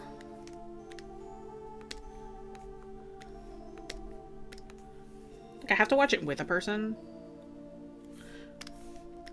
And even then, that's if you can catch me to watch a show with me. So most of the time, I just watch shows with my fiance.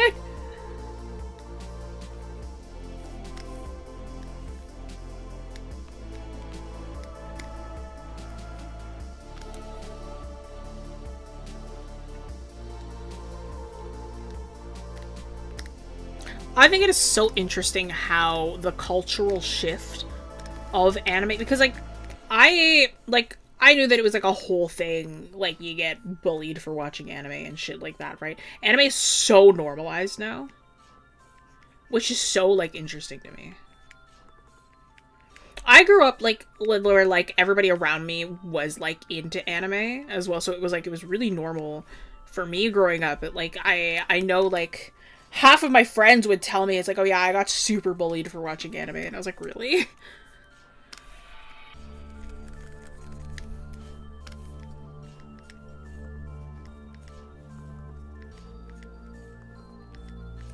But it's like, now it's just so normal.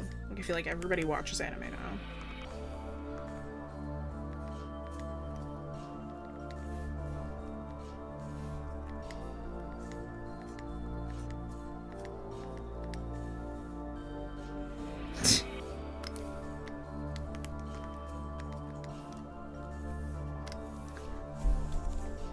Finish your daily whatever drawing. Excellent.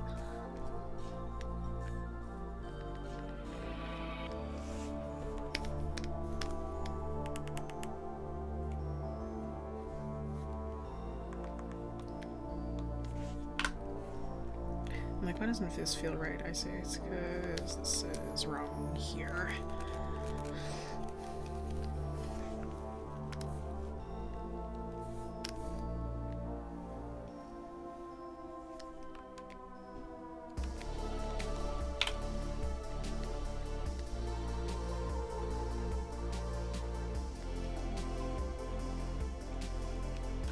This is a tangent, so I have to fix that a little bit there. Make it so it's not a tangent. There we go.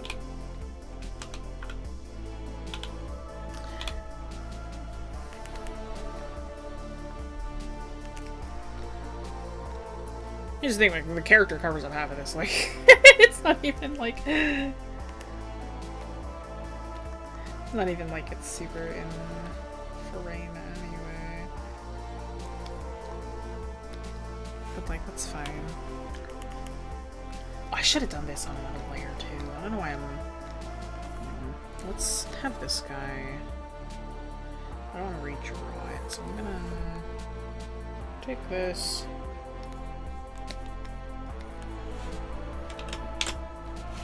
I'm gonna do the Ferris wheel bits on...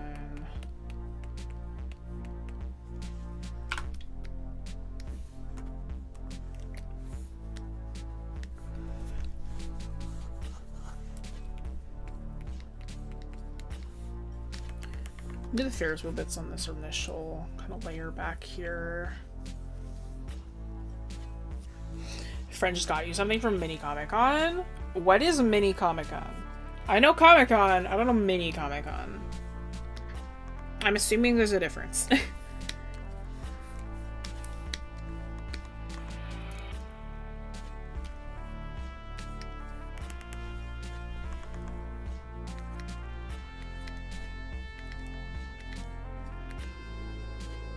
To know Comic Con but smaller. Okay, you know, fair enough. I don't know why I asked.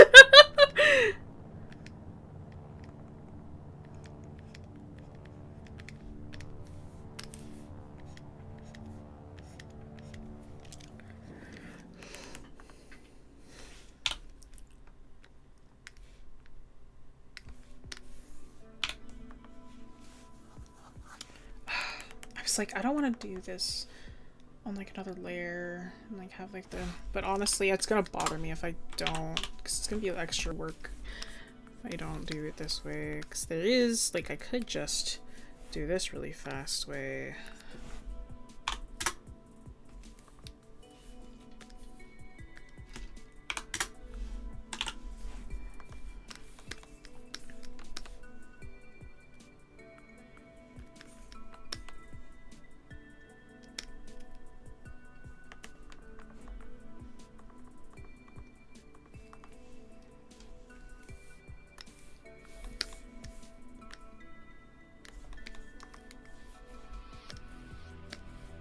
Yeah, because this is a lot of circles and a lot of very perfect kind of layouts. And, like, frankly, doing that in perspective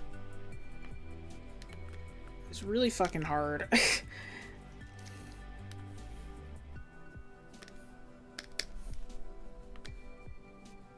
And there are easier ways. 'Cause digitally, I'm gonna get really pissed off about it if I don't, like, simplify it at least a little bit.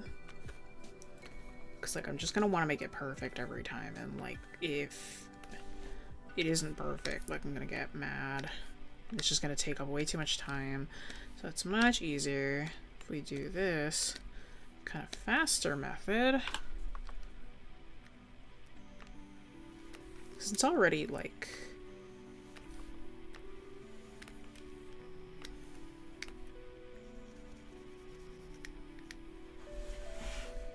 cool gadget smart tool, genuinely.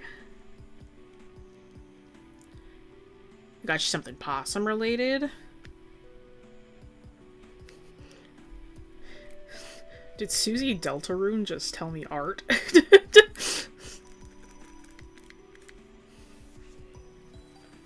It's not organic, it's getting smart tooled. Yeah. Work smarter, not harder.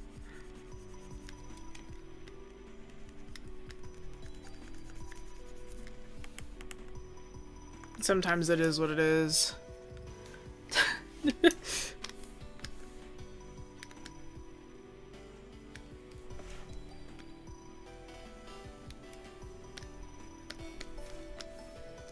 Sometimes you cannot be bothered.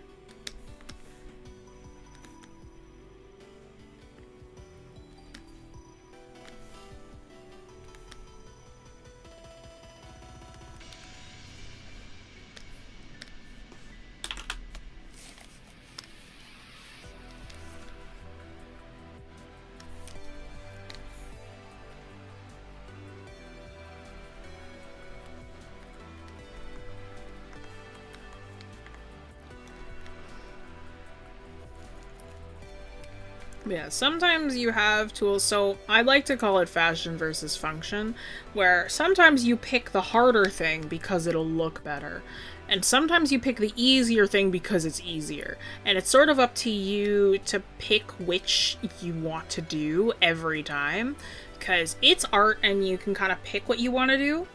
Because one of them will be a time saver, but the other will probably look better. And in this case, I am picking the time saver because it's not like this is, like, super in the forefront. Nor will it be fun to try and do this over and over, so it's much easier to just... Yeah, function is sort of stuff that doesn't matter, exactly. And this is so far, like, it's not super far in the background, oops, but it's far enough where I don't care. So, what I'm doing now is just adjusting the perspective.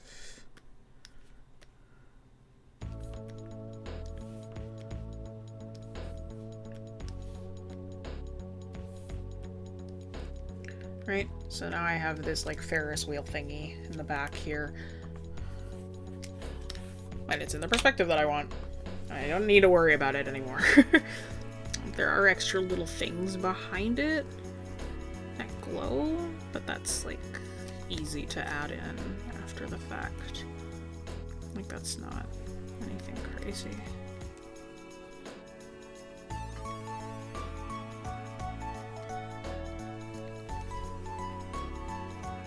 I'm just adding the 3D-ness, that's like nothing.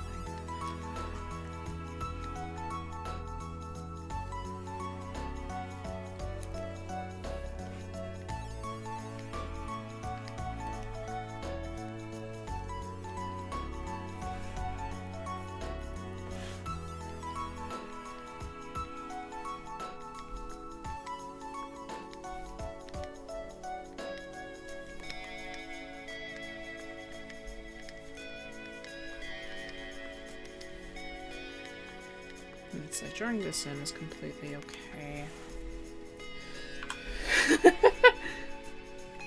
But I'm like, I'm not about to like draw in the full thing, because that's gonna take way too long. And again, it's in the background, so it's not like it's like the main character kind of thing. It's something that can be somewhat ignored.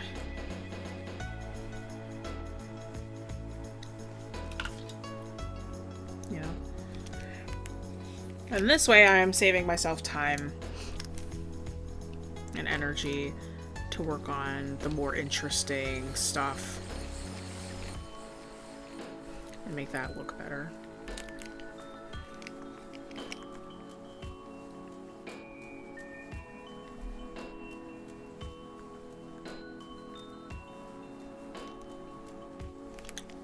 Right, so you don't have to do new lines for everything, right? Just have to do them for enough things.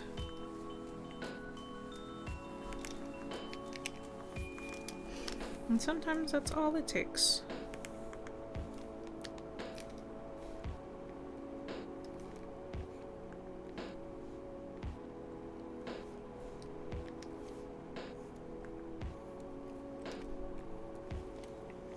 Apparently the mini Comic-Con was in but fucking nowhere, which is why it's mini. Ah, fair enough. That makes sense. I don't think I've ever been to a small convention. Like, every convention that I've been to has been really big.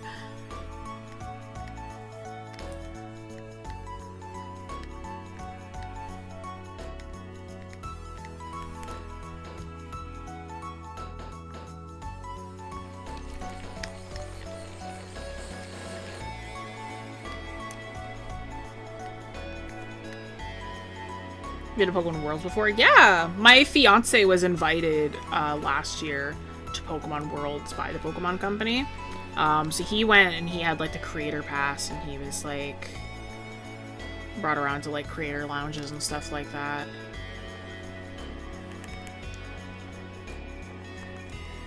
Yeah, yeah. So like I am friends and am marrying like a lot of like people that are within like the Pokemon community. So I'm like I get a lot of like that kind of insider. I do a lot of Pokemon streamer / YouTubers thumbnails. So I do a lot of stuff for like the YouTube Pokemon community. And the streamers as well. Me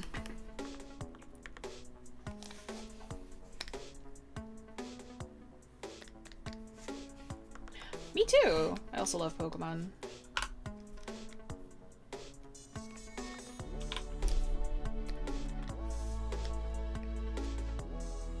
Too many plushies. You're telling me.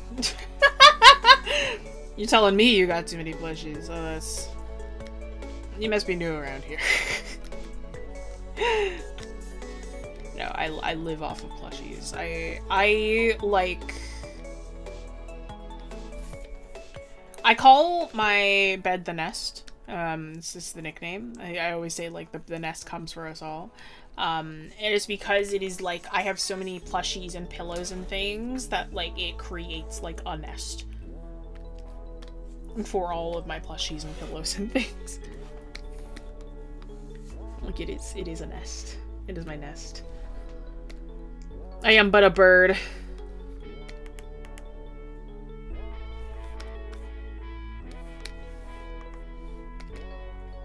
Awesome. So now I can finally fill in the rest of these plants, because that's what I want to draw. The fun bits.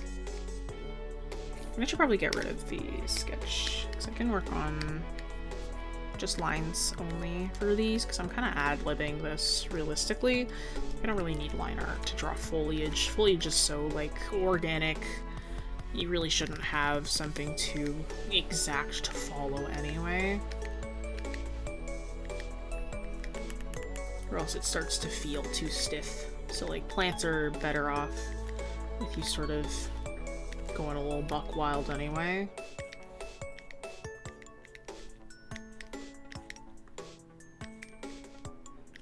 Also making sure that I'm not creating tangents with Cricket here, because if I do, it ends up looking kind of awkward. So I want to make sure that I'm still thinking in that regard as well. You accidentally sneezed on your Switch? Oh, clean it. Sad day for those who've never seen Jesse's Kirby bed. My favorite Pokemon is the 𝘧𝘰𝘭𝘭𝘰𝘳 line. I really like Blitzle and 𝘧𝘰𝘭, very closely followed by the Venipede line. Venipede, Whirlipede, Scolipede. In which then, of the line, my favorites go Scolipede, Venipede, Whirlipede. And then I like 𝘧𝘰𝘭𝘭 more than Blitzle. But I got a lot of weird favorites. Like, mine are a little strange. Another one of my favorites, I love Pincurchin. Thoughts about the Mega, like, Scolipede? Rules. I was so happy. I was genuinely so happy.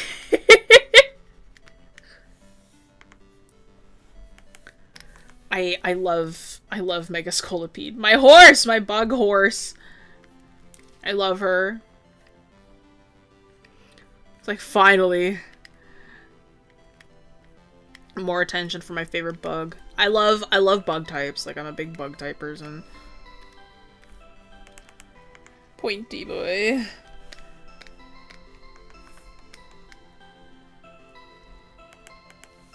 Oh, I remember that. I was there. Damn. Yeah. To be fair, both Pulse and I kind of have a bad habit of accidentally spoiling things for people. And I was like, one of my friends, he was like, Jess, I am so proud of you for not spoiling 𝘥𝘪𝘴𝘰𝘪𝘯 for me. And I was like, yeah, I had to be really quiet. I did my best.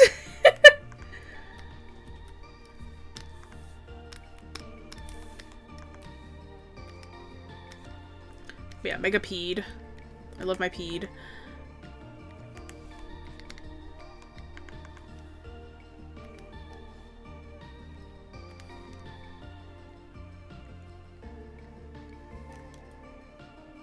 I do that a lot with my partner, yeah.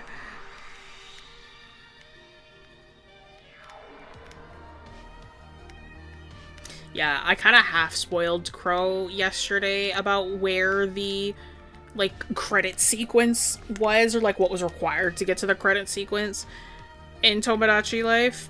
And he was like, wait, I didn't know that! And I was like, oh, wait, shit, I'm sorry. So I was like, I had, like, my little reaction noises, but I had to be, like, quiet about it after that. I was like, I gotta shut my ass up. I'm like, I can't be speaking about this. So I'm like, I don't want to, like, spoil him more. It's like, I didn't want to spoil the people who played any further, so I was like, I gotta fucking, I gotta be quiet. Hi, Tioff, welcome in. Yeah, streams are, like, 4 hours now. So chances are, if you are around within 4 hours of stream starting, I will be here.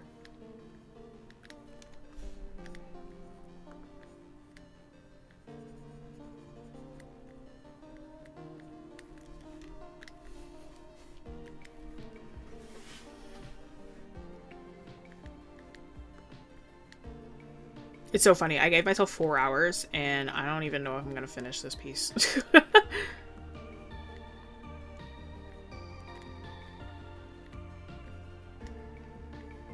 Frankly, it's a lot of just clean lines. I think I could probably do it.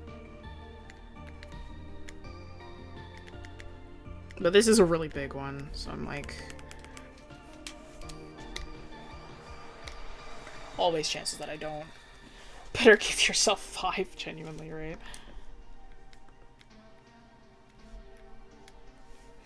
Alright, have a good one. Thank you for popping in, Brinso. I appreciate you.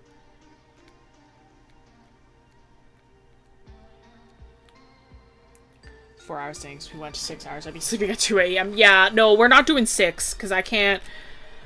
It's gonna be around 4 or 5, because, like, I have things to do past 6, so I'm like, I can't stay for that long anyway. But... Like, 4 means that I can get more done than in 2. And I can show off more of, like, my real process to you guys. So I'm like, I wanted to do 4 hours instead.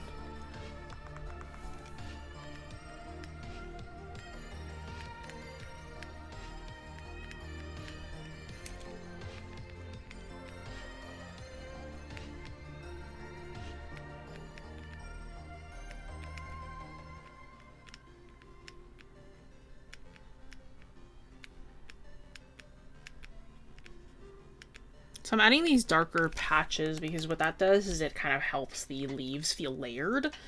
Helps the foliage feel layered. By comparison to it. It's more of like the occlusion shadow work. It makes the foliage feel more like it is layering on top of itself by comparison to just keeping the straight lines all the same. It's like this way it adds a little more variety as well.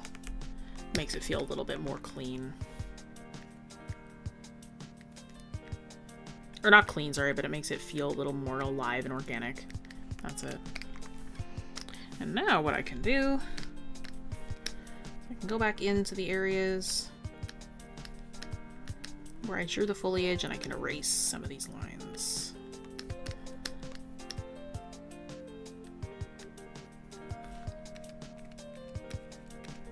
Keeping the characters on this time so I can see. where I'm going.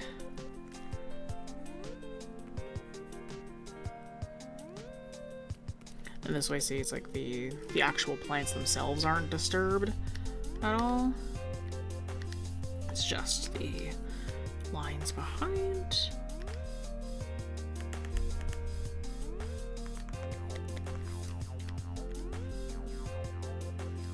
Is a thing that some illustrators do, is like if we have lines that are kind of create tangents, you just erase them. And it can be a little bit dodgy depending on what it is that you're doing, but like people do it all the time.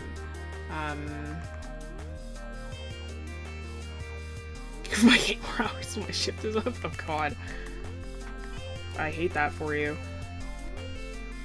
Yeah, erasing where there like might be a little more tangents, or there might be a little too clustery. It's like that is what a lot of people do as well.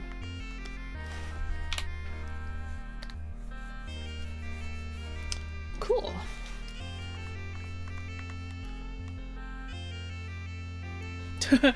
Delete your art and start again.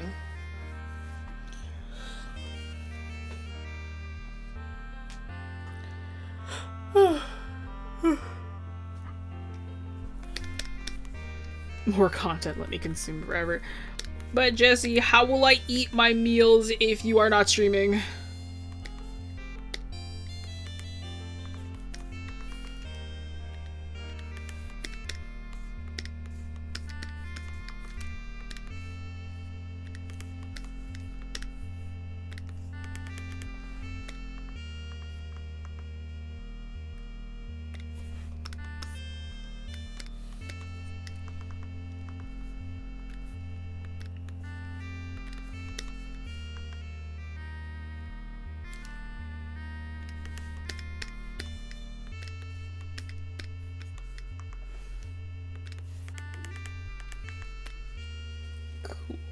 Okay.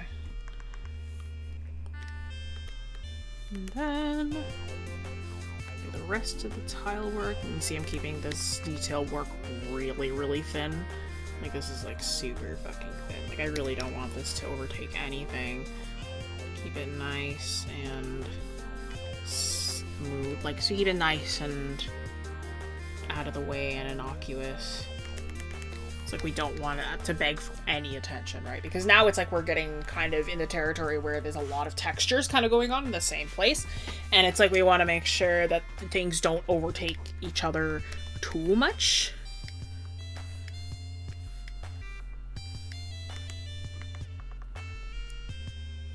I'm actually gonna put this in another section as well. It's gonna be the foreground. So we'll have a foreground section. Oops, sorry. Foreground. If you're ever like, I'm like, I feel like my piece feels too open, or it's like I want to, like, it's like I want something to like make this feel more atmospheric. Foreground. Add a foreground element. Some kind of tree, some kind of pole, something that's like taking up space and is like on like directly in the foreground on top of everything. Trust me. Makes everything have so much more depth.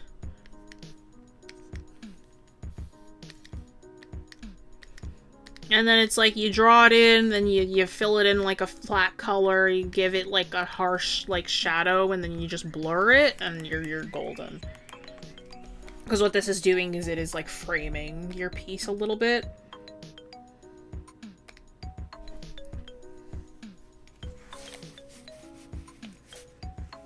It's helping sort of frame the sections here.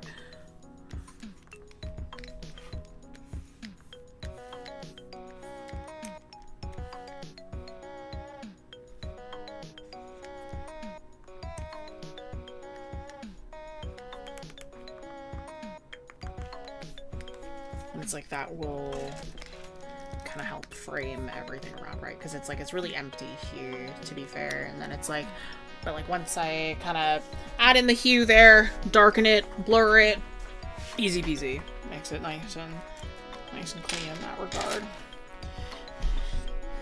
But yeah, right? So it's like when we have line art, right? Like line art we don't want it to, like, we want it to define things, we want it to, it is there as an assist, right? It is there as an assist for our contrast, right? We don't want it to overtake everything entirely.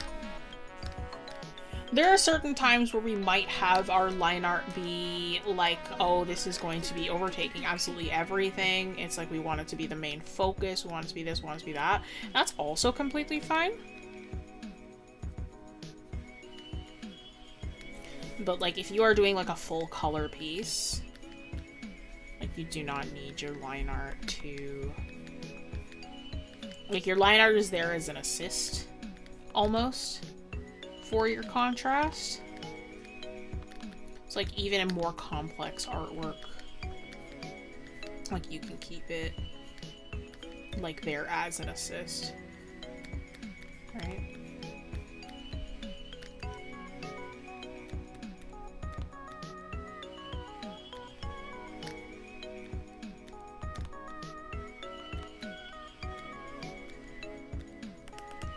Okay, hang on. I will be right back. I have to use the bathroom.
Okay.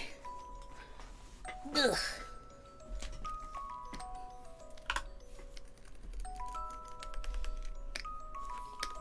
Fire.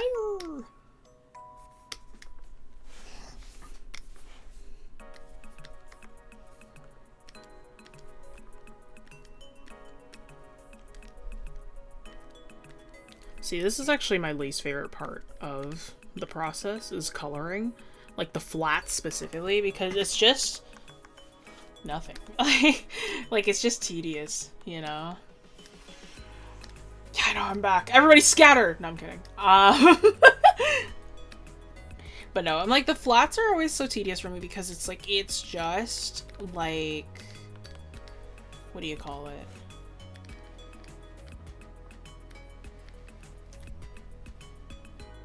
Like, it's nothing, like, there's no nuance to it. I'm just adding, like, my local value and stuff, which is, like, pretty boring. I'm like, I always find that this takes me the longest. It's not even, no, sorry, not the longest, it's just the most, like, kind of boring part of the process that, like, you can't really make more interesting. Like, you can make it faster with Paint Bucket and whatnot, but, like, even that, like, that's still, like, whatever. Especially if you have, like, broken lines, like I do. And, like, really textured pen work. Doesn't look great. You have to go back and fix it.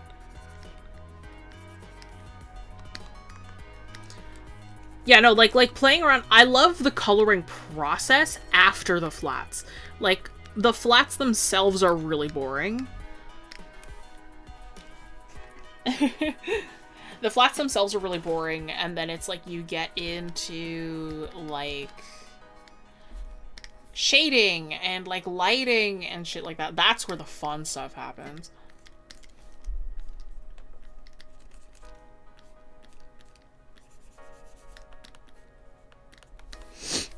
Because then it's like, oh yeah, it's like now I can mess with the color and I can mess with, like, my shadows and I can make stuff look nice and pretty. But it's like this portion is just so, like, whatever.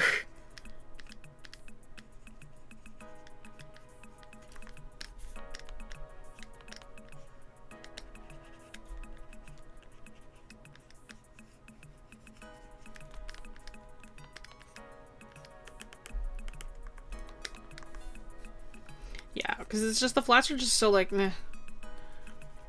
You know? I love the rest of it. It's just the flats. I forgot his earrings. Hang on. I just realized I forgot his earrings. Oops.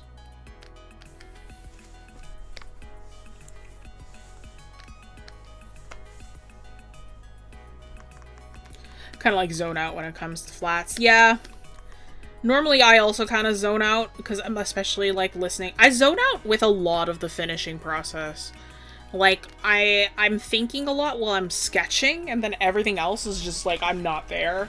I kind of have to be here because I'm streaming. So I'm like, this, I have, like, no choice, realistically, right now.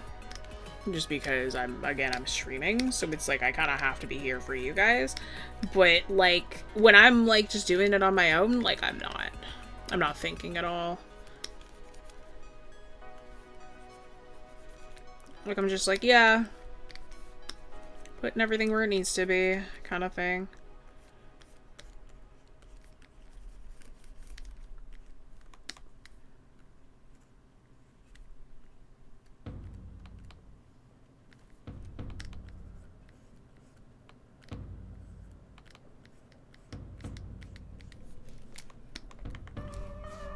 It's got his earrings? Yeah! It's got 2 gold ones. I'm doing alright, how are you? I like doing flash just because I turn off brain, fill in color. Yeah, I don't like, because this is like a different kind of turn off brain, because like with line art it feels satisfying, but it's like with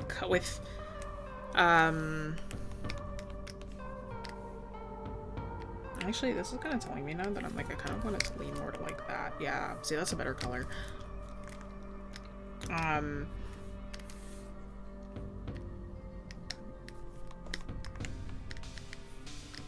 I'll fix that on the actual me later. So I drew this tank top, but yeah, no, it's like with lines it's like satisfying, but like with color it's just not. So it's just because it's just I'm not at the satisfying part yet, so I just kind of have to sit there and be like, damn, well, whatever, I guess.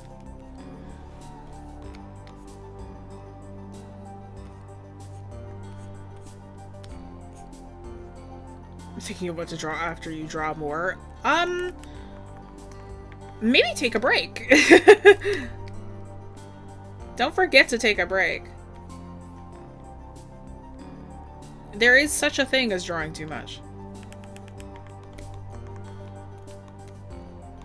That second read is so much more satisfying. Oh yeah, no, for sure. Because this is more, or like the original one, like this is much warmer. I'm like this green is like a much deeper kind of evergreen that I like more, so I will probably switch that on the actual character later. The actual me.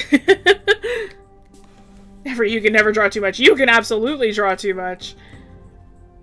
If you are drawing to the point of injury or exhaustion, you are drawing too much.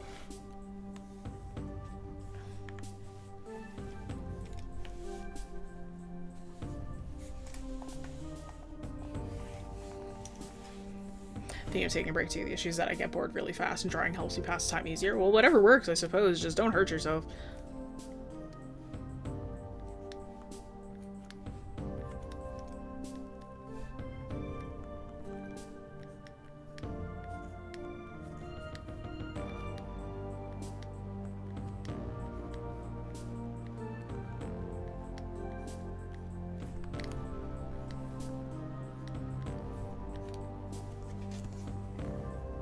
You tried to a failure. No.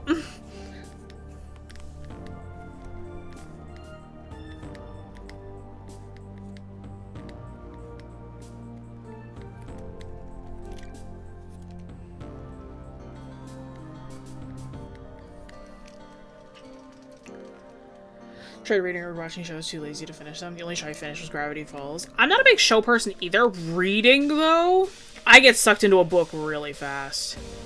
I love reading. I find that I love reading, but I don't like I find it hard to start a book because I know if I start it, I won't be able to put it down that easily. So I'm like, I find that like I struggle just with that.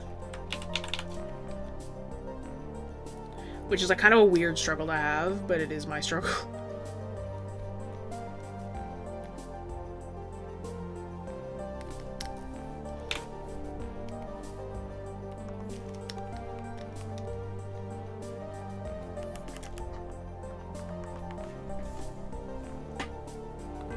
You think I've been doing the past year? That's not good! It's not good for you.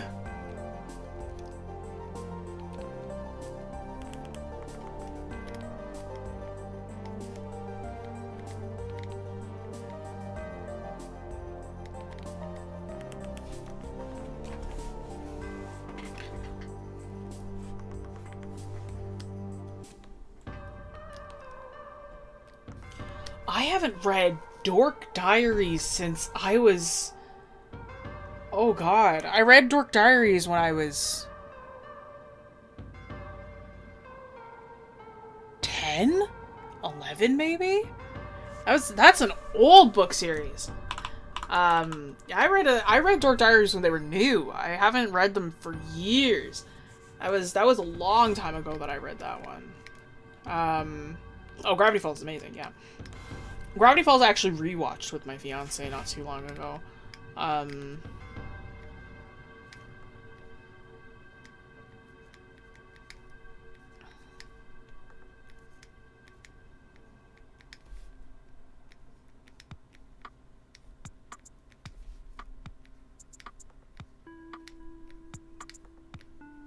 Sorry, don't mind me.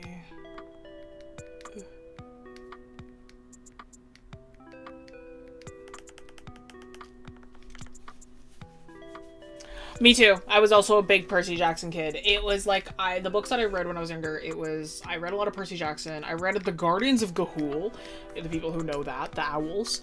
I read Lord of the Rings. I read, Narnia. I read, Wings of Fire. That was a big one. I read a lot as a kid. I tried reading The Hunger Games and I couldn't get into it, but I did really like Divergent as a kid. Fault in Our Stars, I really liked. There's a book series that I really liked. It's called Eon. I really loved the first one. I could never finish the second one for some reason. Inkheart was really good. Have you read the Bible? Yes, actually.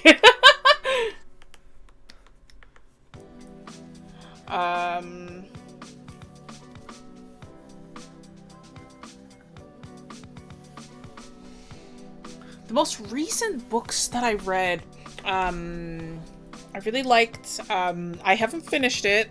I really need to. I don't know why I haven't finished it, but, 𝘴𝘶𝘮𝘰 by Susanna Clarke. The Double Life of Benson Yu was really good as well. I've started reading a psychology book, just for the hell of it.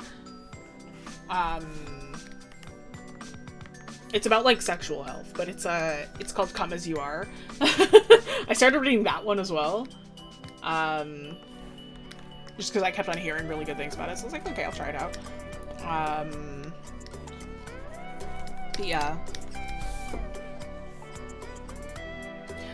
If I kind of want to read I Have No Mouth and I Must Scream, I heard it's really good. Yeah, that's a horror psychological.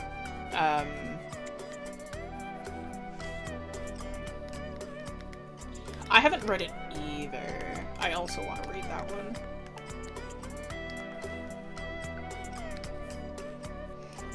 Just be aware that psychological books are a lot less action-y and they're a lot more, like, thinky. I'm kind of glad I wasn't into reading Harry Potter as a kid. You and me both, dude. I had a lot of friends around me who were like, at the time, they were like, "You've never read Harry Potter? It's like one of the greatest book series of all time." And I was like, maybe I'll read it one day, and I never did.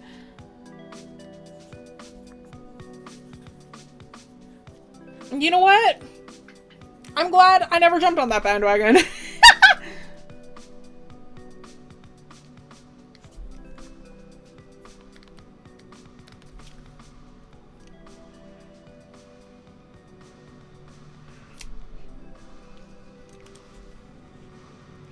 The world building and the lore. Fair enough. These are a little too dark. I mean, that's also kind of the thing with that book, is it's less like,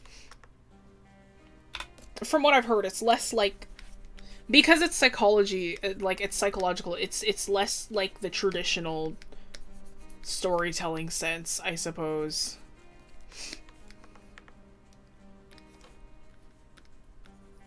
I love books. I love stories like those, though. Like, I want, like, my favorite kind of stories are the ones where it's like I'm confused for most of it, and then maybe I get it by the end.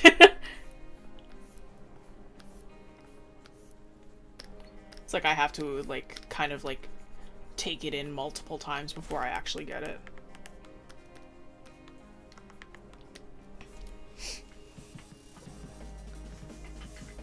LMFAO, it's okay. On this channel, we can say fuck J.K. Rowling.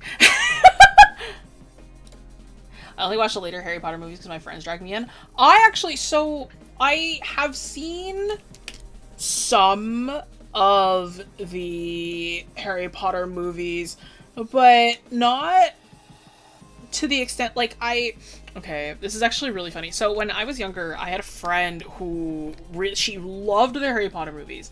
All right, she owned a bunch of them. Not all of them were out yet when we were friends, but like she really loved them. So she was like, "Jess, we gotta watch these together," and I was like, "Okay." So she pulls up the movies, but she doesn't actually let the movie play. She kind of just skips around the movie to her favorite parts and, like, only shows me various clips from different sections of each movie. And there was a point where, like, for some reason, us as, like, 9-year-olds, like, we were, or not 9, sorry, we were, like, 10. But it was, like, at certain points, like, she would just, like, we skipped to, like, one section and we were just howling laughing at the expression of this one guy in a freeze frame. And we kept just rewinding it and playing it again. And to this day, I have no clue what that movie's about. Because that was my only exposure to it. And I never actually watched the whole movie. Just, like, that movie in, like, 3-minute intervals at random points. I literally watched, like, the YouTube Shorts version of that movie. Like... The betrayal when at the end of the movie I found out that the last movie was split into 2 parts. I paid for a movie ticket for part 1. Oh no! Real.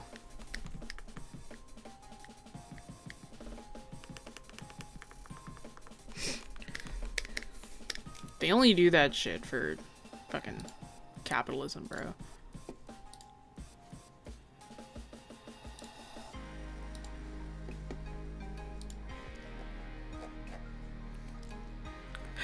Exactly how I felt when watching the movie. I watched movies 1 to 3 and skipped the other one. YouTube Shorts is how I consume most media, along with video essays. I feel like I watch YouTube Shorts when I'm eating, and then, like, I never watch them otherwise. Like, I watch you. I'm on Instagram Reels more, but I'm like, I haven't really been on any social media these past few days because of Tomodachi Life. So it's like now because normally what my morning routine would be is like I wake up, I like kind of scroll on my phone for a little bit, and then I like get up and do things. Now it's like I wake up, I do my like Pokemon sleep dailies, and then I open up my Switch, I go get my Switch, and I go back to bed, and I play on the Switch for like 3 hours. Like, it's like, I'm like, oh yeah, Tomodachi time. I need to do my dailies, and I need to organize my island, and I need to make sure everyone's okay. Watching YouTube. Food, while eating breakfast. I feel like the content that I consume, like, in terms of actual YouTube videos that I watch a lot of, like, video essay or, like, video, like, that kind of styled video. And then it's like,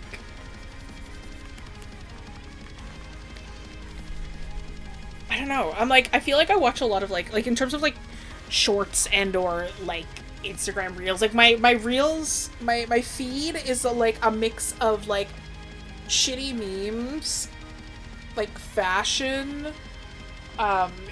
interior design, and animals. Like I feel like that's my feed.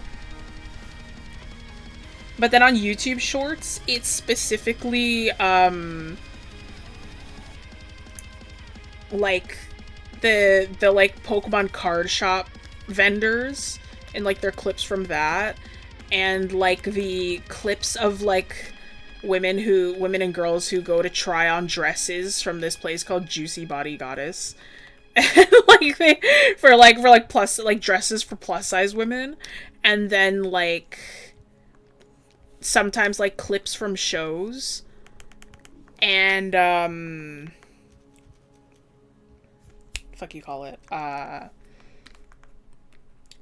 recently like my YouTube Shorts have been like filled with like this one show. It's called 𝘰𝘪𝘯 with Ananaya, where she tries to guess if the other person is gay, straight, or a homophobe.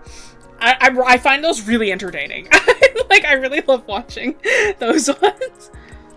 Your Reels algorithm is so bad. Yeah. I know. Listen, you're not worse than my brother. It's just, sometimes he'll lean over and he'll show me, like, a reel while we're in, like, the car or, like, at another place, and it's like, I look and I'm like, what the hell is this? The video essays are about it and have an opinion based on that. No, I am like training myself out of that, genuinely. Like I am trying to formulate, like I used to be really, I'm like going back to like training myself to formulate my own opinions outside of video essays and like people telling me what I should think. I'm trying to make sure that my brain doesn't go out of use and my comprehension. I'm doing this fashion window shopping on Red Note. First glance, it looked like Cricket's ear was their mouth, and I can't unsee it. I have no clue what you're talking about. What do you think? Cricket's ear is their mouth? How do you see that? Playlist purely videos I've watched 10 times over for background noise. Real. I get that, for sure. Always watching short form content compiled in long like TikTok compilation and gaslight myself into thinking I don't consume that much short form media. Forgot you could see my life. Yeah. The little profile picture circle is the funniest thing Instagram added. It's true. It's genuinely so funny. Glad Kid Me found a bunch of educational channels, and so at least now my brain isn't fully rotted. Yeah, real. Yeah, I feel like the majority that I consume now is it's like a mix of like,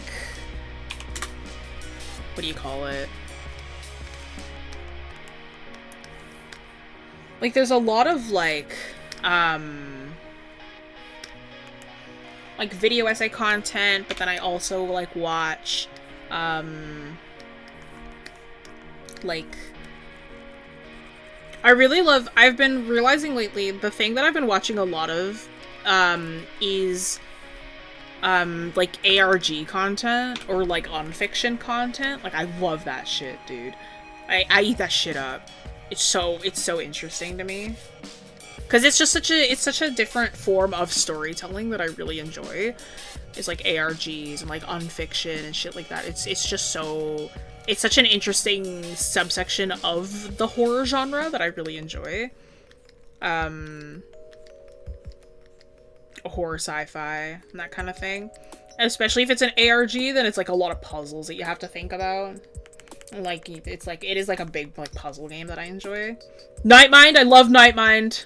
I love watching Nightmind. I love watching Nightmind. I love,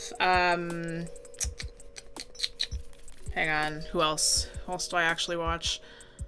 Hang on, I'm not on my actual main account right now. I'm not on the account that I actually subscribe to channels on.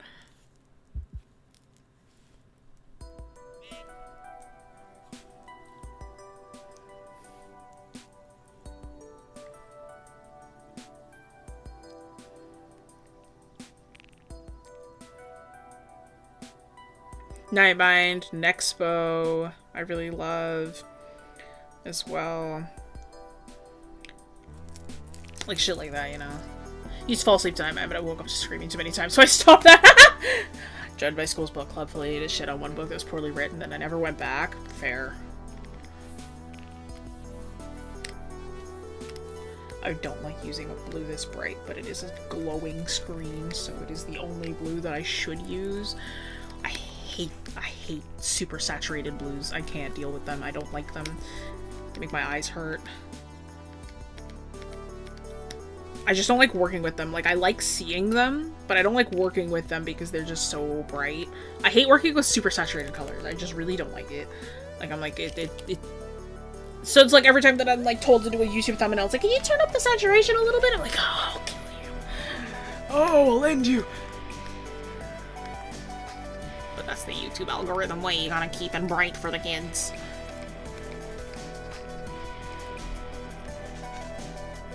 This is literally not their fault.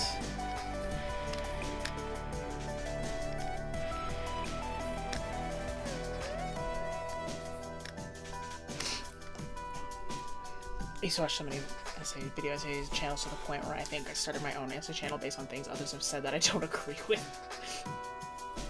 I feel like that's less of an essay channel, because essay channels, the best essay channel, okay, here's, I'm standing up on my little box for a second. Opinion time, actual opinion time. I feel like the best essay channels are the ones where they don't really give that much of an opinion. Like, an essay, like, you can have opinion essays, that's fine, and I feel like that's okay, but I'm like, I feel like the best essay channels are the ones where they're just giving you information.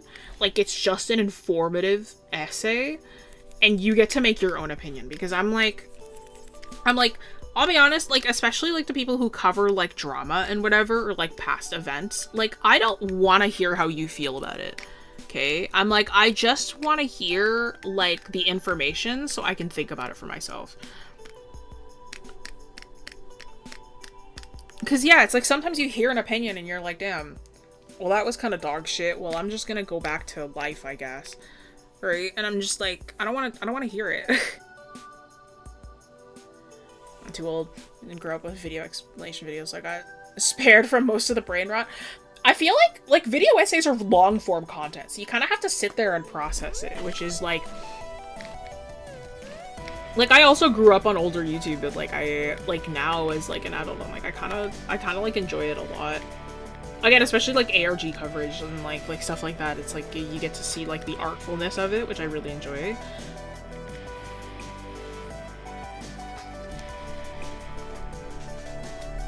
Jager Geller's. I feel like my favorite essayist right now, like I think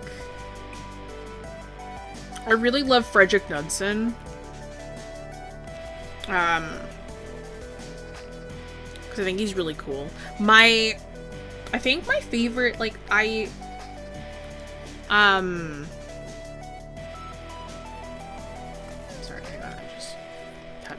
for a second.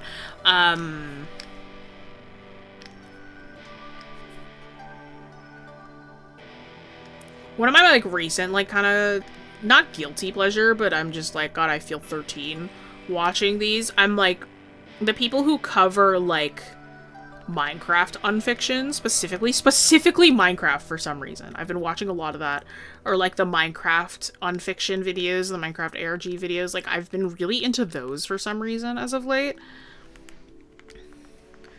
Like, I've been watching a lot of, like, retro gaming now, and, like, wifeys, and, like shit like that. Like, it's just so entertaining to me.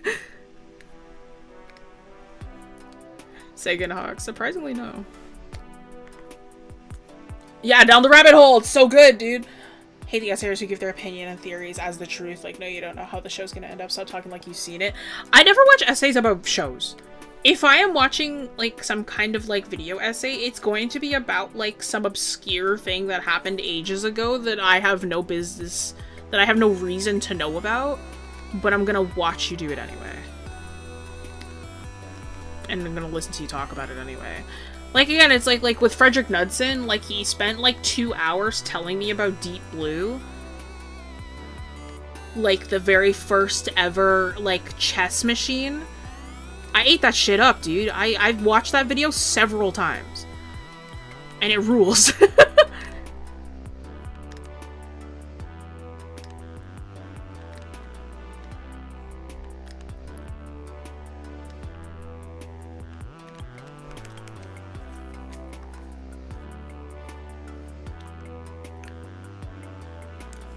You know what? The 𝘧𝘰𝘪𝘰𝘳𝘥 video is the one that I didn't actually finish. For some reason. I don't know why. I should finish it. I haven't watched his most recent one, though. The one on Nigel Cheese. I need to watch that one. It's only an hour long, and somebody made the joke. They were like, oh, he's making short-form content now.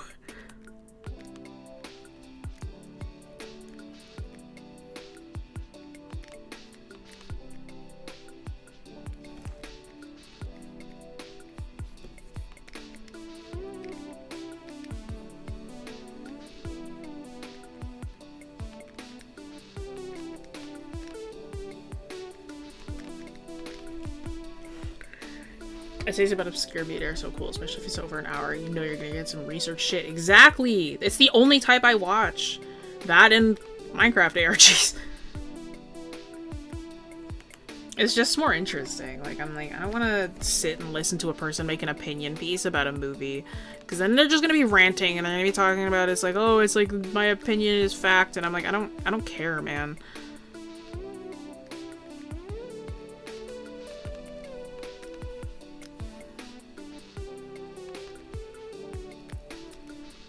I want to form my own opinions.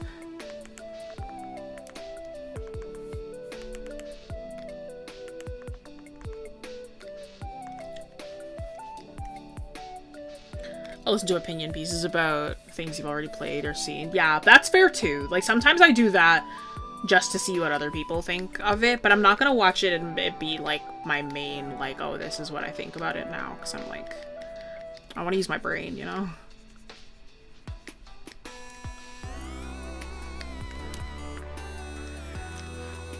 Action Button Reviews? No. Never heard of him.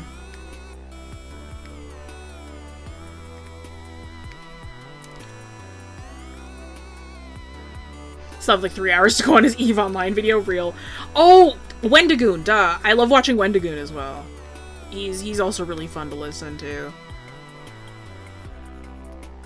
I feel like he's the only, like, because he does opinion stuff as well. It's like he'll say his opinion, but it's like the majority of his video is just information and like recounting what happened and stuff like that, which I enjoy. And like when he does say his opinion, it's like he's not like screaming at you. Like he kind of just says it. I'm like, I appreciate that too.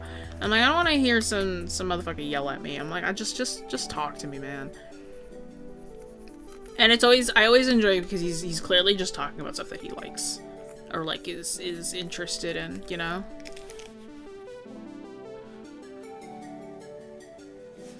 Six-hour review of an obscure Japanese dating sim. I watched that shit straight.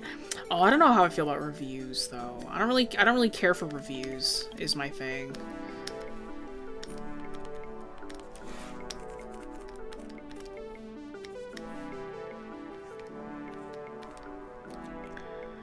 It's out. Some YouTubers started apologizing for making a long video. I came here to hear the ramble. I said the length of the video and chose to click. Exactly, exactly.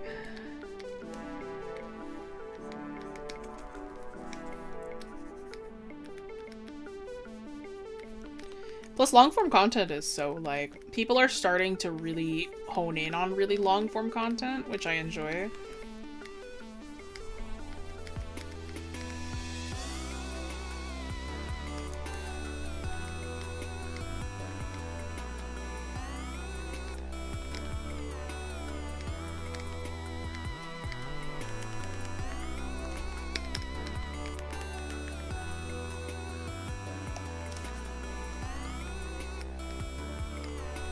Yeah, this stream might end up being 5 hours. This coloring's gonna take for fucking ever, dude. This is why I hate the flats. They're just so tedious. And it's like, I can't use the paint bucket tool everywhere because these lines are so broken up that it's like I have to do a lot of them by hand. This is why I hate the flats, dude. It's just, you just take forever.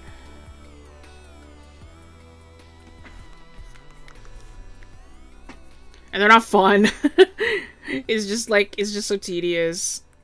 And again, like, I can't always use the paint bucket because I'm like, it's just, some lines are just too broken up.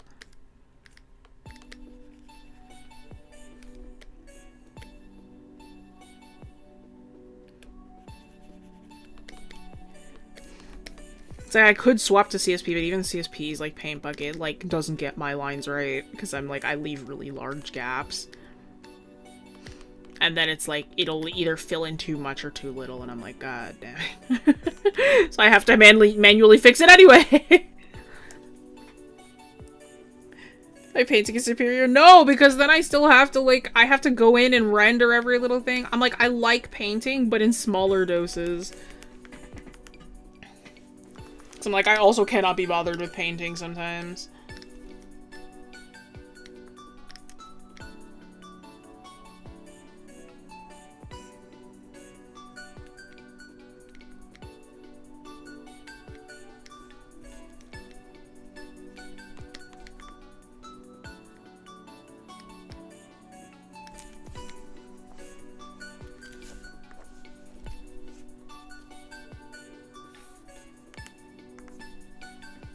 Such a viewer playthrough really connects stuff in the games to his personal life, but in a documentary, he's reliving those moments in real time. Oh, okay, interesting.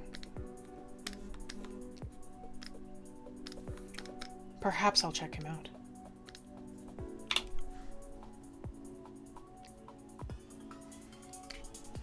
I'm noticing here that there are some like green bits that are popping out, kind of at the bottom there. So I'm gonna do this kind of like.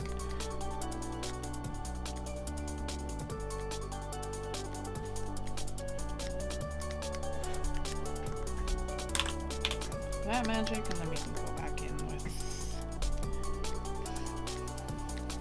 flowers and things.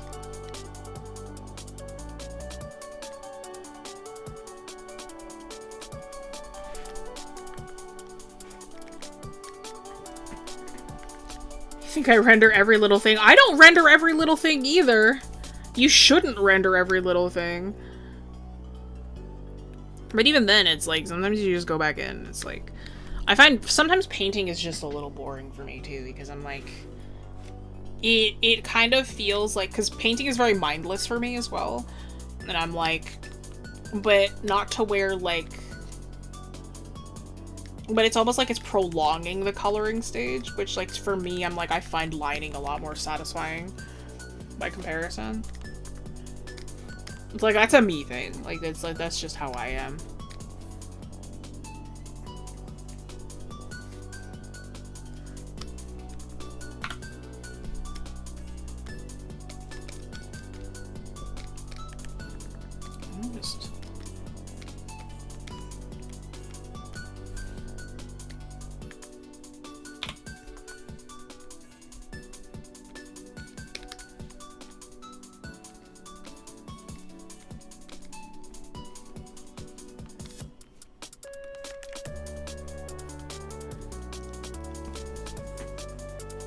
Imagine being so focused you're rendering ants in a corner. You should not be doing that. Couple dots and you're set. Honestly, if it was me, I would make a brush and then call it a day.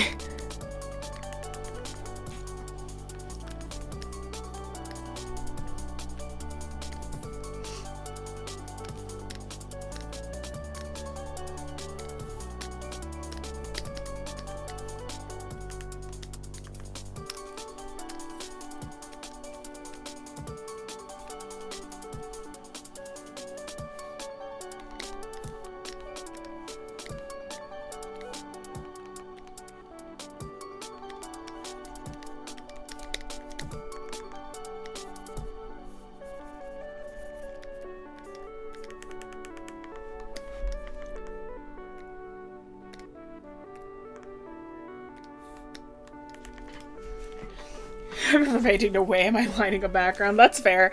If it is like a background where like it like for like a comic, yeah, no, there's no fucking way that I'm lining that shit. I'm just gonna fill it in.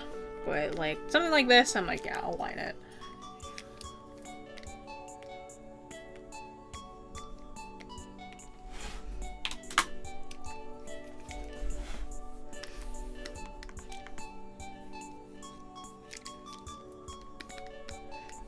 I forgot his paints. I forgot to give him the flames on his paints. I just realized.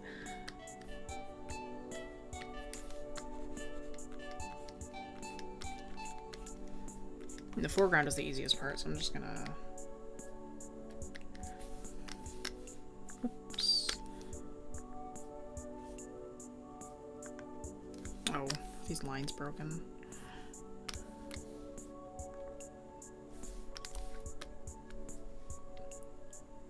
So this is an example of like where I could have gone to CSP, but I'm like, that's... It's like it's so small. It's like, who cares? I just do it by hand. You watch this, right? It's like you just take like...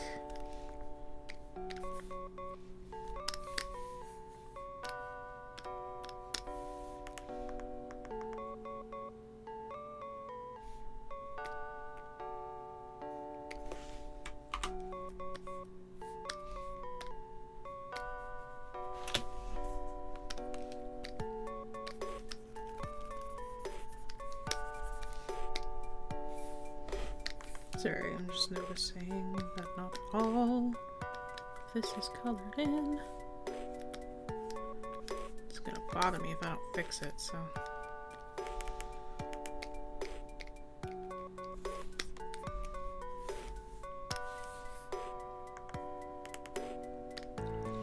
Okay, you just do all this to kind of get that general shape in there. It's like you can... erase a couple spots if you want, but you shouldn't make it too intense. Oops.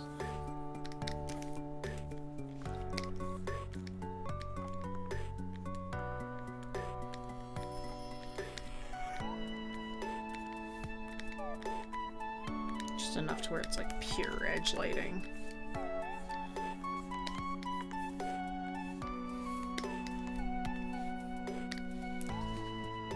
Merge that down. Oops. Copy the folder. Filter, blur, Gaussian blur. And now that's the foreground piece. And there you go, now you've added some depth. Easy peasy. That was some easy, quick depth. Watching Jesse draw for 3 hours makes my brain go, I can do that. And sketch, I'm like, no, I cannot. Yeah, you can. Come on now. It's easy.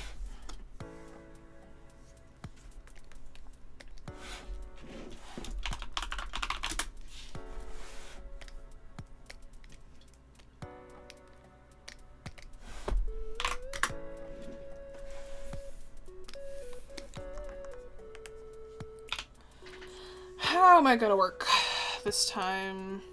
I'm gonna work subtractive. This just might be a little bit easier. I'm gonna really want to fill in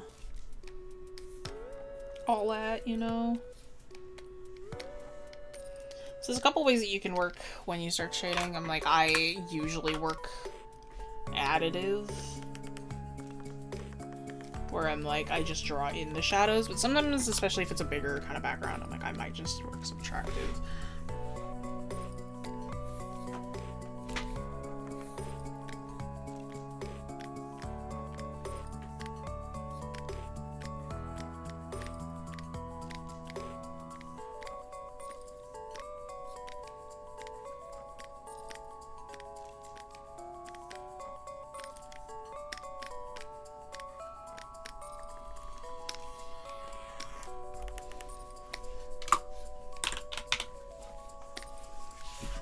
Those are glowing bits, so I'm gonna keep those off.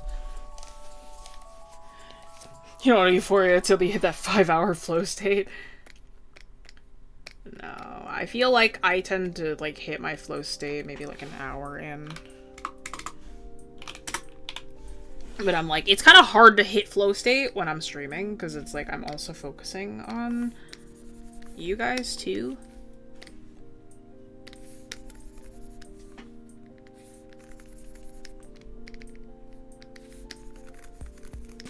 There we go. Nice. So yeah, there's a couple ways that you can work. It's like you can work subtractively or you can work additively. And I'm like, in my case, I'm working additively this time just because... Or subtractively, sorry, where it's like I start with a bunch of my shadow and it's like I almost cut it out. It's like I carve out my lighting.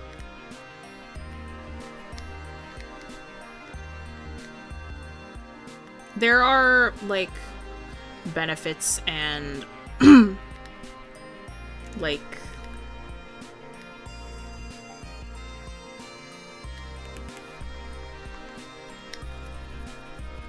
benefits and, like, detractions from working in both ways.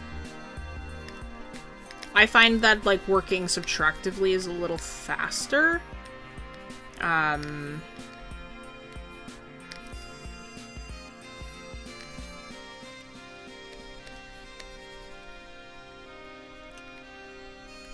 But I find I like the... Or no, it's a little bit slower, sorry, subtractively, just because it's like I'm working and focusing on, like, where not to put the brush, where it's like, instead, like, when I'm working additively, it's like automatic, like, oh, I know what shape the shadows should be here, so I'm just gonna draw in that shape.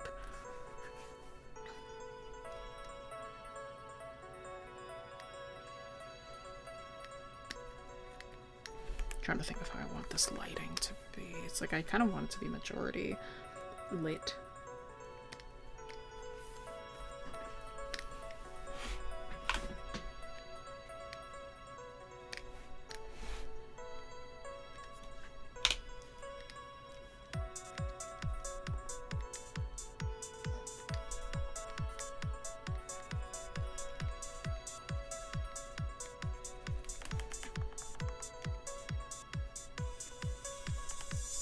Oh, I literally still forgot his... I was like, oh, I forgot the flames on his pants, and then I proceeded to not add them.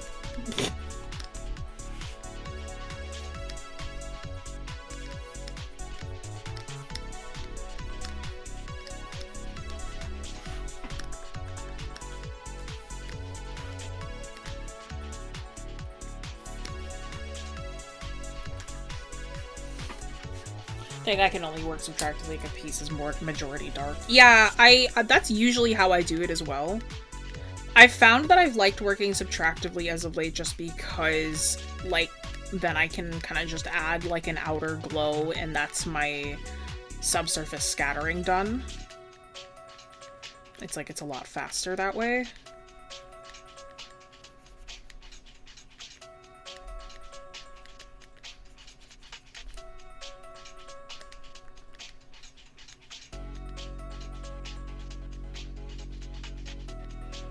Keep this in mind when you're doing things with folds. Like, you're not gonna draw everything exactly aligned when things are on folds. Like, you're gonna, like, mess with it a little bit.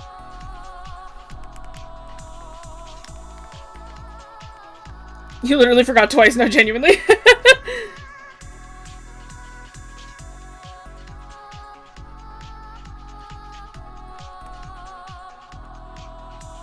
The flames of forgetfulness and amnesia type shit. Like,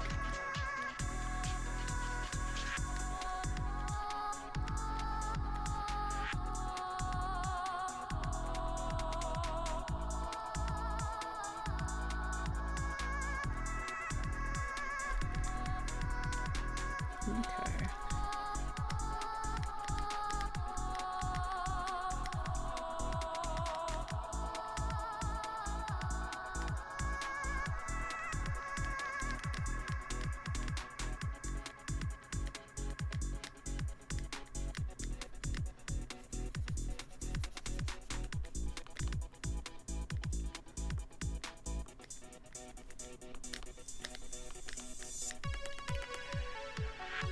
Okay, Slay. So I think that's, yeah, that's all that those genes need.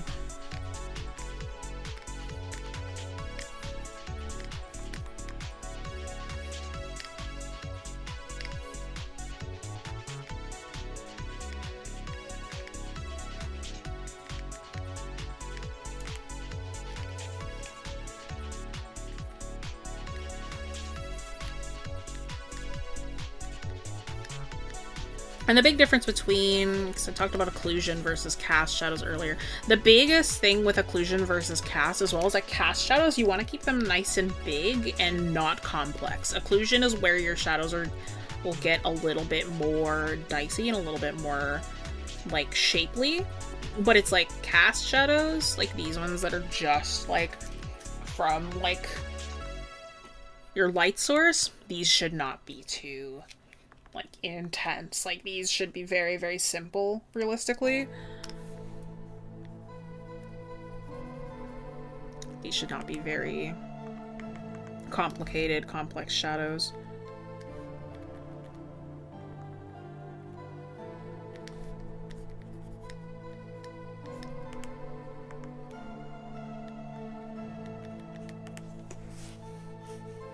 So you want to make sure most information is really easy to read.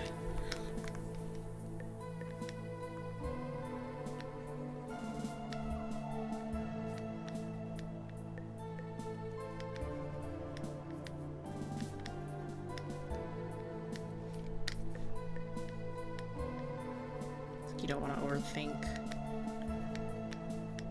your shadow shapes.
Cool.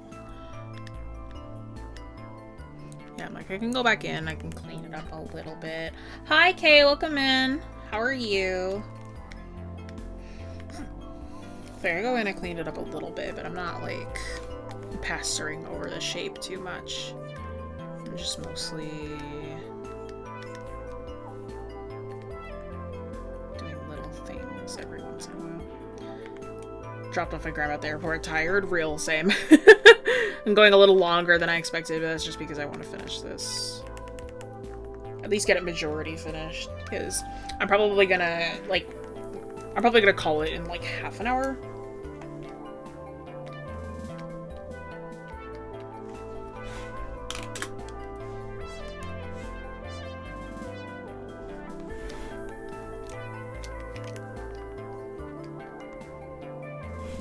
This is interesting because I'm gonna do this now. Actually.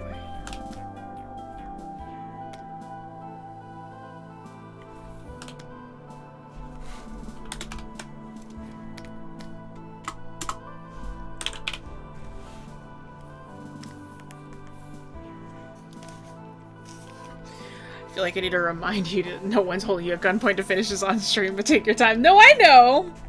How wrong I am. Every time I drop a relative at the airport, I pass by a little table where me and you and Ray sat and Drew and chatted. Oh, yeah. I remember the table.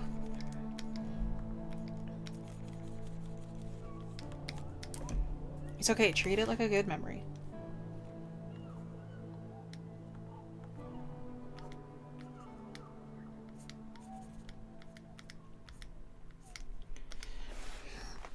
And I know that nobody's holding me at gunpoint to finish this on stream, but like I really want to finish it on stream. This is a me thing.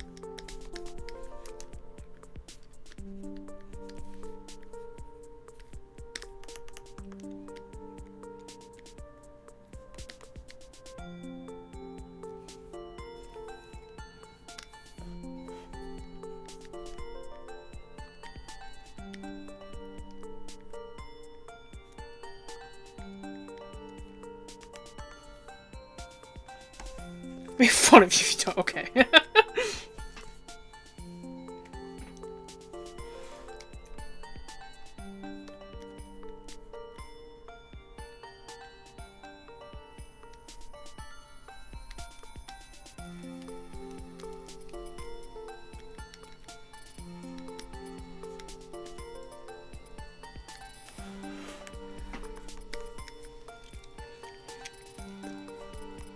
Love the rad pants. Dude, I was so happy. They were part of the mystery bag gift for me. And I was like, oh my god, I know exactly who's getting these. Like, I was like, the second I got them, I was like, Tikkon, come here. You're getting these instantly. He loved them so much. I was like, fuck yes, dude. Like, these were made for him.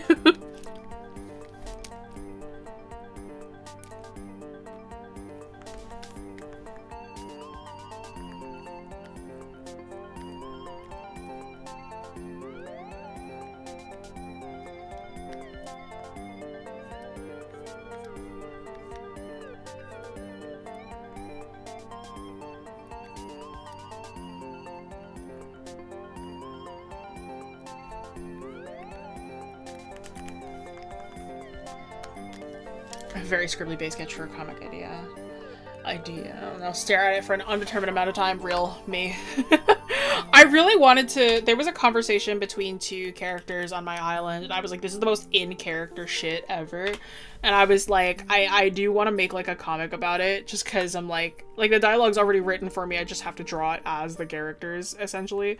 Because I was like, damn, this is actually them. Like, this is a conversation that they would have, realistically. I was like, we'll do it another day.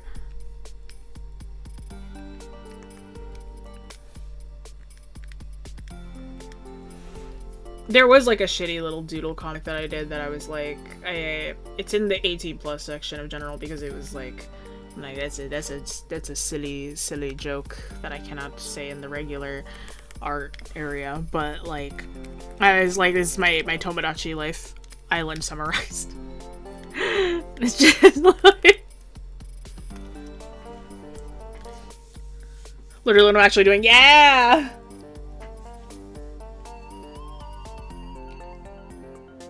Problem is always moving past the scribbly base sketch.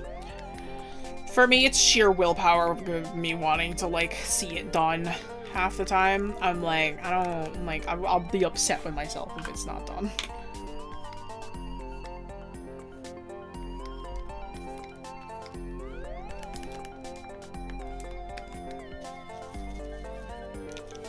Now watch this, right? What's nice about having the lighting separated and like doing it like this where it's subtractive is now what I can do.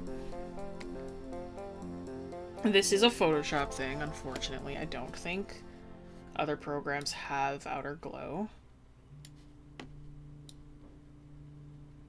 But now I can add subsurface scattering really quick and easy.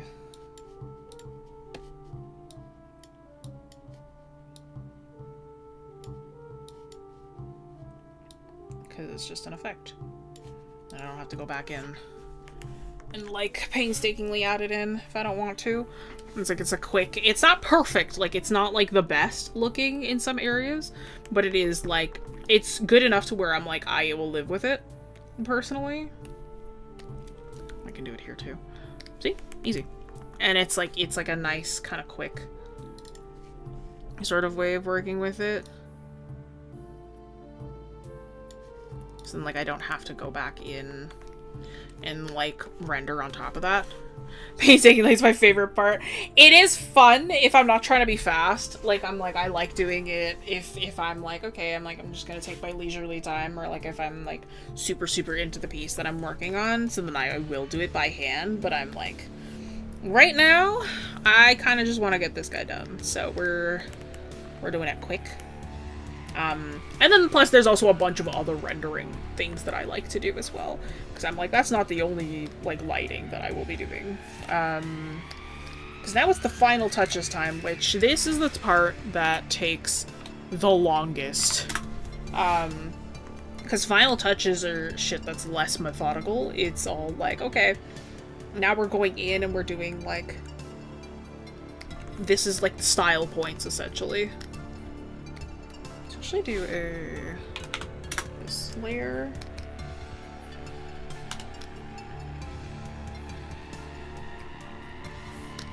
So this is the layer that I do. It's my second coloring layer. This is what I do to make my colors feel less flat. It's like I will go in. I'll add like really, really slight gradients to things.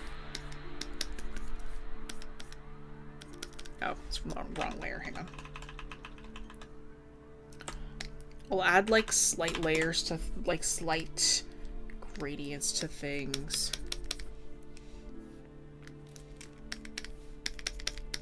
So then, it's like they're subtle and they're very small, but what it does is it just makes the color feel less flat. Like, I really like this part as well. It's just, it makes everything kind of feel like it's coming together a little bit better. And it's like, it's just for lighting, realistically. I mean, to almost every piece, so I always do it, yeah.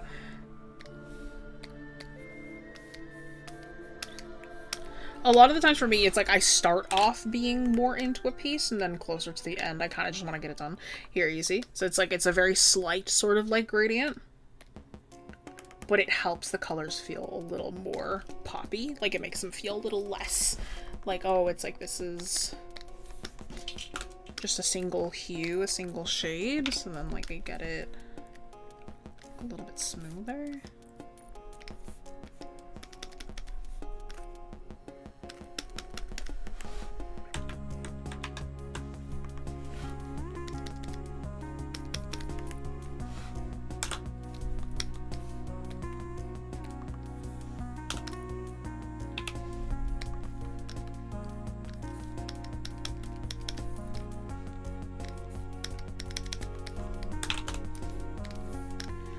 You kind of just go in and out of each section. It's like, it should be subtle, it shouldn't be like super noticeable.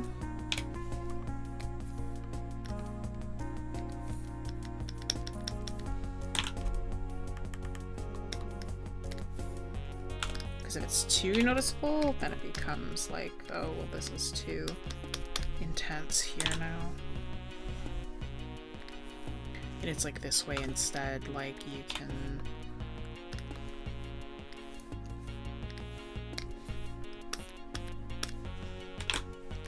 it's like turning it on and off, it's like you can barely notice it, but it is there and it's happening. It's pleased with themselves, yeah. They're talking about nothing. Those are the best conversations. What else? Oh yeah, blush. I need a little bit of blush as well on the face. And that also kind of helps keep the face not looking so flat as well. I realize I should have done all this before my lighting, but that's okay.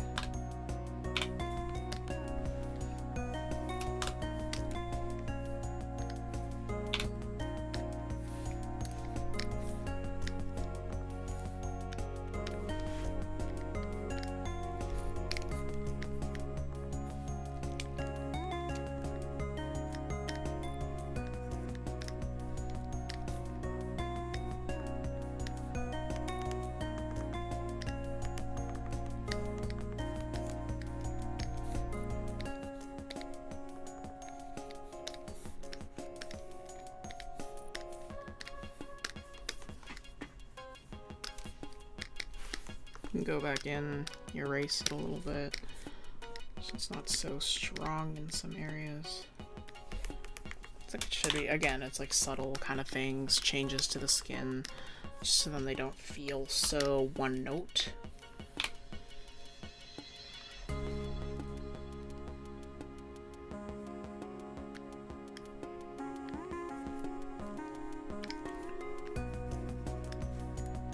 Opinions on stegosaurus? I mean, I think they're fine. They're cute. I don't really have a lot of dinosaur opinions, frankly.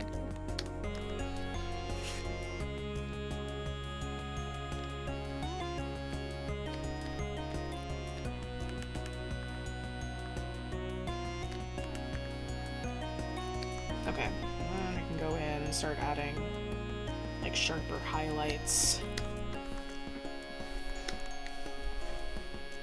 Might have to lower this a little bit.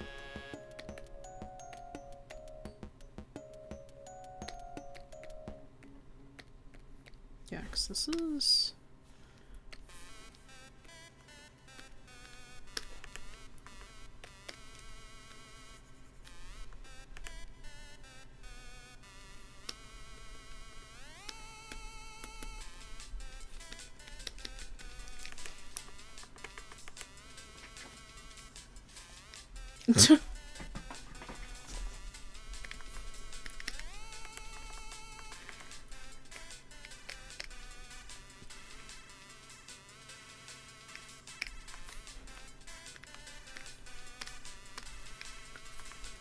Yes, and then what we can do is we can go back in.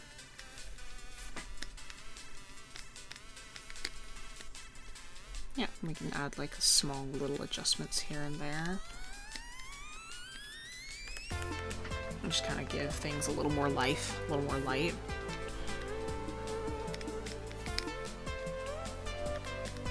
It's like these little lines on the face as well. It's like I'll go back in.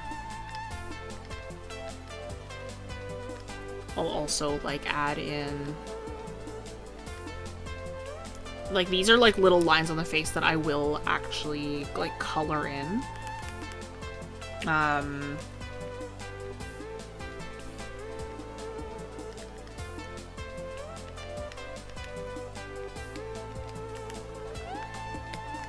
Because like they are pretty intense right now and they can be made less contrasty.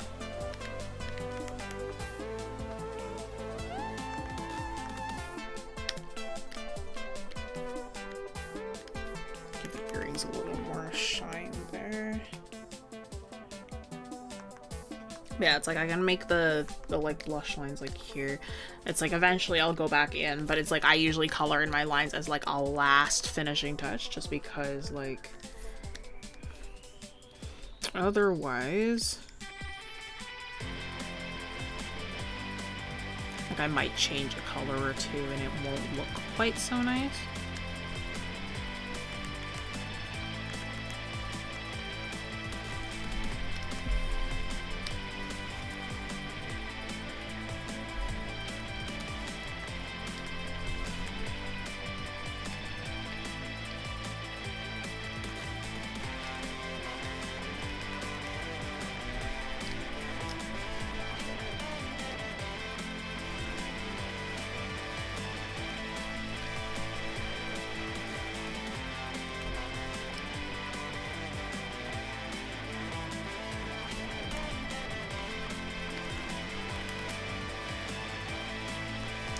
Yeah.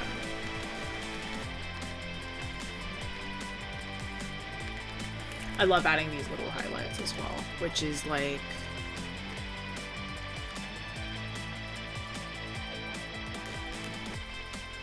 just adds a little bit of extra color, you know? Finished piece, I barely finished my sketch. No, this one's like... it's like finished, but I'm like, I feel like I could have finished it more, you know? I kind of feel like I'm like...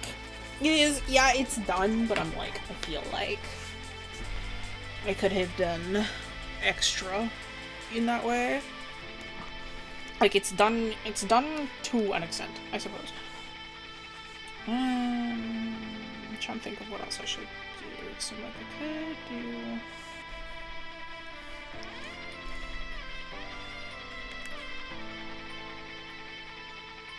yeah, because the thing with overlay is that let me actually, hang on. We're gonna try something that's gonna be bright for a moment. Yeah, we're gonna...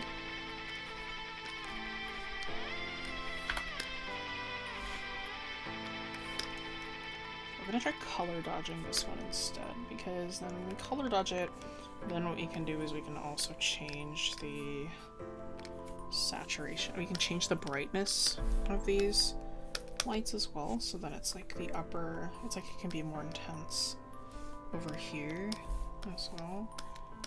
It's like the intensity can grow.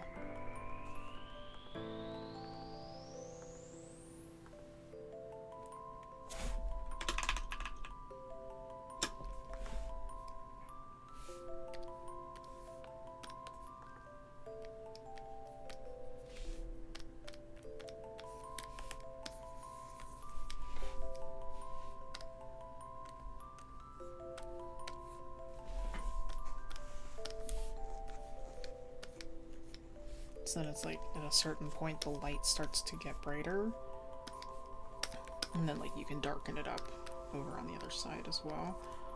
It doesn't have to be so intense on this side. It's almost like the light is like fading away to one direction.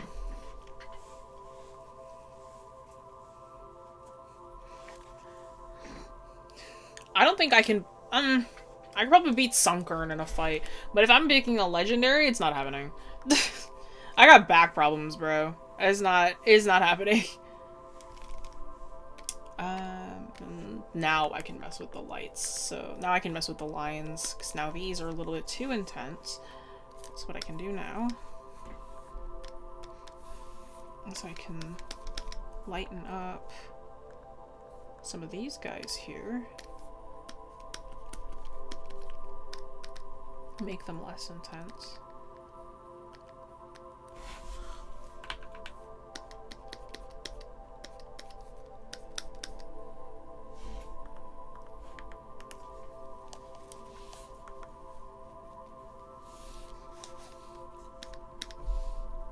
The background lines sort of fade into the background a little bit more, right? So it's like they're not super crazy. Oh god.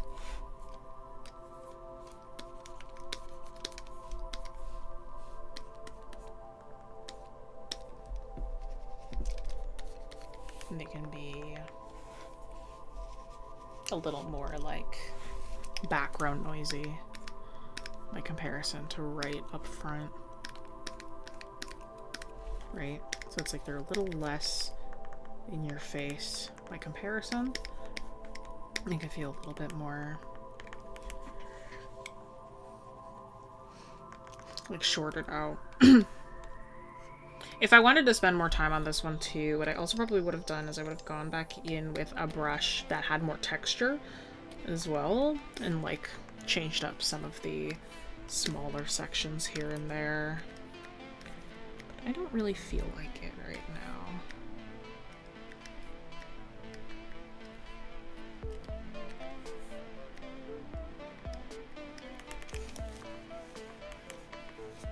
You know?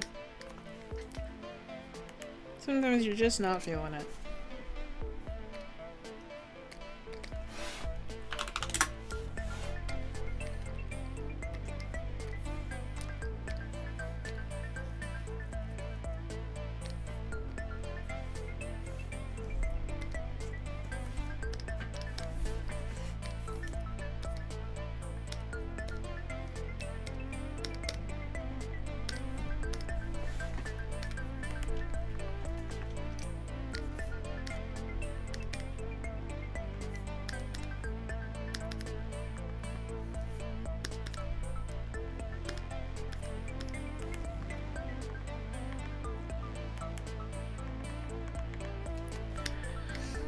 Scoliosis. No, I genuinely do. I genuinely am, bro.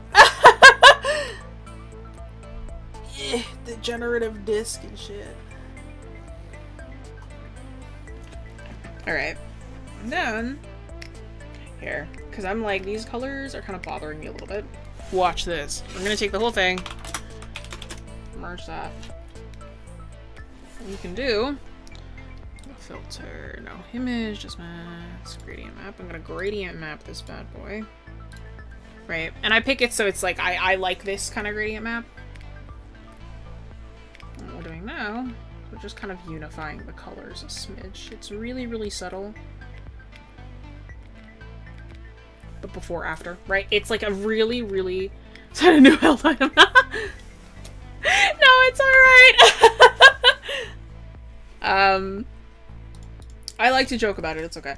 But yeah, it's before or after, right? It's a really, really subtle change, but what this is doing is it's making these colors have a more common unification by the end. Right? So it's like a really, really subtle change, but it's kind of giving everything this sort of wash of another hue, and that makes everything kind of come back together in there. And then I have an even more bells and whistle. One more. Again, super subtle kind of change. I merge it all together, go filter, blur, Gaussian blur, blur all that to as much as I want. Then I lower the opacity. And that kind of gives everything an almost... It gives it like an almost dreamy quality to it that I really like to add. It's like, it's super, super subtle. I can like zoom in here. But it's like, it adds like a slight blur to everything, so it doesn't feel quite so sharp. And it like gives it that sort of like, oh, it's like we're kind of... It gives it like an almost screenshot quality, which I enjoy. Like lowering the screen, like the quality of the overall piece just a smidge, and it helps it sort of like feel that way. Holy shit, I just realized I completely forgot to add Cricket's eye shines. It's okay, I can do all of this really quickly afterwards. I'm like, I was looking at it, I'm like, oh wait, I literally forgot a whole section here.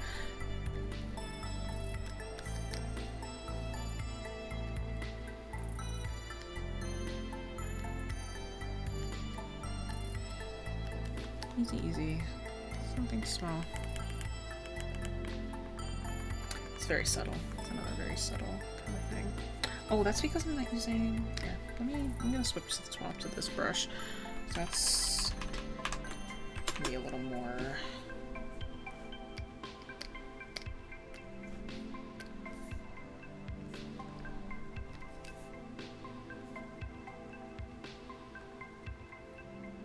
I'm gonna go directly in the middle of the eye, because then A, it matches the me, B, it'll be easier to see the direction they're looking in that way. Yeah, looks a little nicer. And then we can also do, because the contrast of Cricket's eyes are actually very low.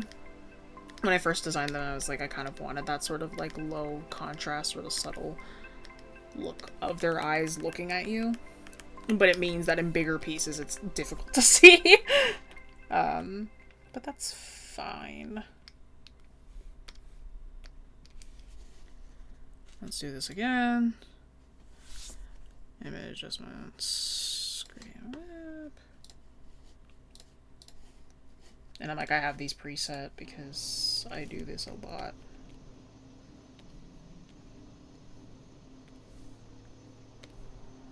Yep, and then I can take all this.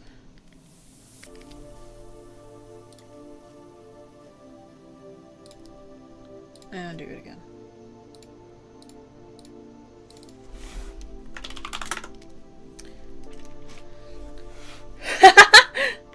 Is the force of Altena Cricket's eyes closing strong enough to produce a small blast of air? I don't think so.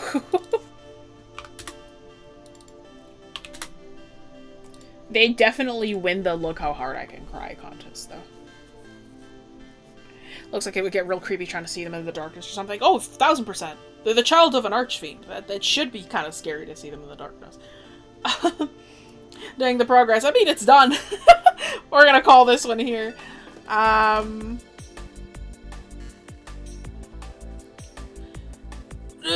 Alright. Hey, not too bad. Start to finish, you know? That was, what, 5 hours? It was about 5 hours to get this one done. Not the worst. Not too bad. Alright, friends. We're gonna call this one here. Thank you to everybody who joined in today. Thank you for sticking around, for those of you who are here for the whole time. And if you weren't, that's totally fine as well. Appreciate you popping in regardless. Next week is gonna be... Oh, yeah. Promotions and whatever. Exclamation point Discord, join the Discord, come hang out with us if you wanna check out and say hi to the rest of the community. Subscribe, because we stream every week. Next week's gonna be a little different. We're actually not gonna have a lot of content next week. Next week Saturday I have a wedding to go to. But to make up for that, Wednesday is probably gonna be an on-cam stream because my fiance is gonna be here. So I'll have him join me on stream, and we might have the camera on. We'll see what happens. It is a Wednesday, so it's whatever Wednesday, so it's whatever the fuck happens. But you might be seeing both of us on camera instead of my little PNG tuber. But yes, he will be for sure here. So he'll get to show you the tattoo that I do on his arm. But alright, friends, thank you so much for joining me today, and I'll see y'all next week. Au revoir, bye-bye.